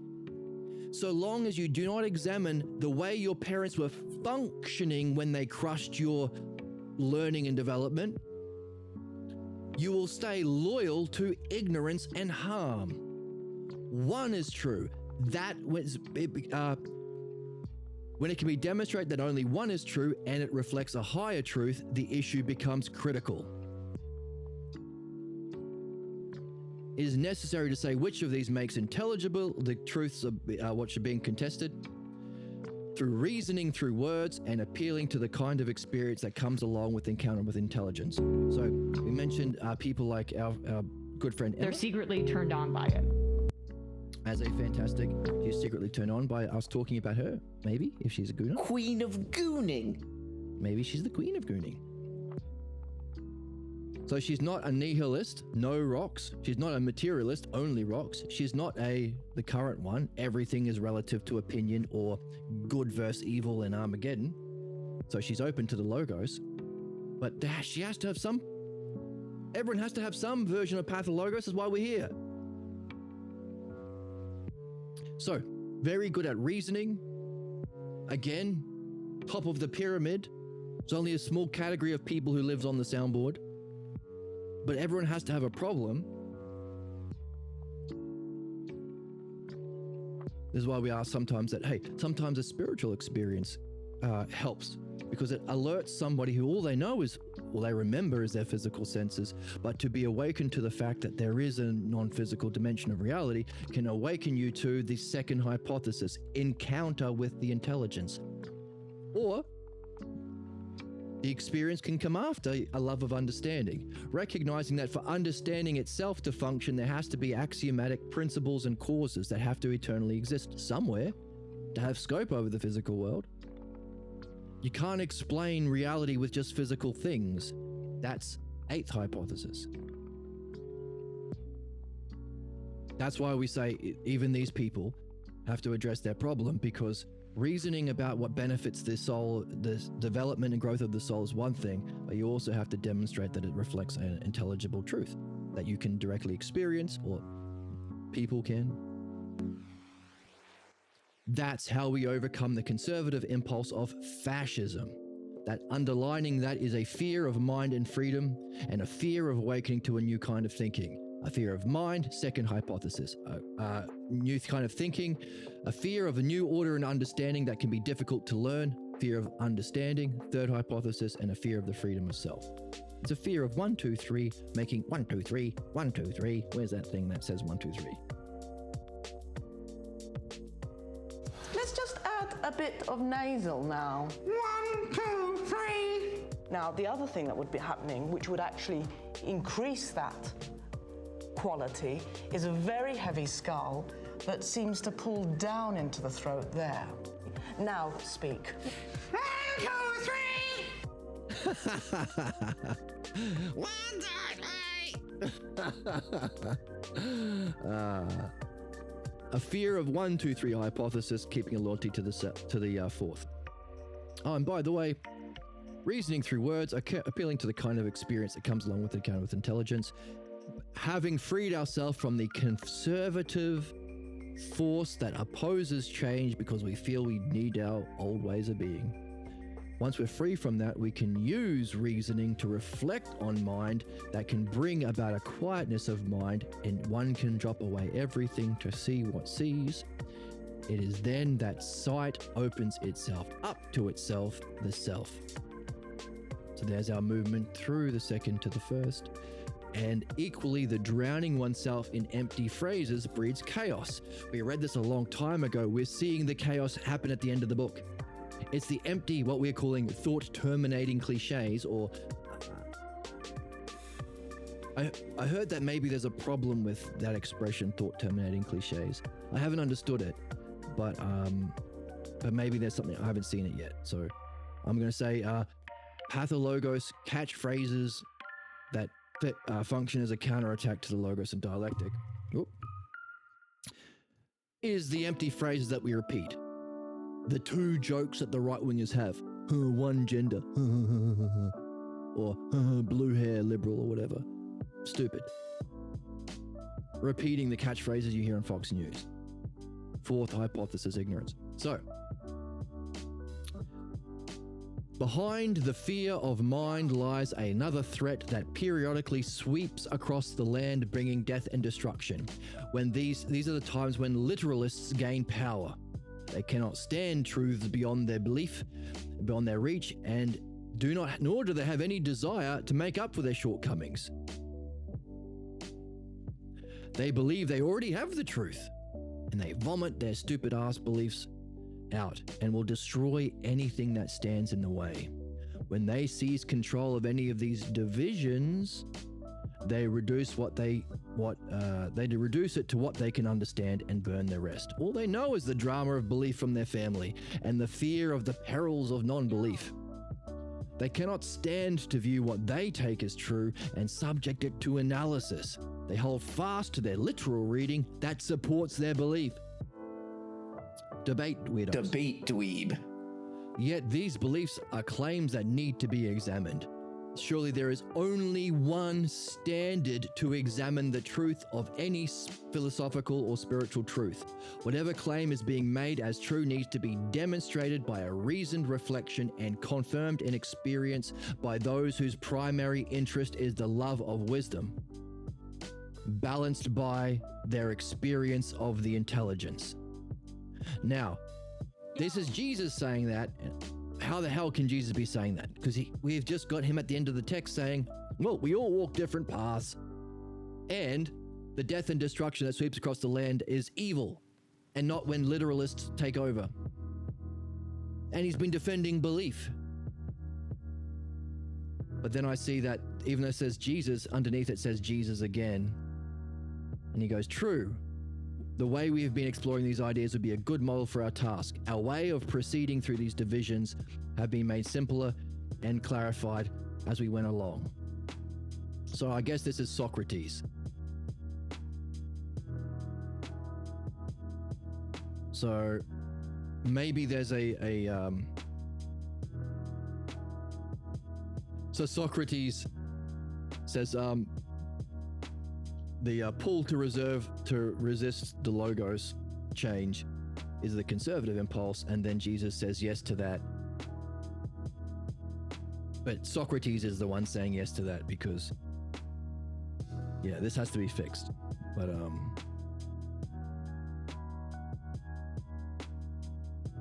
because it's Jesus and then Jesus, and this is obviously Socrates.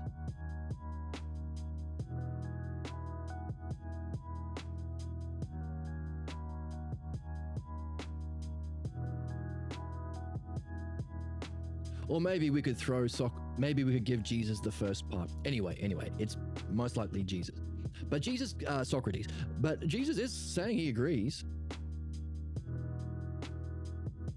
So again, this rejection of what's the actual cause of human problems, and there is only one standard, the logos, for truth, he's rejecting at the end. Now this is important as a dialectician. This is the nature of pathologos. It fights against your own instincts, your own understanding, your own development, your own insights. But we can look out for that. It's the human game. It's part of the fun, I suppose. And that's why it's a relationship, of course. You come back to it, you repeat over. And I'm out of coffee, and my coffee's not making coffee. I'm going to get a quick drink. I'm not going to be long, so I'll do this one.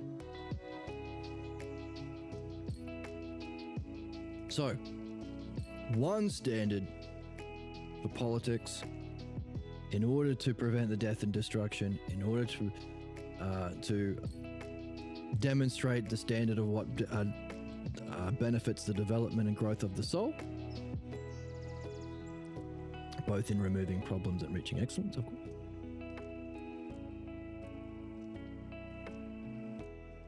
It's the logos, it's following reason, it's following the logos.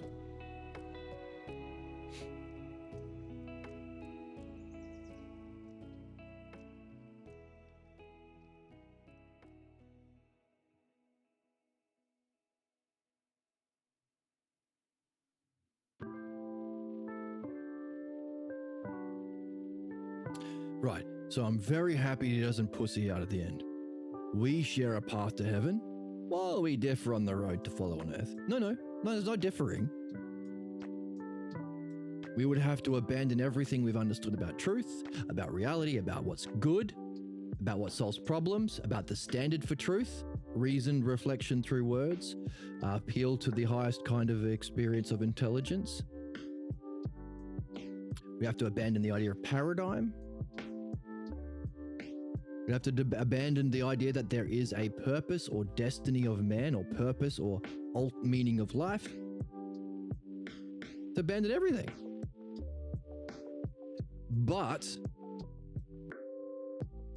as a human being on this part of history, I can understand how strong the pull is to be socially acceptable or polite and say, oh yeah, we're all on the same path, but we have different ways to the same path. It's such a common way of talking. So I'm so happy he doesn't pussy out. Jesus. And Socrates is going to be there too. Where are you, mate? There you are. Now where's Jesus gone? There we go. We share a path to heaven while we differ on the road to follow on earth. Hey, the destiny of man, young chap, lies in the single path of the Hellenics, the Hellenes. For all need the path we have walked. To know thyself is to be Hellenic. Now we can put a name on that way of being, the new age of mankind, necessary for our survival from Armageddon, our removal of problems and reaching of our excellence. It's called being Hellenic. Taking us all the way back to the very start of the book, because this book's so well written. One of the first distinctions we made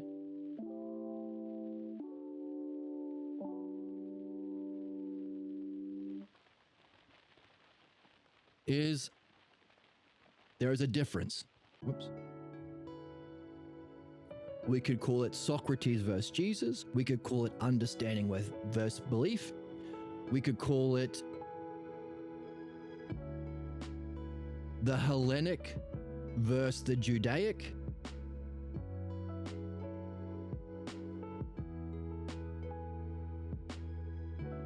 Yeah, so we could go all the way back to the start and see how the first thing they were talking about. Providence brought us together to talk, says Socrates.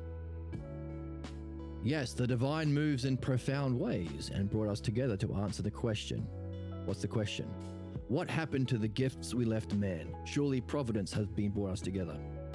Now, we're seeing the gifts that Jesus left behind ain't so great. In part because of the influence of Paul and the church and belief.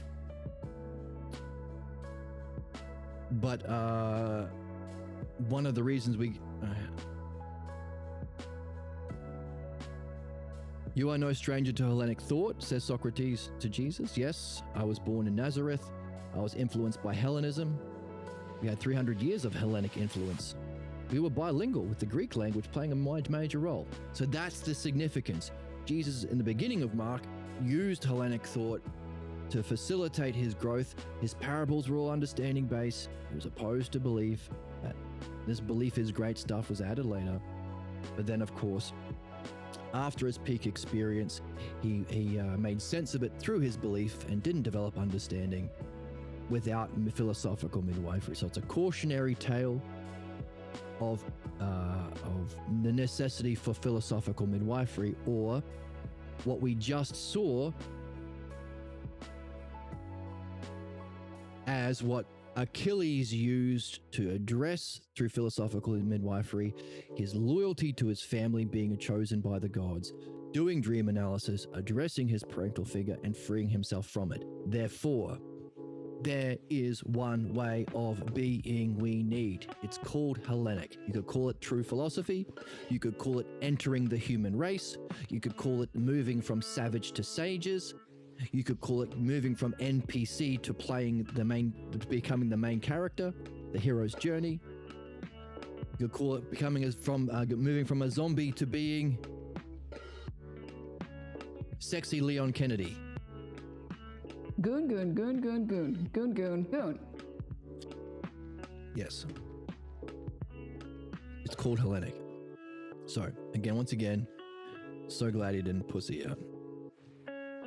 The destiny of man lies in the single path, there you go, which is great.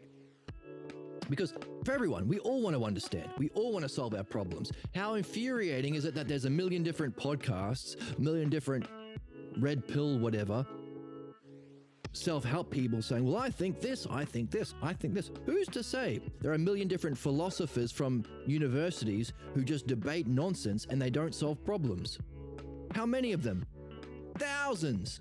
Isn't it wonderful to realize you don't have to be mired in ignorance, the fog of everything is relative to personal opinion?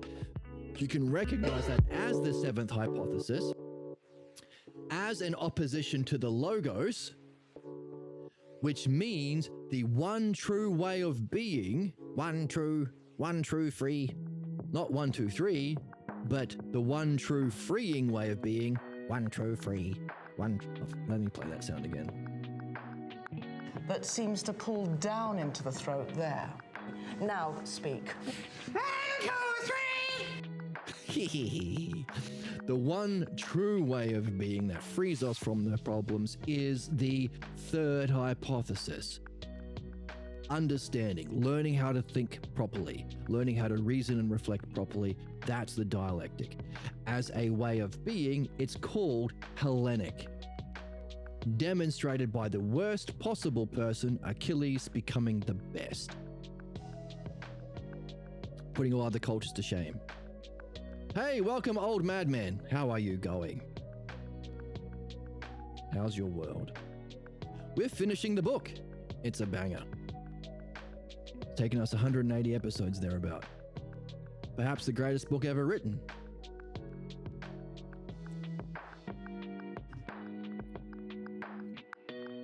What's the 3 pillars of sickness? Would you agree? Yeah. Would you agree that there are basically 2 questions you can ask people when you talk to them?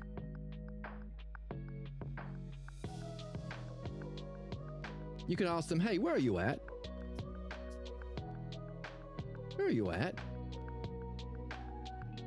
In terms of your understanding and vision of your highest excellence. Where are you at in terms of reaching your goal? Both in reaching it, experiencing it, having a vision of it, and understanding it. Can't have one without the other. But you could also say, hey, where are you stuck?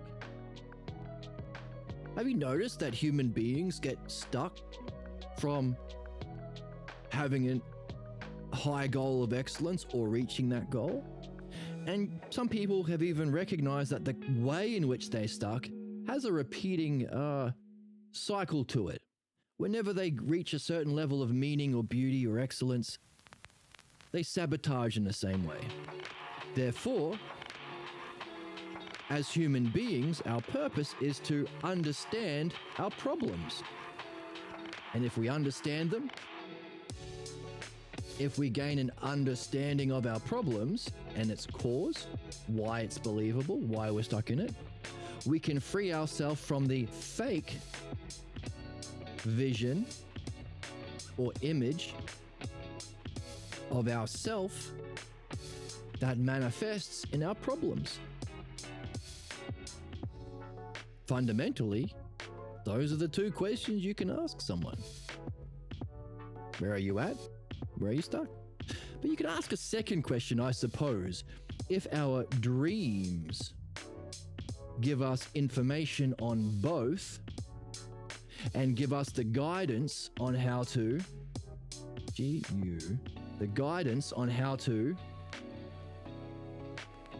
move from our problems to our excellence.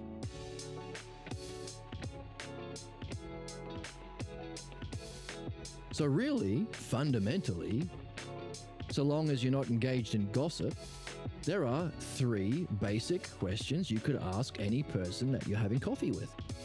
Where are you at? Where are you stuck? And how are your dreams? Or how do you move from one to the other? Now, there are some people who answer it in a certain kind of a way.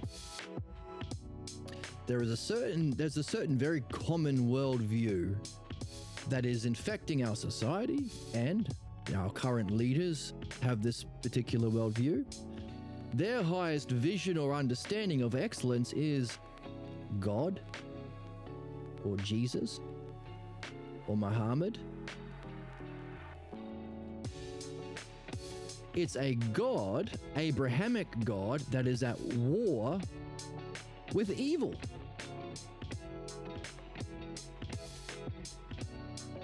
Wouldn't you agree? Some people's highest idea is not them. They can't be God. They're just a small bean. But the best possible is Jesus, and we have to worship him, and we have to follow God's word and do what God says. For some people, that God can be Donald Trump or Netanyahu or the free market or Elon Musk or the Abrahamic God of Judaism, Christianity, and Islam. Would you agree those same people would say, what's the nature of human problems? Evil. Whose cause is the evil one, Satan? Wouldn't you agree? And when you ask them, so how do we move from one to the other? These people, well, Satan can't be helped because he doesn't want goodness. He only wants bad. So all we can do is war. Kill the evil Palestinians, says the Jews. Kill the evil Muslims, says the Christians. Enslave the evil working class, says the billionaires. Destroy the evil libs, says the conservatives. Ultimately, leading to the only way these people, this particular worldview, addresses human problems is punishment.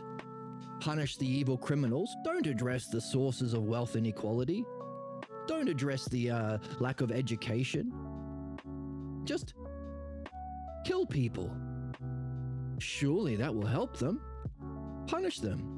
Which leads to Armageddon, because there's this sort of person who currently rules the world. We allow in our systems of religion, politics, and have all the money. Armageddon. Because they think the only way we can overcome the problems that we face within our soul, the internal conflict between our sinful nature, is when we create the conditions for the destruction of the planet, as Donald Trump is saying, and Pete Kegsbreath, the Secretary of War Crimes, and Netanyahu, and all of those fuckers who are trying to bring an end to our species. They want Armageddon so God can come back and finally defeat the forces of evil and overcome human problems. Wouldn't you agree? A lot of people who think that way. What if we can show an understanding that in principle, a God, yeah, they do think that a lot. Yeah. That a God that is at war cannot exist in principle. Because God, to be God, you have to be eternal, divine, eternally in your own state of goodness. And what's good is rational and intelligible. Knowable is truth. But war is the abandonment of the intelligible. You're not using your intelligence to solve problems, you're just killing things you don't like.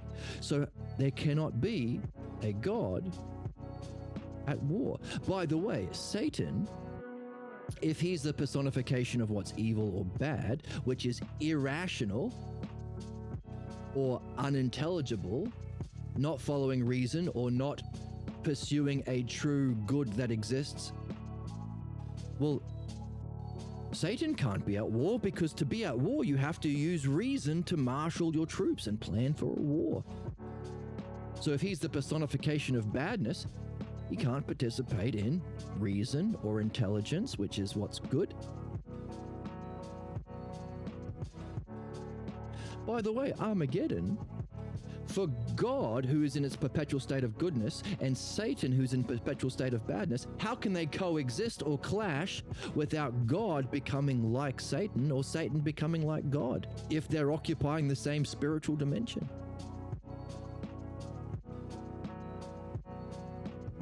Armageddon, in principle, can't happen. Destroyed the three pillars.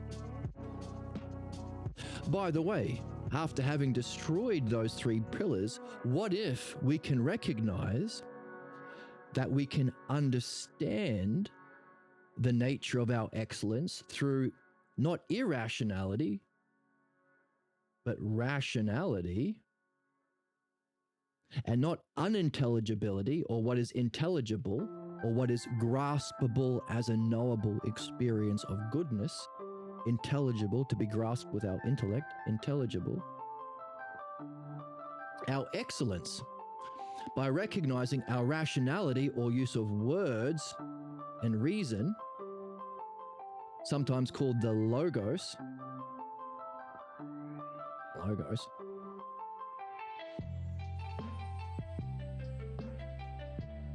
and our use of intelligence, or, by the way, the same questions we asked before. What's your understanding of the good? That's logos. And what's your vision? That's intelligible. Use of our vision or imagination.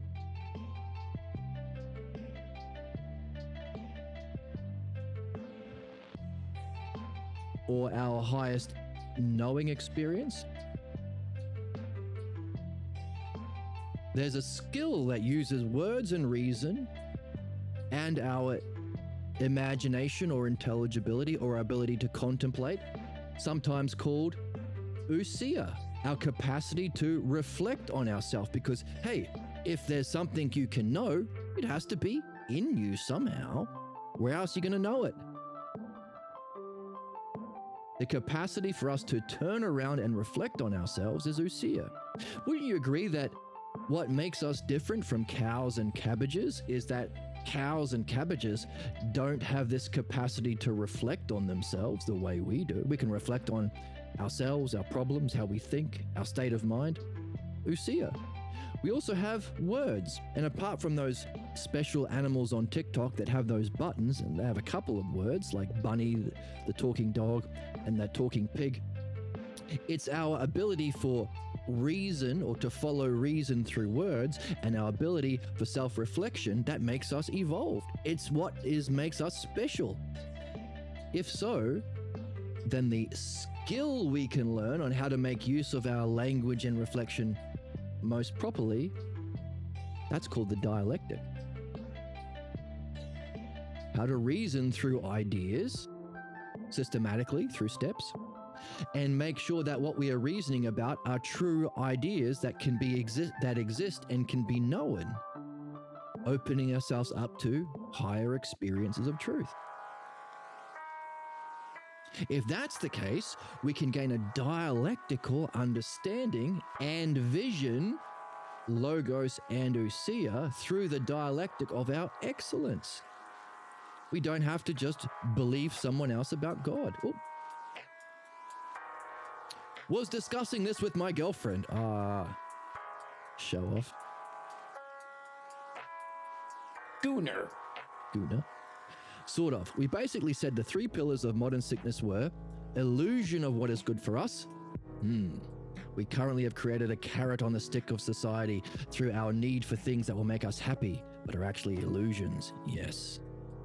2, people's need to control others into their own line of behavior, interest, or enslavement. Yes, manipulating others to seek your false idea of what's good. And 3, people not having free time to stop and think to see the truth of our life here on the planet. Yes. Yes. Absolutely. So what we are seeing is, what we need to do is address that and the sick underlying beliefs that it's okay to imprison people because, hey, that's just, I'm a part of a chosen people. My family are billionaires.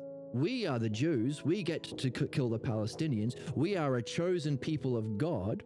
And it's okay to enslave people because they're subhuman. They're animals, says the Jews about the Palestinians. They're savages, says the Christians about the Muslims. They're cockroaches, says the Germans about the Jews. We all have a way of saying that they are. It's not that they don't have the space and time to develop dialectical understanding of the nature of their excellence, reflect on their false beliefs as we are doing to overcome our problems, because problems aren't evil, they are just false beliefs we carry from our childhood upbringing. No, they're evil. And how do you defeat evil?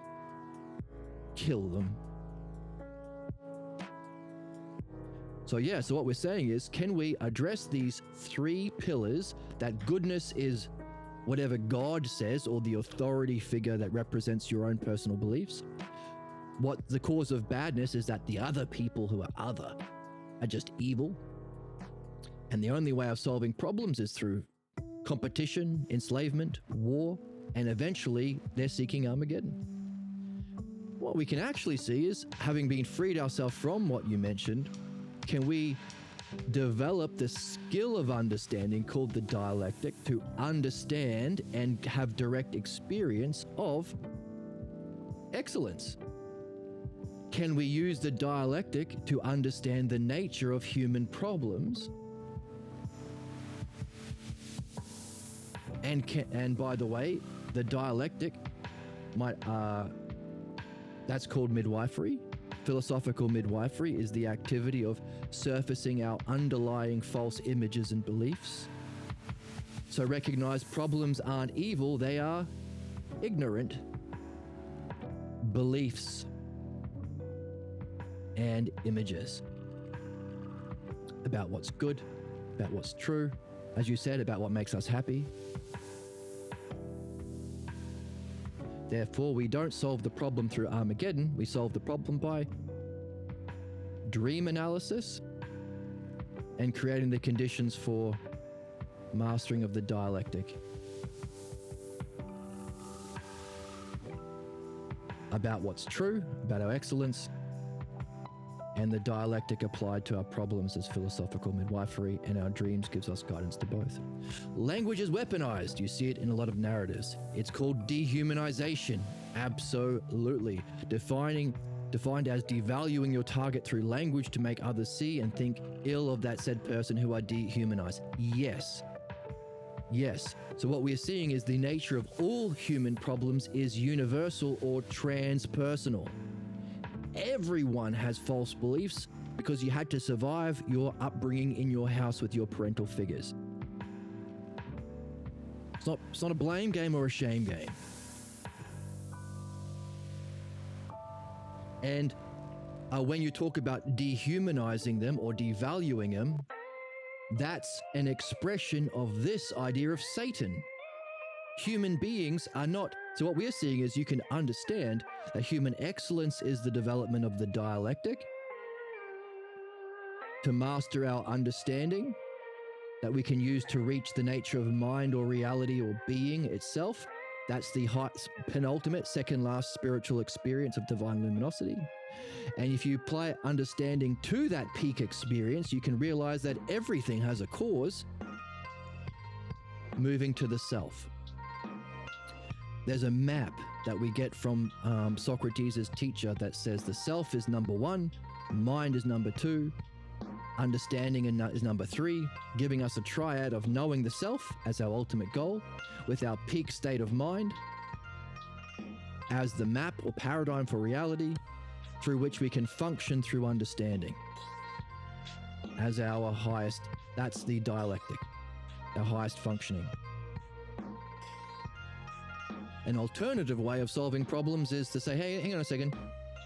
It's not that we carry a false belief about ourselves, our false image that stars in our daydreams and fantasies and tangents, that causes negative states of mind, that causes not understanding, but interpretation, projection. It's that we are actually evil, or as you say, dehumanized. We're monsters. You can't solve, therefore, by showing that these fundamental principles behind the dehumanization of people, evil and Satan, behind the idea of oppression and enslavement, punishment, or Armageddon, the battleground between good and evil, and the false idea of what's good, a God that punishes people and picks a chosen people and says that its highest idea is this chosen people is in charge. Each of these 3 fundamental pillars are false in principle and are unnecessary because we can actually solve problems.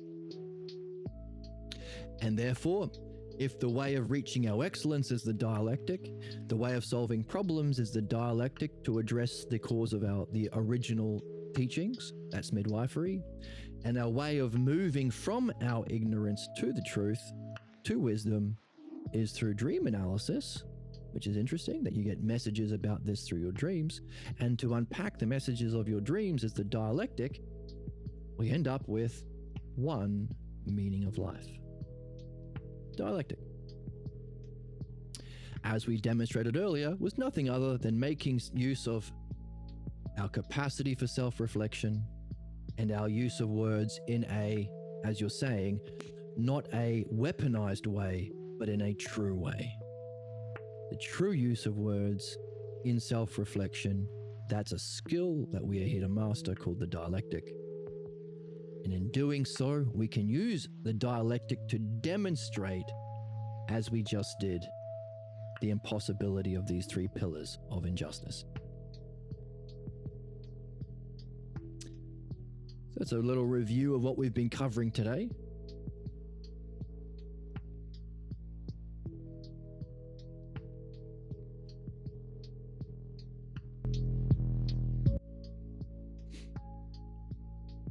And when Jesus has been defending those three pillars, because of all of the different, by the way, that same dialectic can be used to recognize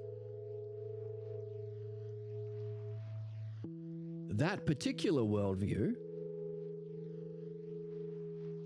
is one of 10 possible worldviews a person can have.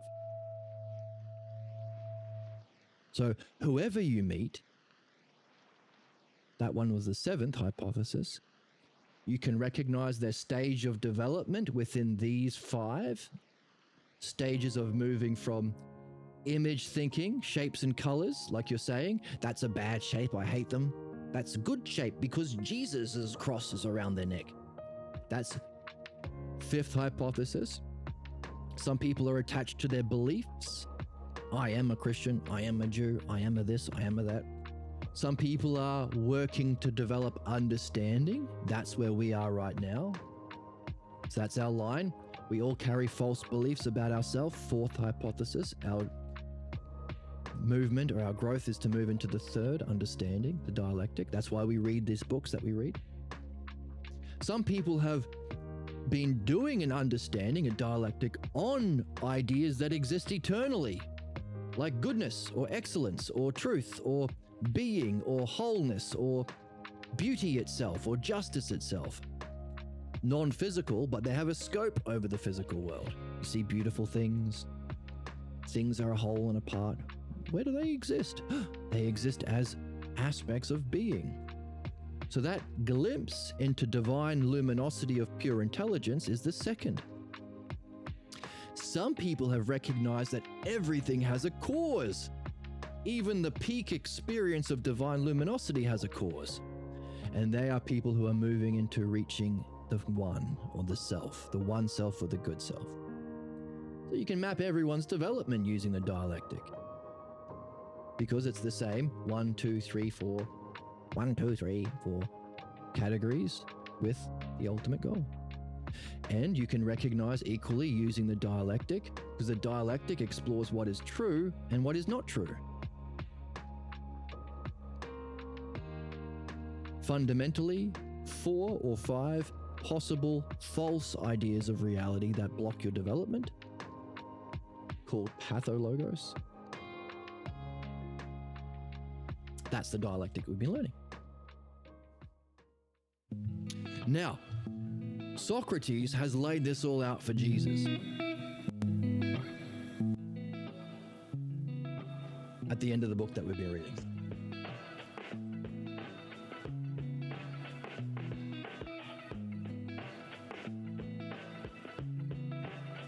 Jesus' response was,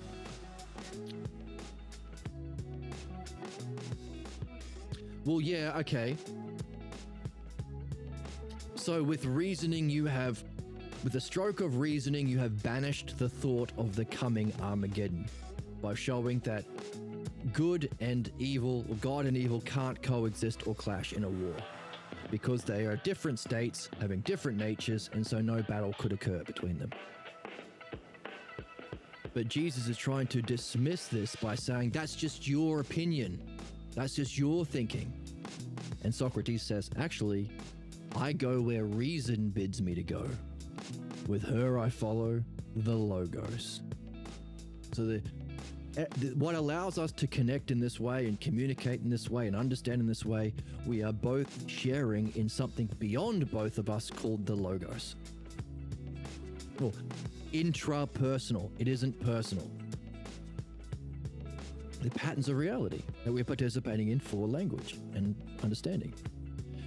Therefore, it isn't personal, Jesus. You can't dismiss my opinions as just my own personal belief. And who's to say what's right and wrong? Your opinion, your perspective, my perspective. Who's to say?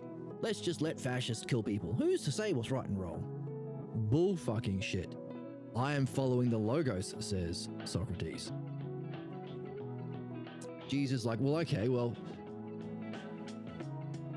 actually, people have believed in good and evil for a long time, even before my family did. So you can say there is no battle between good and evil, but there is, and there always will be, because look at all these other people who believed it.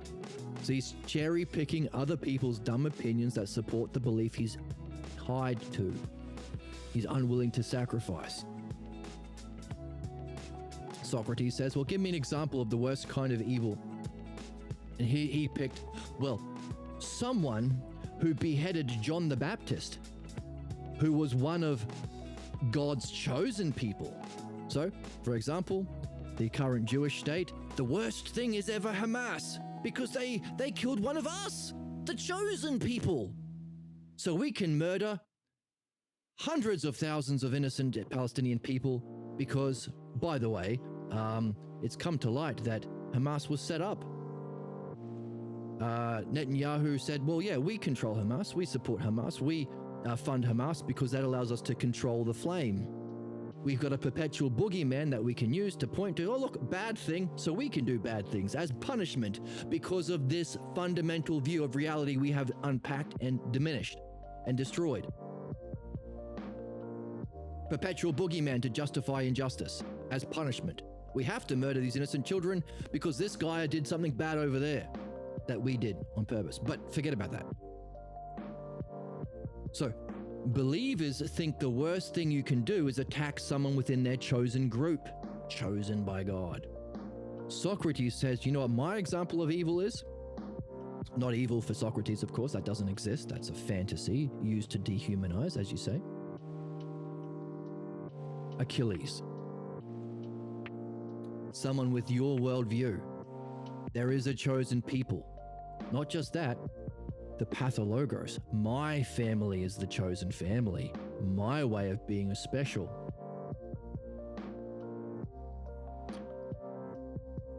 I'm a part of the Achaean tribe.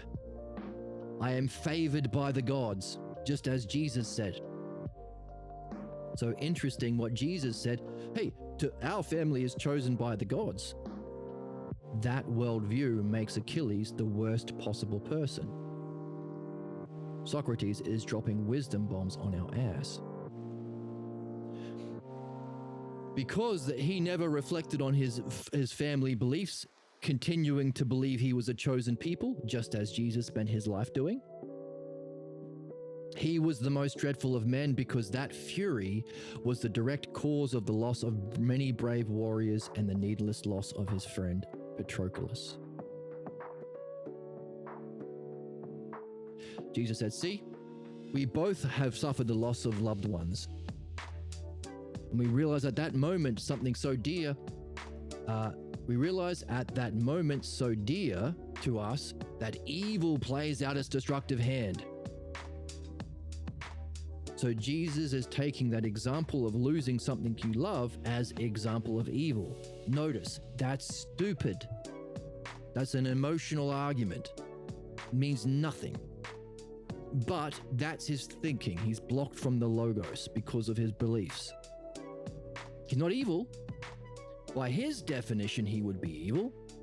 But evil isn't real. He's just ignorant. His definition that evil exists is what blocks us from reason and intelligibility, from the logos and dialectic. So by his definition, he's the evil dude. Right? Netanyahu, we are the good guys as we do genocide. But aren't you doing the evil thing?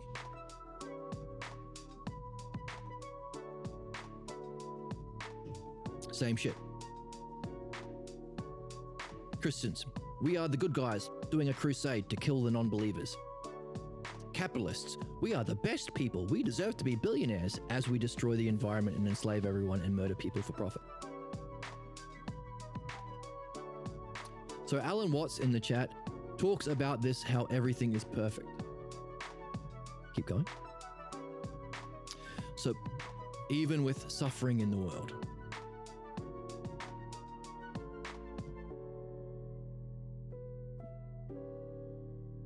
how can you best explain that?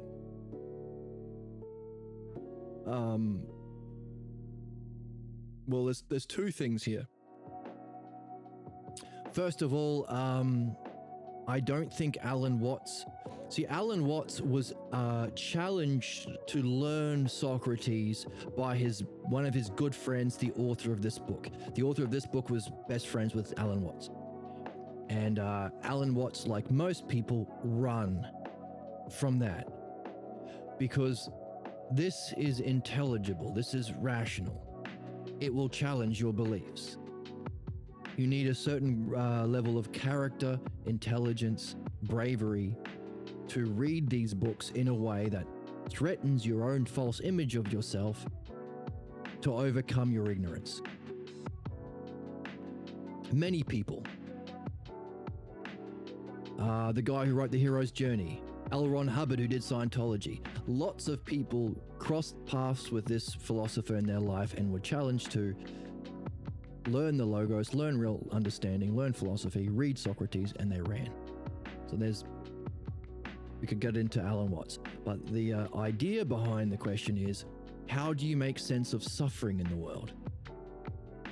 This book explores that.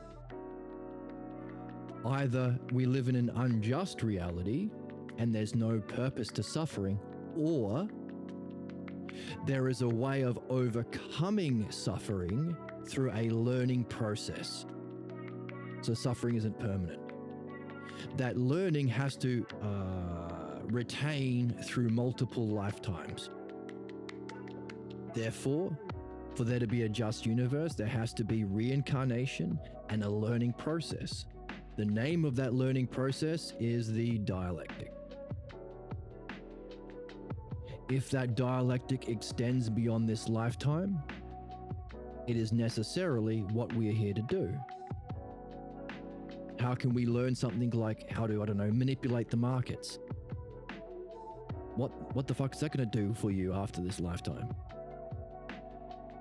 Therefore, what we are learning in how to A, overcome the false belief, like the 3 pillars we talked about, and B, use that same art of dialectic, skill of understanding, to understand the truth of reality, how to reach it, and how to go beyond it to know the self.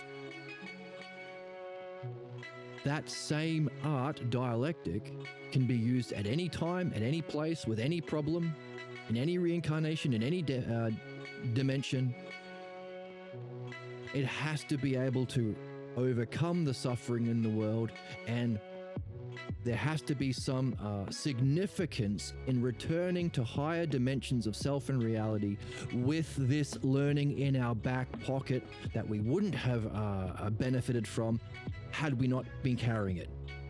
In other words, if the highest state of being in this map here, from the physical world of appearances, we have our beliefs, which is we take as a whole, and our image thinking as parts. If our journey from human ignorance, the source of problems, into human wisdom, which is the level of mind or being, to know it as a whole is the object of knowing, or the second hypothesis. Its activity is the dialectic or understanding, the third. if even knowing the oneness or the whole or the paradigm of reality, if that's the peak experience, then whatever causes that has to be beyond experience. So the first hypothesis, or the one self, or the good self, or the true self, or the self-logos, you might have to take with you a learning of the understanding of the dialectic, because what you might be experiencing isn't an object of experience. Therefore, you need to have understanding to recognize something inherent about the self that you wouldn't have recognized had you not gone through the learning of addressing your problems or ignorance, the learning of perfecting your wisdom of mind, and the learning of using that same understanding to reflect on your experience of wisdom, to realize that there must have a cause. Without that, you may have missed something about the self. So that's what the book has, that we've been reading. That's what Socrates has outlined for us. Without which we would be living in an unjust reality. Meaning problems in principle are solvable, excellence in principle as understandable and reachable, and the activity of purifying one and perfecting the other gives you an art you can use to go beyond wisdom to return to the sacred source of everything, the self. And by returning to the self with that art in your back pocket, you may recognize something you would have missed without. In the chat, maybe that's what it's about then, a learning experience, and we need free will to be able to do that learning. Right, so what prevents us from free will, we call the zombie virus. You don't have your problems have you. Meaning, what prevents your free will or the freedom of self is not the self or the self-logos of the first, a pathologos idea of yourself that says, I can't do it, I'm a small bean, I'm a bad noodle. That's the nature of our problems. Not evil. You're not evil for diminishing yourself and giving up on your goals. It's a loyalty to a belief from your family clan that you grew up in, from which you developed a false image of yourself to save the images of your parental figures, keeping you away from free will and on a train tracks of fate. Freedom of your destiny is blocked by your pathologos ignorance or false beliefs that you have not reflected on, because you need the art of midwifery to do so with the guidance of your dreams, without which you will be blocked in principle. Therefore, the meaning of life, as we said, is to create the conditions for participation in philosophical midwifery, dream analysis. You have to be reading one of these books at the same time. So there's the three things. Where are you at in your excellence? That's our reading. Where are you blocked? Philosophical midwifery removes your blocks. And how do you make the transition? Your dream analysis. All of which are the three uses of the dialectic. Now we can say there's one more use of the dialectic, sharing it with others. Tell stories about your own movement from ignorance to excellence through dream analysis. Share it with others. Without the author of this book sharing it with others, we wouldn't be able to learn the way we're doing here. Now, you have to recognize the catch-22 of being asked to do that. Everything in your soul, well, not everything, but a large majority of the ruling force within your soul will say, don't read what we read here, don't learn midwifery, and don't do dream analysis, and definitely don't share it. That's the catch-22. Problems are problems because it blocks us from our purpose and our development. It blocks us from the dialectic. Problems are problems because it blocks the dialectic, which is the power of the logos. You need the dialectic to solve your problems, thus the catch-22. You don't have the free will if you got your problems. You're stuck. Your job is to do it anyway. Read it. Read along with us. Watch these videos. It'll feel weird. You'll have everyone around you will say it's pointless. Do it anyway. Learn midwifery. Find someone who you can talk to about it. You've got a girlfriend? Hey. Talk about it. Learn dream analysis. Talk about it over eggs in the morning.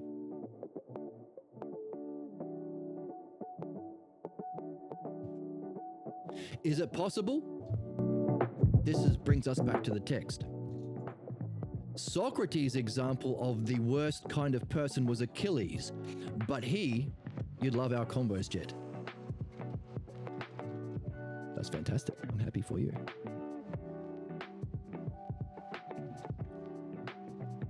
If you find another lady who's open to this kind of reflection, give her my number. Goon, goon, goon, goon, goon, goon, goon, goon, goon, goon, goon. Goon, goon, goon, goon, goon. Now, Achilles is Socrates' example of the worst kind of person with the biggest pathologos problem. Not only did he think his family was the chosen people, like everyone thinks their family is special, their parents are special. Look next door. Are they special? No, they're idiots. Look at someone else's family. You think their parents know everything? Then why the fuck do we think our parents are so special and our way of being and our idea of the self is right? It's baby brain. But Achilles was even worse. His mother was Athena, or one of his parents was a god, and they were actually favored by the gods, and he was like practically immortal. So yeah, of course he had even more reason to think he was special and chosen. But in the story of the Iliad, 8,000 years ago, known by the Hellenic people, giving us Parmenides, Xenophanes, Diotima, these three people we know about who were enlightened philosophers at the time. Teachers of Socrates, Diotima and Parmenides. Giving the dialectic to Parmenides, who gave the dialectic to Socrates. That's how we know about it. Diotima demonstrating the dialectic to show how you relate to your beloved in relationships can be a spiritual method through this process. Diotima's teaching, leading Socrates to his enlightenment experiences. They knew about this dude named Achilles. Achilles finally realized that he had been playing out something he did not know he knew. He had been blindly following a model of his surrogate mother, Lord Phoenix. Following the model of our parents who got it from theirs and so on, the family curse. And this most fundamental ignorance within his soul, not evil, ignorance, not evil, a false model for someone we take as knowing because we were little. This fundamental ignorance within his soul had borne his misery. After this realization, he rejoined the Battle of Troy in a staggeringly mindful state. He has a brilliant light of being experience in a flow state on the battlefield. The same transpersonal, it's universal, it's mind itself experience Jesus had. Only his response to that peak experience was different to Jesus. Jesus used it as a way of justifying his false beliefs. He said, well, I must be the second coming. I must be Elijah. He identified with his beliefs. Achilles did the opposite. He used that to challenge his beliefs. In fact, the challenging of his beliefs through dream analysis and answering his earliest teachers freed him up to have that enlightenment experience and become their greatest hero. So for the Hellenic people, they had a model For us Hellenes, the Hellenic people, the people who... Hellenic isn't a place, it's a way of being. There's a famous play about Ethiopian black women who demonstrated they were Hellenic because of their desire for justice and not enslavement. It's a way of being. For the Hellenics, Achilles, by using his mind to free the mind of its folly, became the model for reversing one's errors and faults. No need for praising God, no need for belief, no need for human sacrifice, no need for diminishing yourself, no need for war or Armageddon or the idea of Satan and evil. Simply using your mind to understand the false model you're carrying in your mind and free yourself from it. That activity is called dream analysis and philosophical midwifery. Making the worst person potentially the best. No need for punishment.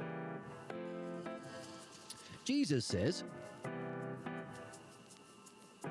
"You share an astonishing story that leaves me seeing directly the truth of your tale, Socrates.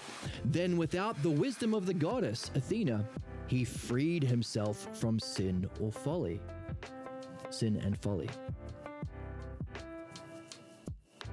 The word sin, amartia in Greek, means to miss the mark. It doesn't mean you're bad. Just missing the mark. Correct your aim.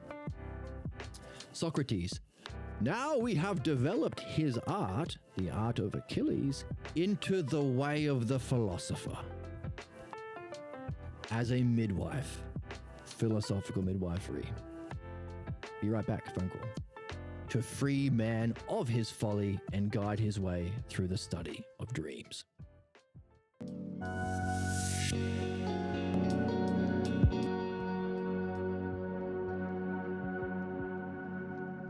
We developed this art that the Hellenics knew about and demonstrated with Achilles into the way of the philosopher. Notice, the way. Philosophers who are not doing this are not philosophers. They are called philodoxias. They love opinions. Opinions, as we've seen, do not lead to truth and block us because of our problems, beliefs. So, the way of the philosopher, as a midwife to free man of his folly and to guide his way through the study of dreams.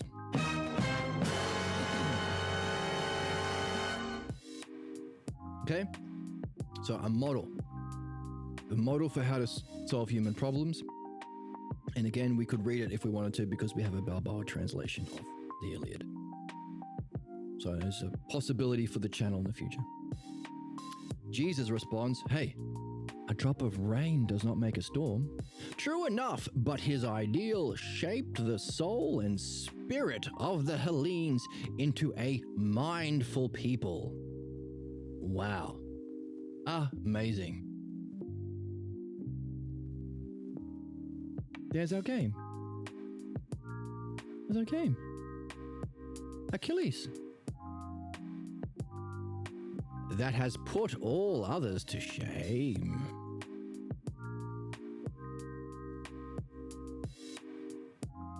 Whoops.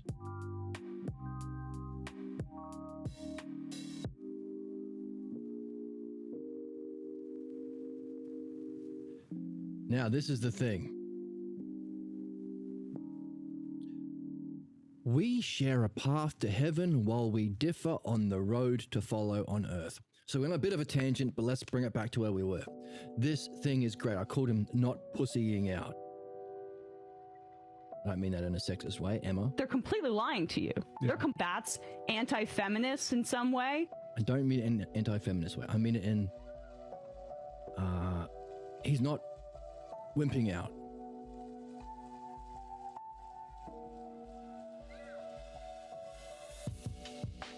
We share a path to heaven while we differ on the road to follow on earth.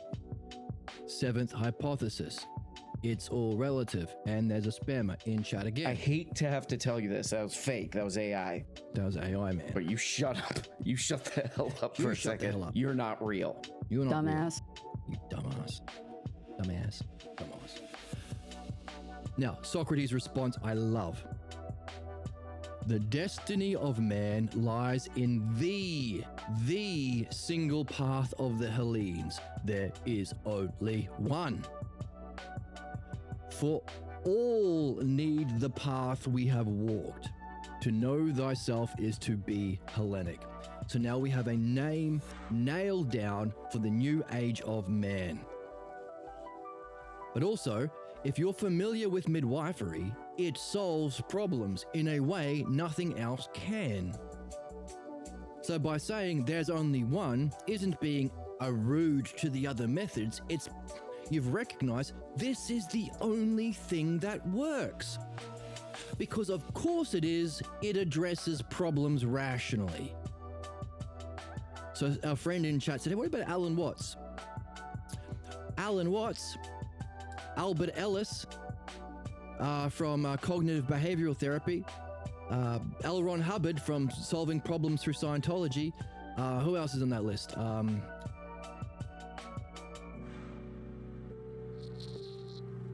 Joseph Campbell, The Hero's Journey. These people and more. Terence McKenna. All of these people who claimed to have a method of how to solve problems weren't. They all crossed paths with this author who said, here it is. They said things like, I like my method, or I'm too scared, or I don't want to lose my job. So interesting, our friend brought up Alan Watts. And I'm so glad he didn't pussy out on this. No. We've demonstrated that your idea of God and evil and Armageddon and sin and punishment is the cause of injustice, violence, suffering, and literal Armageddon. Don't give me this, we're all on the same road, but we're on different paths. Bullshit. There is one path. It's called being Hellenic. I love this. It makes things so easy because scammers and con artists can't sell their new magic product for only $3.99 a month or whatever bullshit. No. You don't need a subscription. You don't need to be a billionaire. You don't need to be in this or that club or accept Jesus or Muhammad or Allah or Abraham or any of that shit. It's just having integrity. That's it. It's free for everyone. And we all need it. And if you've got any familiarity with midwifery and dream analysis, and you've participated or practiced it, you will recognize that, of course, saying this helps everyone. Other things are scams. And if you can't recognize that Armageddon is a bad thing, or genocide is a bad thing, or human extinction is a bad thing, because you want to save all of the different paths, because all religions are fine actually. Bullshit. Open your eyes, wake up, be mature. Now, I recognize that this way of talking isn't directed to the people who are watching this. I'm sure the people who are watching this has already recognized these sort of principles, but here is me answering the voice of the many that say, well, what about everyone's personal beliefs? No, Armageddon. No, fuck that. Sorry, but I like Armageddon. Don't call me a Nazi, it hurts my feelings. No, Nazi, you're a Nazi. But wake up, you can... The worst person can become the best. Get to work. But also it's fun. It's the best gaming.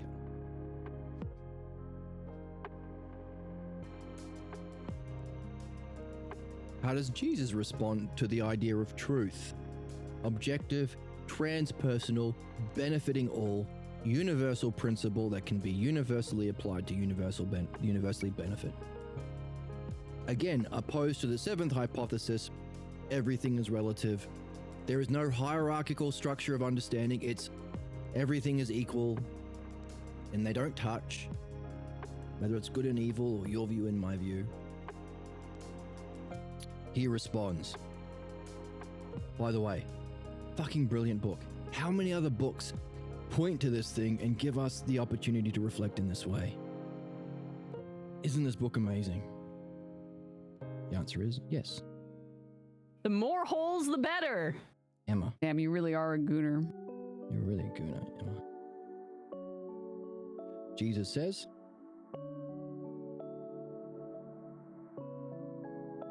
and you Hellenes do not think our Abrahamic God to be a God.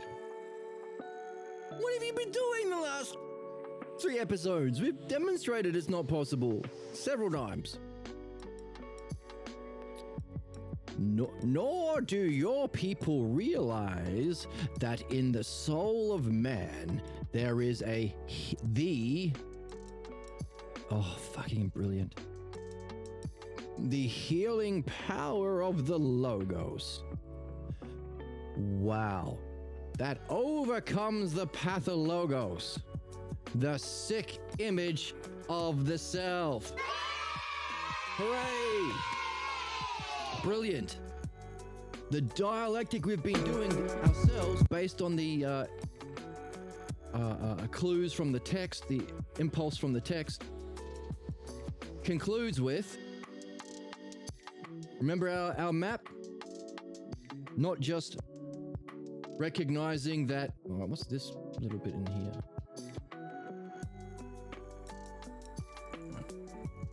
That not just getting rid of evil by recognizing our problems are pathologos beliefs caused by interpretations that are irrational and unintelligible, and its source isn't Satan but the images.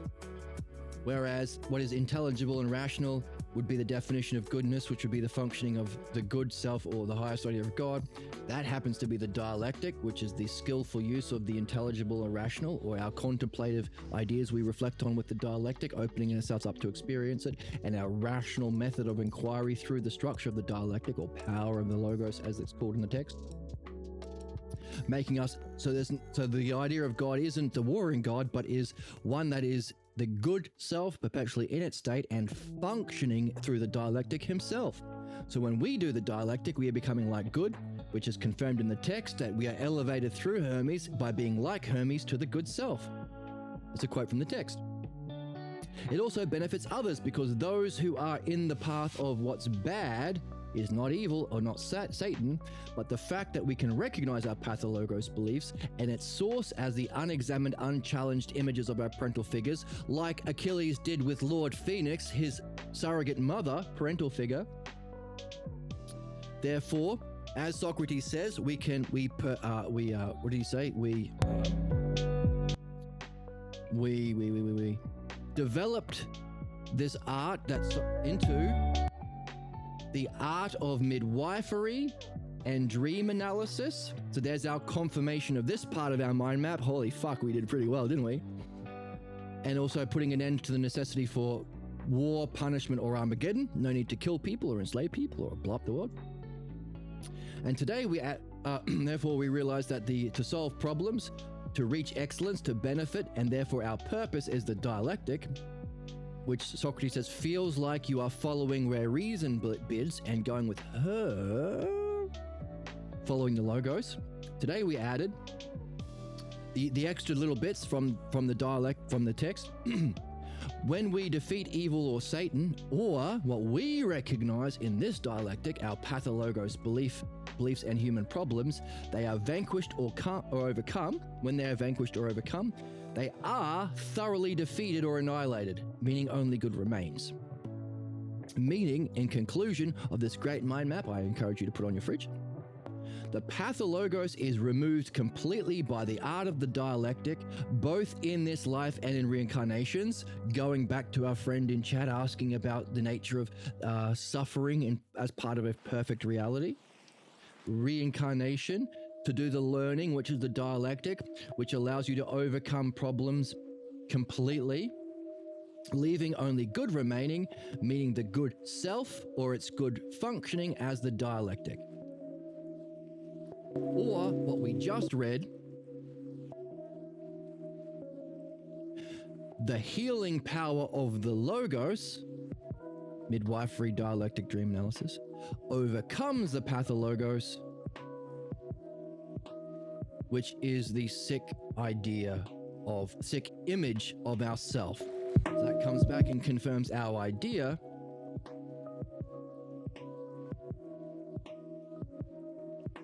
from the pyramid head, the dialectic demonstrated by Achilles, the power of the logos within the soul of man to overcome the pathologos, which is caused by the image of the self.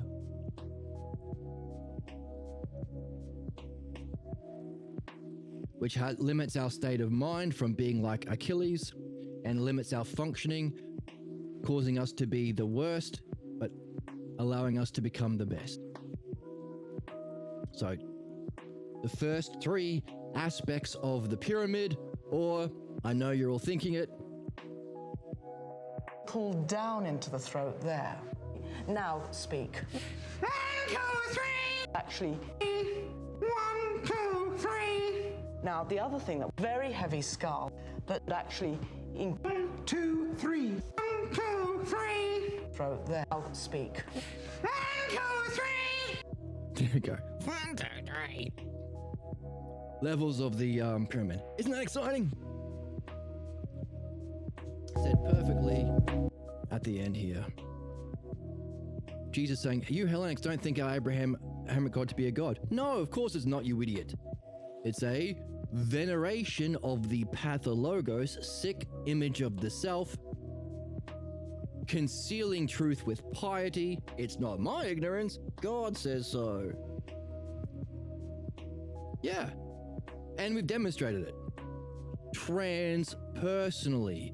Beliefs are personal. Truth is transpersonal. That's the game. Self is transpersonal. Mind is transpersonal. Understanding and the dialectic and the power of the logos is transpersonal. Beliefs are personal.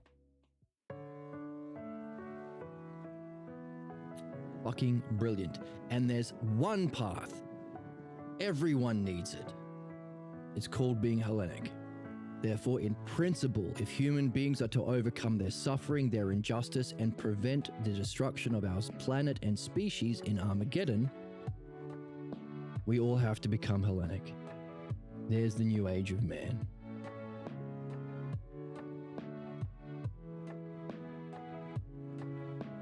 In the soul, it exists.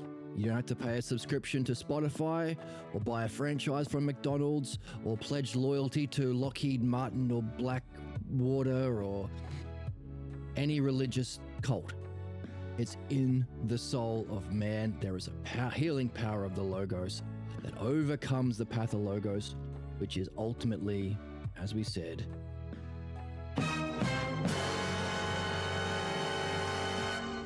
the sick idea of the self. Not Satan, not evil. Simply a sick image that you think is you. So now we can see, of course you pour energy into it with your fantasies when you're gooning. Gooners. Be a reasonable gooner. And why you should be a reasonable gooner. Use that psychic energy or intimate experience to follow the logos. Because behind all of your activities, your states of mind, and your successes or failures is an image of yourself that's false, starring in your daydreams, fantasies, tangents, and dreams. Not always in your dreams. You get both in your dreams, by the way. Both the positive and negative states of mind.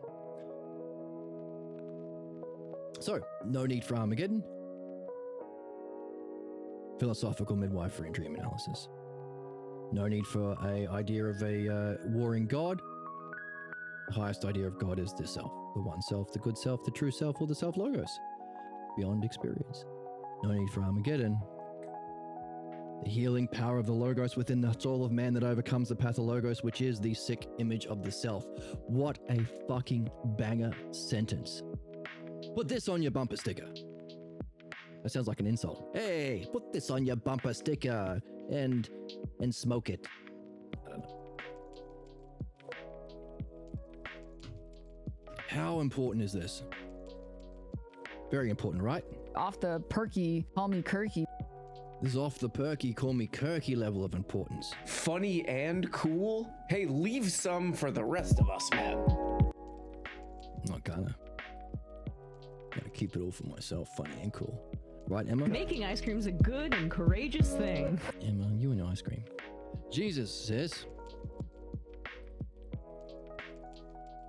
yes, you have uncovered a difference that we will need to reflect upon further, perhaps in your creation of the sequel.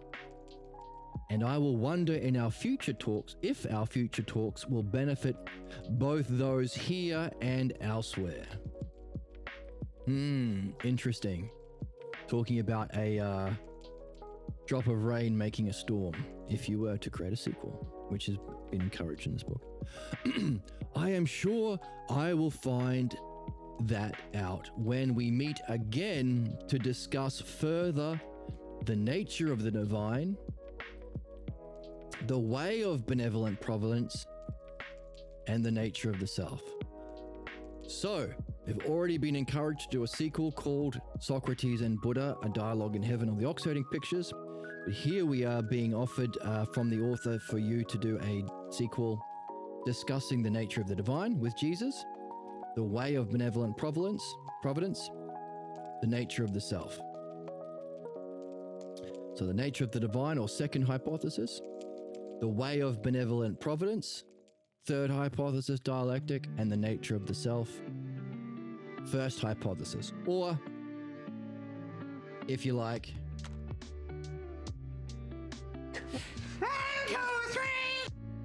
1, 2, 3. 1, 2, 3. 2, 3. Now. 1, 2, 3.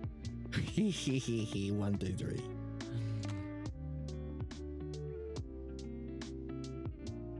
But I'm suggesting that maybe you might have a Jesus and Socrates and Jesus, a midwife or dream analysis talk in heaven first for him to overcome the specific, because while we've outlined the Logos, it wasn't able to move him. Remember what the oracle says? I'm always good. And that is what I stand for, being good all the time.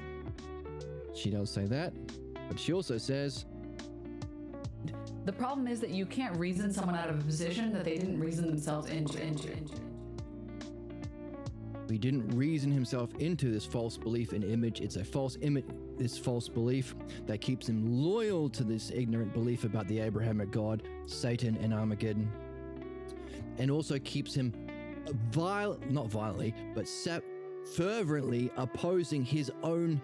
Thank you for progressing me. Your lessons are world class and you put so much work into it. Thank you so much. To you, I say, everybody should love sluts. I love sluts. You should also love sluts. And it makes sense. And you make sense. You're very welcome. This book's a fucking banger, man. The best book ever written. And he's encouraging you to do a sequel. So if you do get into it, maybe with your partner, that'd be fun. He's offering you an opportunity to do a sequel. You know, I'd buy a copy of that. So, we've demonstrated within the soul we have a power of the Logos that has the power to heal our problems by overcoming the pathologos, which has as its root a false image of the self, a sick image of the self. Demonstrated with Achilles, known 8,000 years ago, put into a tradition called midwifery by Pierre Grimes, and added to by us in the development of this pyramid,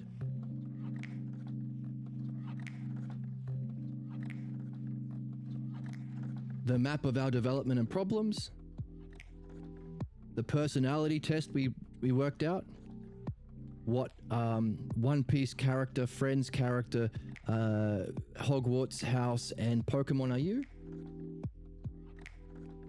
And this fantastic map that overcomes the idea of Satan, Abrahamic God, evil, Armageddon, and demonstrates how you actually become like God to reach your own benefit, and how you actually overcome problems through the dialectic. He's blocked from this. Look at what Socrates is saying here. We all need the path we have walked. He thinks he's winning by defending his ignorant beliefs. Talk to any religious person. They feel smug with their ignorance. But they are not winning. So, what we have got from this book is a list of different interpretations, counterattacks. So by reading this book, maybe you will gain a model to do the sequel where you can address all of these things and put Jesus in the kind of interpretation he's in, go through a midwifery talk with him or a dream analysis talk with him, and then go on to help him to further understand 1, 2, 3, the one self, the 2, the nature of the divine, and 3, its functioning as benevolent providence. Now, you might want to jump into the first, second, and third hypotheses of Parmenides. We have covered the introduction to the Parmenides and the first hypothesis on this channel. You can find a link to the YouTube below. And of course, we've got the chorus and anti-chorus. We've got the haters and the anti-haters to go. And then we finish the book. And then is there anything else at the end? About the author. I think Alan Watts. Alan Watts is a reference here for our friend.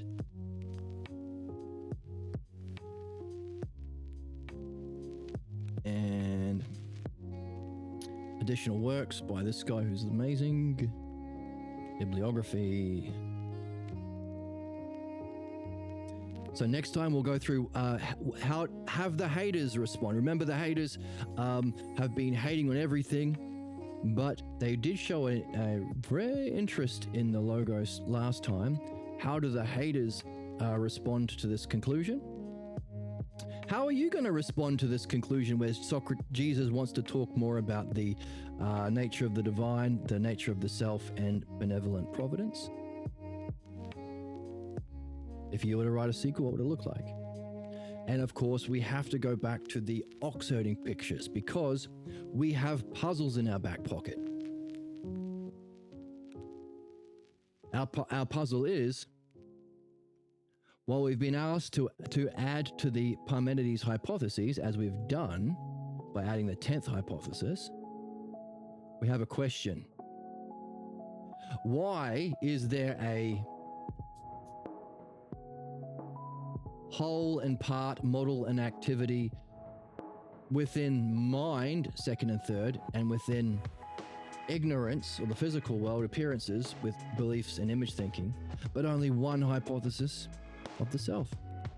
Considering he mentioned, hey, for there to be an intelligible paradigm, there has to be a cause, Chronos, but he said there's even a cause of Chronos, Uranos. So could there be another addition to the first hypothesis, giving its breakdown into the 11th and 12th, a kind of model and activity even within the one self? We'll have to go back to the ox-herding pictures because we've got one more to go. And of course, the author of this book has done a version of the ox-herding pictures introducing the word logos, an updated version. So can we take everything we've learned in our insight, in our maps, in the pyramid, in this map, in the flow chart, in the personality test thing? Any other big maps? Oh yeah, we have the causes thing as well. That's a big map. Somebody asked once, how do I answer a how question, like a why question? The causes. Got a whole bunch of different sets of 5 in there. Oh yes, the Venn diagram. To understand the difference between physical world, mind, and self, and how to make sense of it with language. We have the film strip model of reality from The Gap. We have the self-logos terms, the selfers. Whole and part, the duads, the monads, justice, beauty, and the triads for truth. To recognize how we can understand in principle or by definition the cognitive functions. So got a lot of stuff up there. Let's see if any of those are reflected in the new ox-herding pictures which add the logos in. So there's 3 sequels on the board. There's Socrates and Jesus, a midwife talk or a dream talk in heaven that you can do. There's the follow-up. After having been freed from his blocks, he could then go on to explain 1, 2, 3, the self, the divine, and providence or understanding. And the 3rd sequel, Socrates and Buddha, a talk in heaven reflecting on the ox-herding pictures. And because we have the ox-herding pictures and we have the logos version of the ox-herding pictures, we can explore that to answer our question, perhaps, about whether or not there's a 11th and 12th hypothesis or a state beyond the first, but also to compare and contrast Buddha's understanding of spiritual development from the true model, the Hellenic model. Does it feel weird to say that there's one true model? Does it feel mean or inappropriate kind of bullshit that we get taught, to tell the truth? Or is it a relief? Not charging anything. We're not the ones asking for gold jets. We're not the ones killing people. We're doing the exact opposite. So maybe it's good. Of course it is if it's true. Big, super, mega episode today. I hope you had fun. I certainly did. And I hope to see you in the next one. See you then.